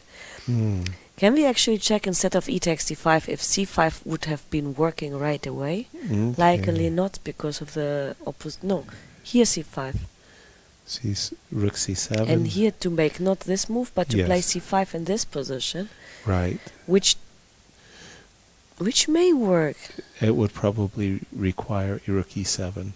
And then if you want to go in this direction, you could also play, for example, but then rook there's e2. knight f4, no? Which is a little bit inconvenient. Yeah, but this was the way Boris and I kind of expected the game to go. Instead, after this capture, Wesley got to this position, and maybe in his mind's eye, he had thought, ooh, I'm winning something, And he forgot about rook e8? Rook e8, and then the knight is not great on b3, but what is great for black suddenly is everything. We can stop right here, and we can say instantly, black's game is a model of harmony. You're tripled on the half-open file. The bishop on b8 is attacking and defending e5, but also attacking on the diagonal. And Vincent, from that moment onwards, went on to get a big advantage. Maybe he spoiled it along the way, but nonetheless he kept the advantage, and he's currently enjoying the sunny side of a better position. So I wonder what actually Wesley is thinking about, because I don't see anything but knight c4. Exactly, me either. Again, this is I think, the ending I absolutely want to avoid. I'm going to have this dark squared bishop, and it's going to be a defensive piece for the rest of the game. You have to place your bishop on b6 forever. I mean, Victor once was really, Korchnoi was once disgusted with himself, and I said, "What's going on, Victor?" And he said, "I'm playing ugly chess." Actually, I have a question. I mean, if we take into account that the bishop on b6 cannot move, right? And the bishop on b4 cannot move, we can actually say that we have this kind of outside passer ending. So like I play g6, h5, and then I claim I have the outside passer, and I win the pawn ending, which is not on the board, but which feels like a pawn ending, by just creating the outside passer, collecting f2, and then go towards d5 or c4. You made it very simple as to how you're going to win this endgame as black, and I absolutely agree with you. You came out with the formula, the prescription according to the rules. Exactly. And we're very gratified by the rules. No, actually, like when at some point, Kasparov Chess was producing a lot of material, tutorials, and so on. Yes. And I remember I went to Paris together with Almira, and I have seen your tutorial. We made an advertisement for you about that's it. Nice. Go on. Yes. And the thing is, like at some point, Almira was so tired, and I didn't even have the chapter of pawn endings. I mean, my topics were middle game strategy. Something else, yeah. So and suddenly, like, I got the topic, the remaining topic of Almira because she didn't feel well. Yes. And suddenly I was occupied with the outside parsers and this kind of explanations she wrote down, and I had to read it, you know. Hopefully. And then I got actually exactly to this point how to explain, like, the advantage of the outside parsers, you know, and the rules connected to it. Right. Hopefully she wrote it in French, so it's much easier for people like me to read and so on. Do you speak French? Of course not. But you speak English and? Well, I take great pride with myself. I find myself able to speak English and American English. Oh, congratulations! Thank you very much for mastering both accents. Well, indeed. How about Australian and Scottish and Irish English? No, not good at all. Not good at. I don't go with the Jamaican. I don't go with the Scottish. Okay. But those are my two favorite languages. Yeah, American and English. So we say that our two countries are separated by a common language. Knight e5, and Wesley looks rather forlorn as he realizes that he's got a choice of very ugly looking endings, bishop c3 or knight c4, and the knight c4 is arguably the best practical try, but it's bad news. One more look, shall we? I mean, I don't think that there's anything to look at here. We've been looking at knight takes d2. Knight takes e5, bishop takes b4. It's just terrible, right? Yes, it's just you lose just another pawn, and especially 2 pawns plus the a5 pawn in case you hold the a pawn, which is probably more useful. Still, I think it's hopeless. Agreed. I mean, 2 pawns down. No, I can't. I'm trying to make some terrible argument. It's not even close. If my king were on e6, and that's like, I might try to make some argument that, you know, these pawns are beautifully blockaded, and I have but it's such a. But I still can make the same rule about the outside passes, right? By g6 h5 in the worst case. Yeah, agreed. That was why I was looking for f5, king on e6, and I would say I got some kind of positional draw, but boy, I'm really reaching hard. The times of the players, they are in their second time control. 53 minutes for Vincent. He's feeling very, very good. They're on move 46. So I don't see any time. Time not an issue in this game. The issue is the position, and Wesley is, you know, calculating which variation which ending offers me the best chances, and it's not. I wouldn't even be able to answer, but probably I would go for the knight ending, right? Yes, even though we've realized what's going on, as does Wesley, but any ending where white gets the dark squared bishop, it's terrible. It's terrible. Agree, yeah.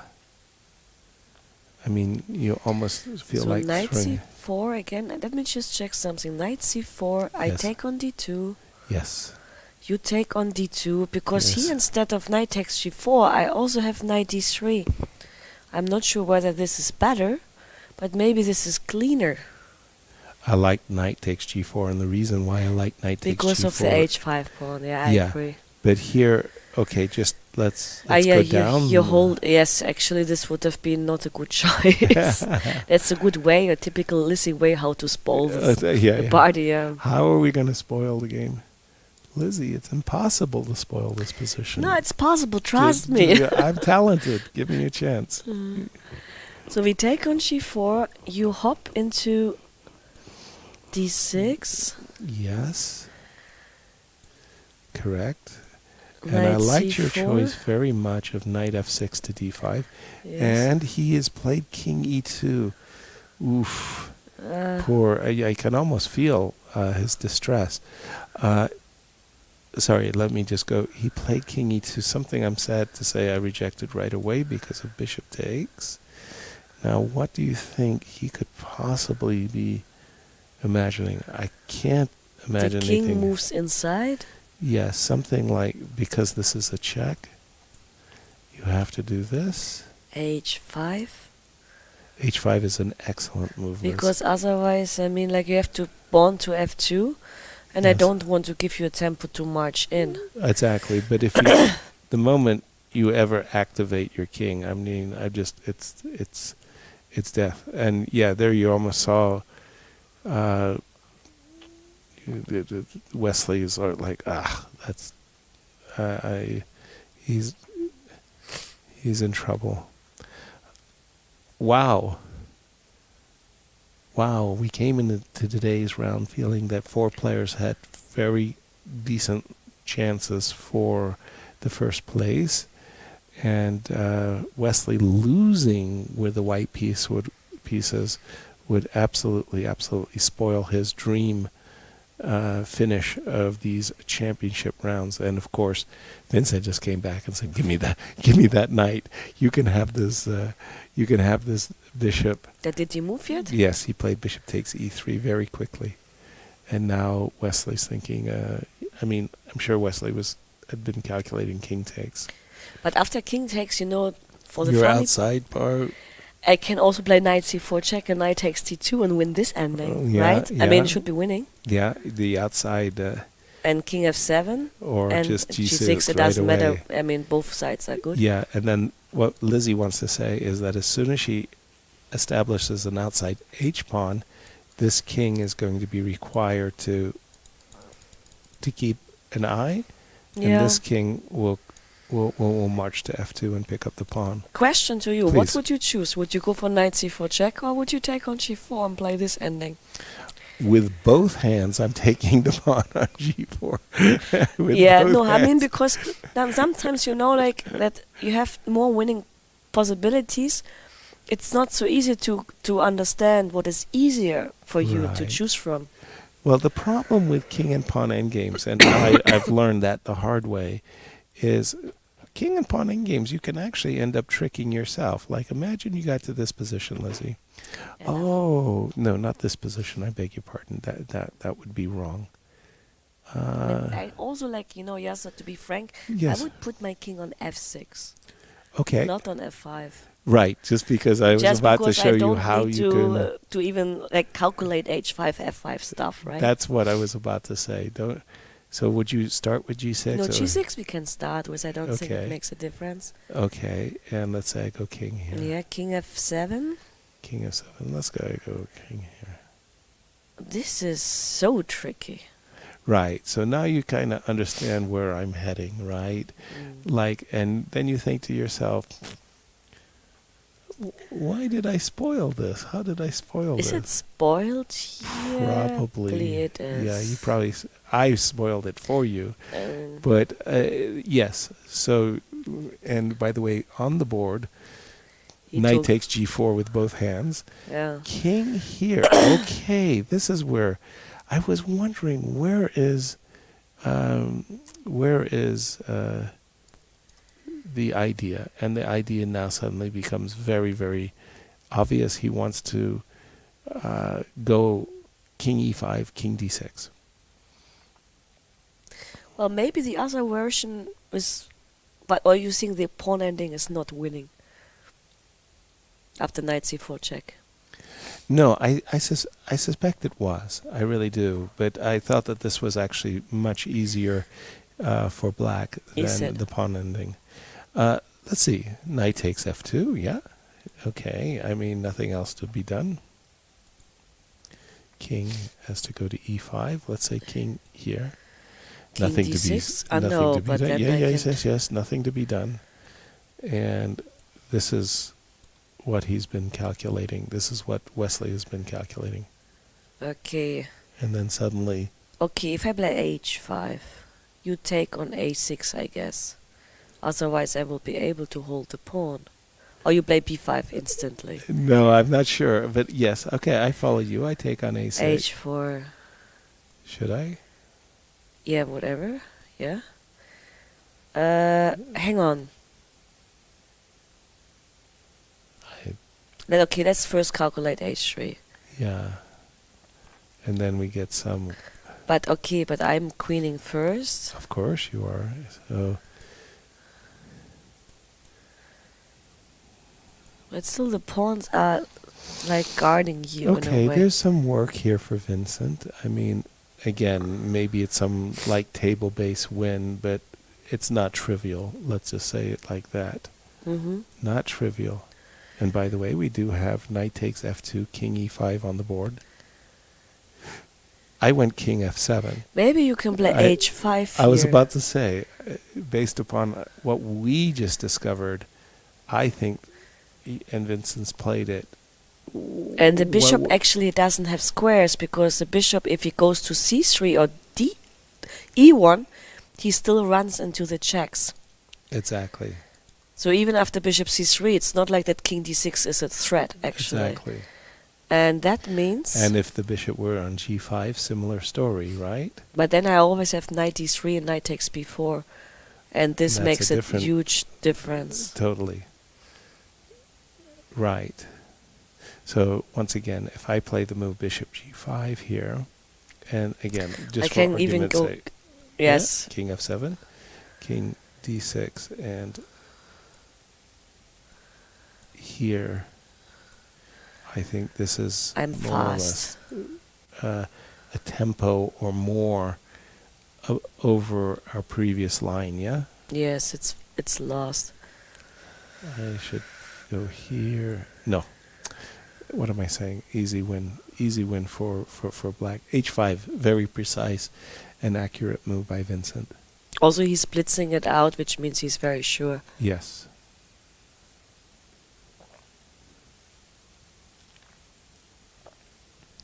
And by the way, if I'm black, I'm so eager to play h4. It's almost like a pre-move.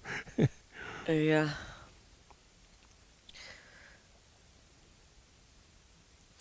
Lizzie, we've been having some very, very eventful rounds, but I think we're really setting ourselves up for the 9th and final round to be a really exciting finish. Okay, what would be the bet? Who you think is winning the tournament?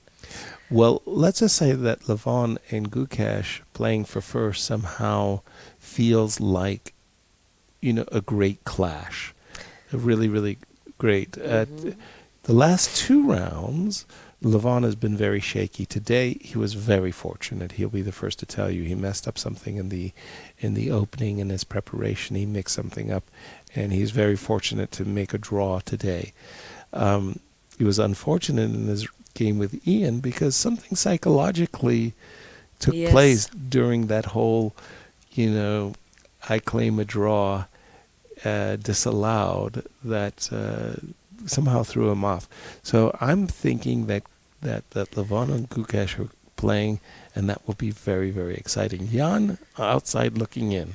Okay, but he's playing Pragg. I mean, if Jan was white tomorrow and he would score, let's say, and the others would make a draw, then we would have 3 people, and especially Jan beating Levon would give him the best tiebreak from all of them. I'm sure that's true, yes.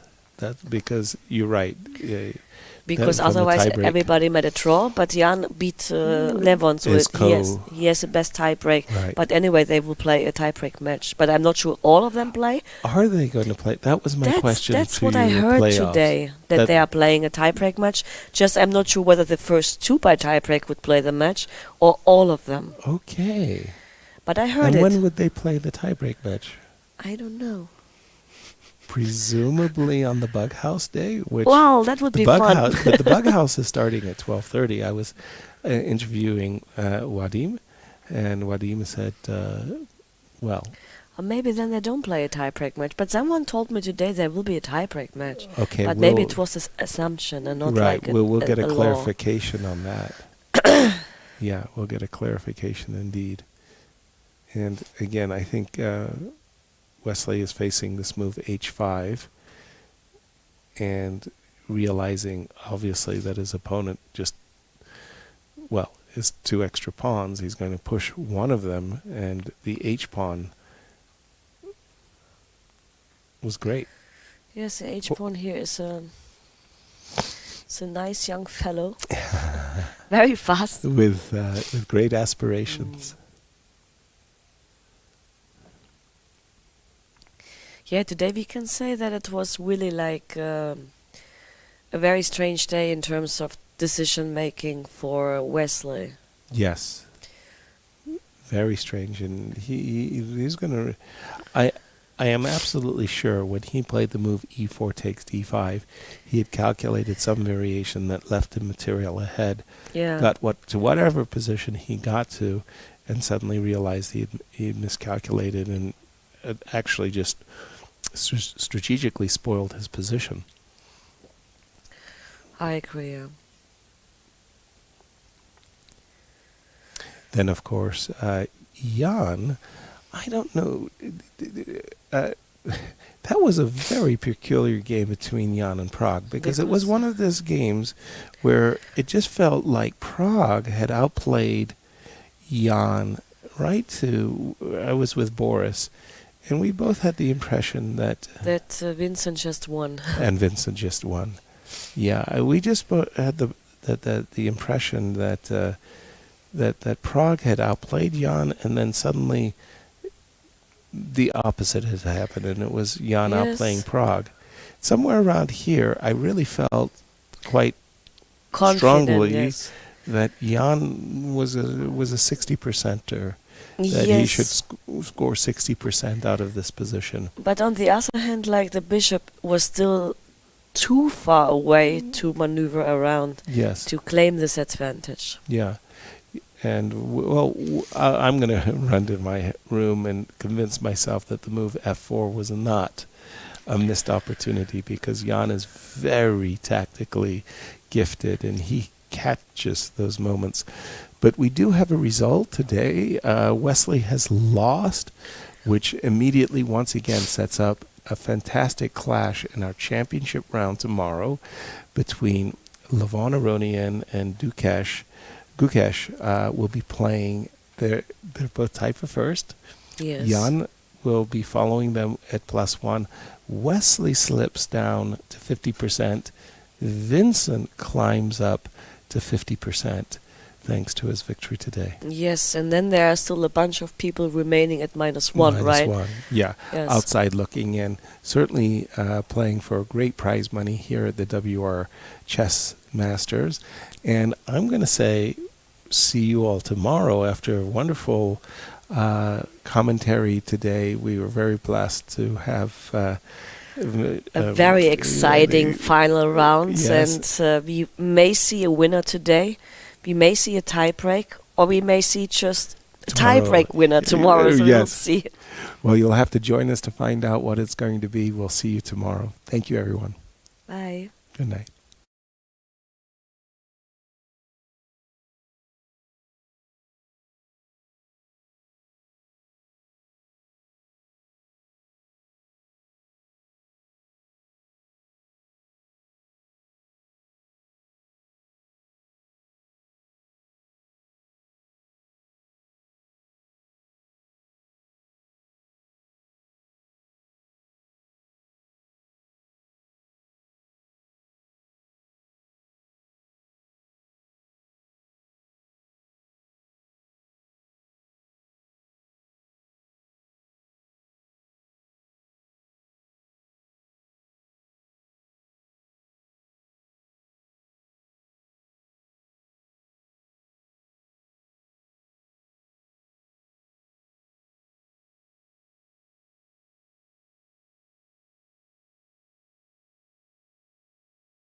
Hello, everyone. Just kidding about that earlier signing off. No.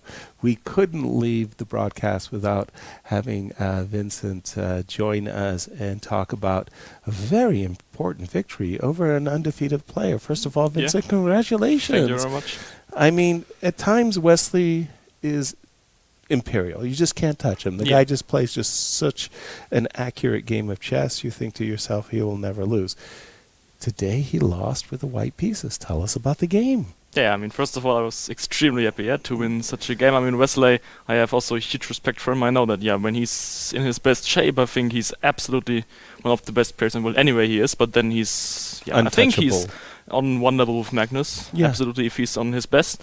And also, you already see him lose games, especially with white, so... Exactly. Yeah, okay, I had this, it's funny that because I had so many games with Rui Lopez already, but nearly none with Bishop C4, it's Italian, but if Italian, only with Bishop G5 stuff, so the sharp lines. Right. So I was always when will I get some normal kind of Italian? Right. Because I had this idea of playing with Bishop E6, which is also quite modern, I would say, but here... I mean, I think the modern games were with Knight H5, also in the candidates, what Fabi played and so on. And you knew, of course, all of those games because it's sort of like what, strangely enough, Wesley is satisfied as white to play. It looks like black could build up a big attack. Yeah, and then he puts his knight on H2 and F3, and then he says, okay, I stop you. Yeah, I mean, normally Fe6 was considered not to be such a good idea, but obviously, nowadays with new engines, nearly everything is being okay. So, I know, Knight H5 is also a very modern move, but I had this prepared for, because, I think that it holds everywhere anyway, but especially if white makes human moves, it's quite nice, because, for example, I think Rook A2 is a very natural move, but I think in terms of critical, it's already not the best, which is, I mean, everyone think Rook A2 is a very nice move, defending F2, very nice prophylaxis, but it's just, and D5. Mm-hmm. Yeah, I mean, ED5 is complicated, so I understand that, he went here. And I think if here ED5, it's CD5, Knight E5, Knight D5, Rook E5, and Queen C7. And just he can't move the rook because G3 will be hanging. Clear. And D4, Queen C3, should be a draw, But what about Queen E1 and and then Knight D7, Then the same idea. Yeah, just I will have Knight D7 and G3 will be an issue. So I think A5 again was a nice move, and I was trying to remember whether I had this in my file or not. Because it's this kind of weird position where I have to make a move, and I don't really know which move I would like to make. I mean, C5 is always generally an idea because if I'm afraid of C4, but it's not such a nice move. So I thought maybe to play Queen E6 because I think after C4 I can take and take, although it looks very suspicious. I think I can just take everything here. Okay.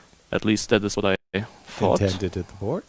Yeah, but Queen D6, the issue was that there was Bishop A3. This disturbed me a bit, and I'm a bit in the diagonal. Yeah? It's just not nice, Okay.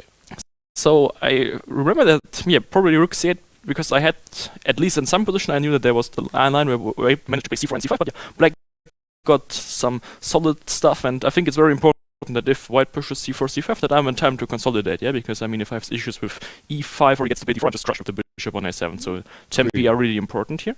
But I think here it works, and I think here he just miscalculated something with ED5, because, I mean, this is a normal position. After ED5, it's getting terrible. Very dangerous, and after C5, I think it's probably just bad.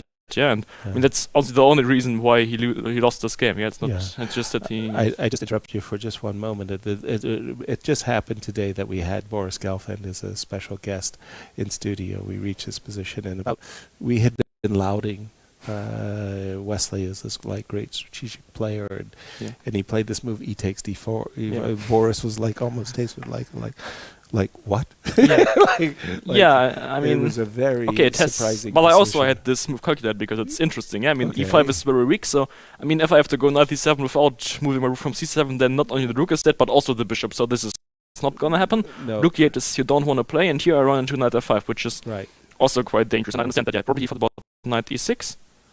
I mean, he said that he blundered Knight E8, which was annoying him, which is probably a very strong move. What we wanted to ask but I would have played Queen E7 most likely, I think. You want to play Bishop B8 on your just Bishop B8, and also Rook AE2, which would be interesting, because Bishop B8, there's now Bishop B2.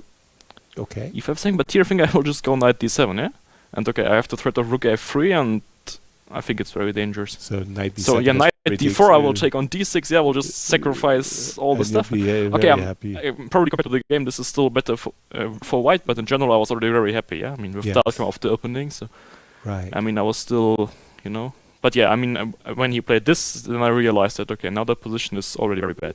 Very bad. Like seriously bad, yeah. But I understand that there because he always has issues with the sacrifices on f3, and also he has the idea of sacrificing a pawn on d6 and getting the knight to c5. So I can't really go bishop b8, bishop d6 here. Yeah, it's not bad for me, but in terms of winning, it's not the best idea. Okay. So yeah, I could have played this first, but I don't think it helps very much, yeah, because as I said, anyway, I don't want to take this guy on d6 with the bishop, so I don't think it has too much sense. This is why I played this immediately, just trying to get knight d8 in as fast as possible. Okay.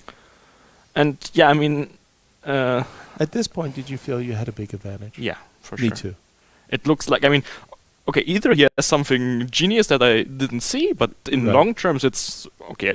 Basically, just lost, to be honest. Yeah, for white. Yeah, exactly. Because if I get knight d8 takes the structure, like white has no idea, like absolutely no idea. I can even if you give them like 5 moves. I mean, e5 is totally protected. D4, F4, no breaks are working. B5 also not, and also he's way too less space on the king side. So I think it's very natural that, yeah. But I even felt like I, misplayed it because I should have won this somehow quicker than I did. Exactly. That was, I gave him too much chances. Yeah, I don't know. Like here it felt absolutely dead. Well, especially when you saw the inclusions of the moves knight h4, knight d2. And it just felt like, okay, if Wesley survives the next 5 moves, it's already a miracle. No, but I just blundered this queen e3 rook e3 move. This was not a good idea. Because I thought he will have to move the king, and then I have knight f3, and it's just, over, yeah? Right. But rook e3 was this kind of annoying, yeah? And, okay, I understand I can go d4, but, okay, he will go back, and picking up this pawn is probably not what I want, yeah? I mean, of course, it has to be better, but... no, maybe it's not better, because I'm hanging f6 with check, yeah? Maybe this is not such a... a good idea. Okay, anyway, d4 I would never play here, yeah, because I always have the opportunity to go here, but now I don't win immediately, yeah, this was somehow the issue, because knight d4, I think he also goes back to e3. So you think that the culprit here is a little bit this... here I need the winning move. Yeah, I need the winning move. But it just feels like if you play knight f3 check, yeah, probably this was... I thought about it. I thought that I would get the better version with queen g6, which was totally wrong. So I fully understand that, knight f3 is probably just crushing. And then queen f5. Yeah, also I'm putting already e4, yeah, bishop g3, I mean, it's... That's what I mean. Yeah. And in my mind's eye, white can't... Yeah, I think it's just right. So maybe queen g6 No, queen g6 was... in the wrong direction. I can totally believe that this was the wrong move. I would... totally accept that. Yeah, I mean here then I had this idea of e4, e3. Yeah, and of course I was a bit annoyed that he went to a3. Yeah, because on b3 the rook is always a bit shaky. Okay. I mean, and for example, I think here we have to calculate this, of course. Right. And that was what I think this. Yes. This and this is the only move. Yes, this was the problem. Queen g4. And probably here it's not a problem because I have like some queen f7, rook g6, and b3 will be hanging at some point. But with rook on a3, it's that's what that's why he went to a3. Rook. Yeah, I think it's okay. I'm not sure it's important, but at least it can only be better on a3. That's for sure. Yeah, and then here I also miscalculated everything because I thought this is also good, but I just, for example, I only calculated other moves, not this rook with queen g4, because nowhere else queen g4 works.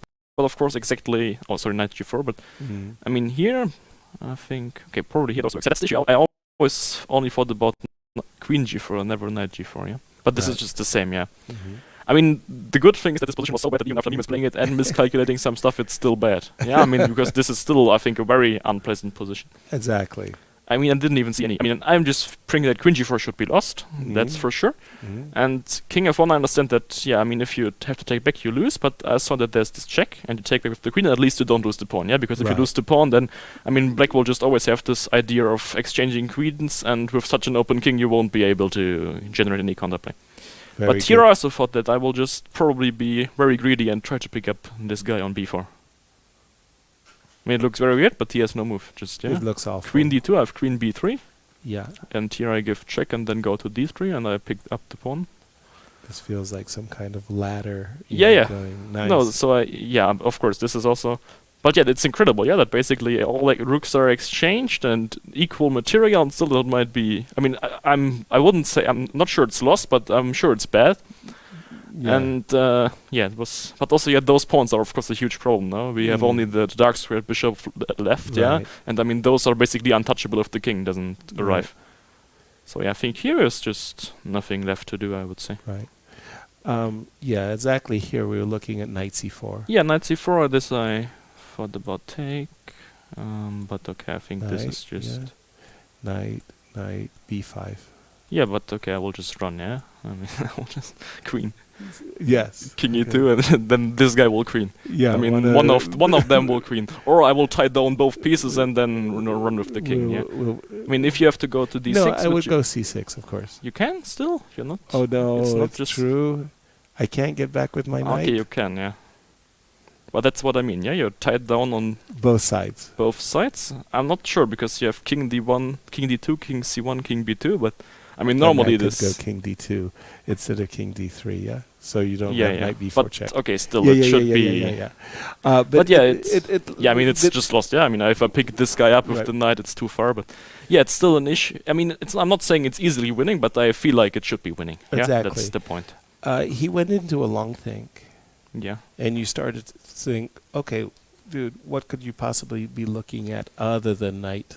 Yeah, this I think it's not so easy. Yeah. But then he came up with this. I mean, king f3 also thought about because first I thought, okay, knight f6, king f4, king f7, king e5, king e7, and okay, just knight e7, king f7, g6, and I win. But here he goes back, and then it's a little bit of an issue. But yeah, I think I just have to do the right move order. Meaning king f3, knight f6, king f4, and start with knight d7. Yeah, and okay, then this I will slowly at some point I will win. Yeah, it's g6, h5, knight to e6, king comes, something will be there. I mean, and then he came up with king e5, giving you the second pawn. Yeah, knight takes f2 and king d6. Natural, and then you just have to admire that he comes up with something in his totally lost position. It just maybe creates a little window for you to go wrong. Yeah.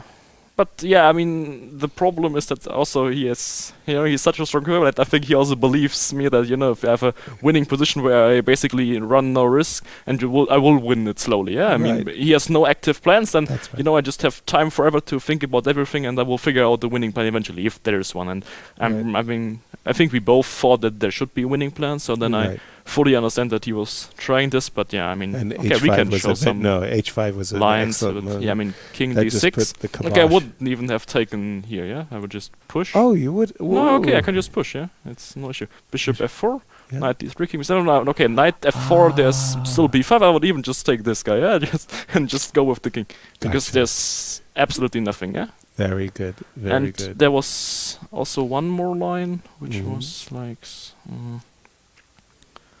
for example, like this. Okay. Yeah, because then he stops the pawn.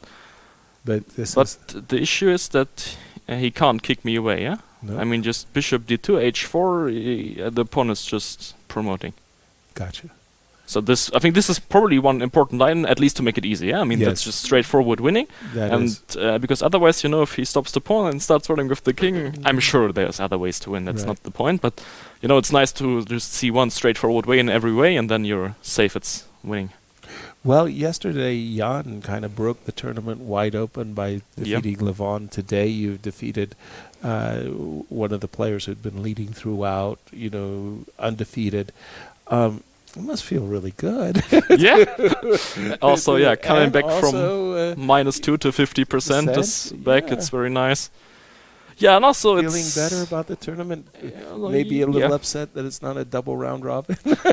That you're warming up. Yes, but I also have to say that one shouldn't underestimate the kind of energy it takes to play here, because one thing is to play long normal tournaments, but here you just need a whole different level of energy. I mean, normally you can just make a few moves that are just natural and you won't get punished, but here. It's like on this level, you're really like 1 in accuracy. Yeah, for example, against Duda, I think like I made 1 wrong move, 1 in accuracy, and this therefore I suffered 6.5 hours. Yeah, it's just 1 inaccurate move, and that's everything. Wow. So that's why I'm saying that it takes a different kind of energy. You have no real moment where you can start relaxing, and I think that's So yeah, I think rest day was important, and also now after 9 rounds, I think everyone will be tired. But then Backhouse will be a lot of fun, I'm sure. Exactly. We look forward to it. Vincent, once again, congratulations. Thank you. Nice to see you back at 50%.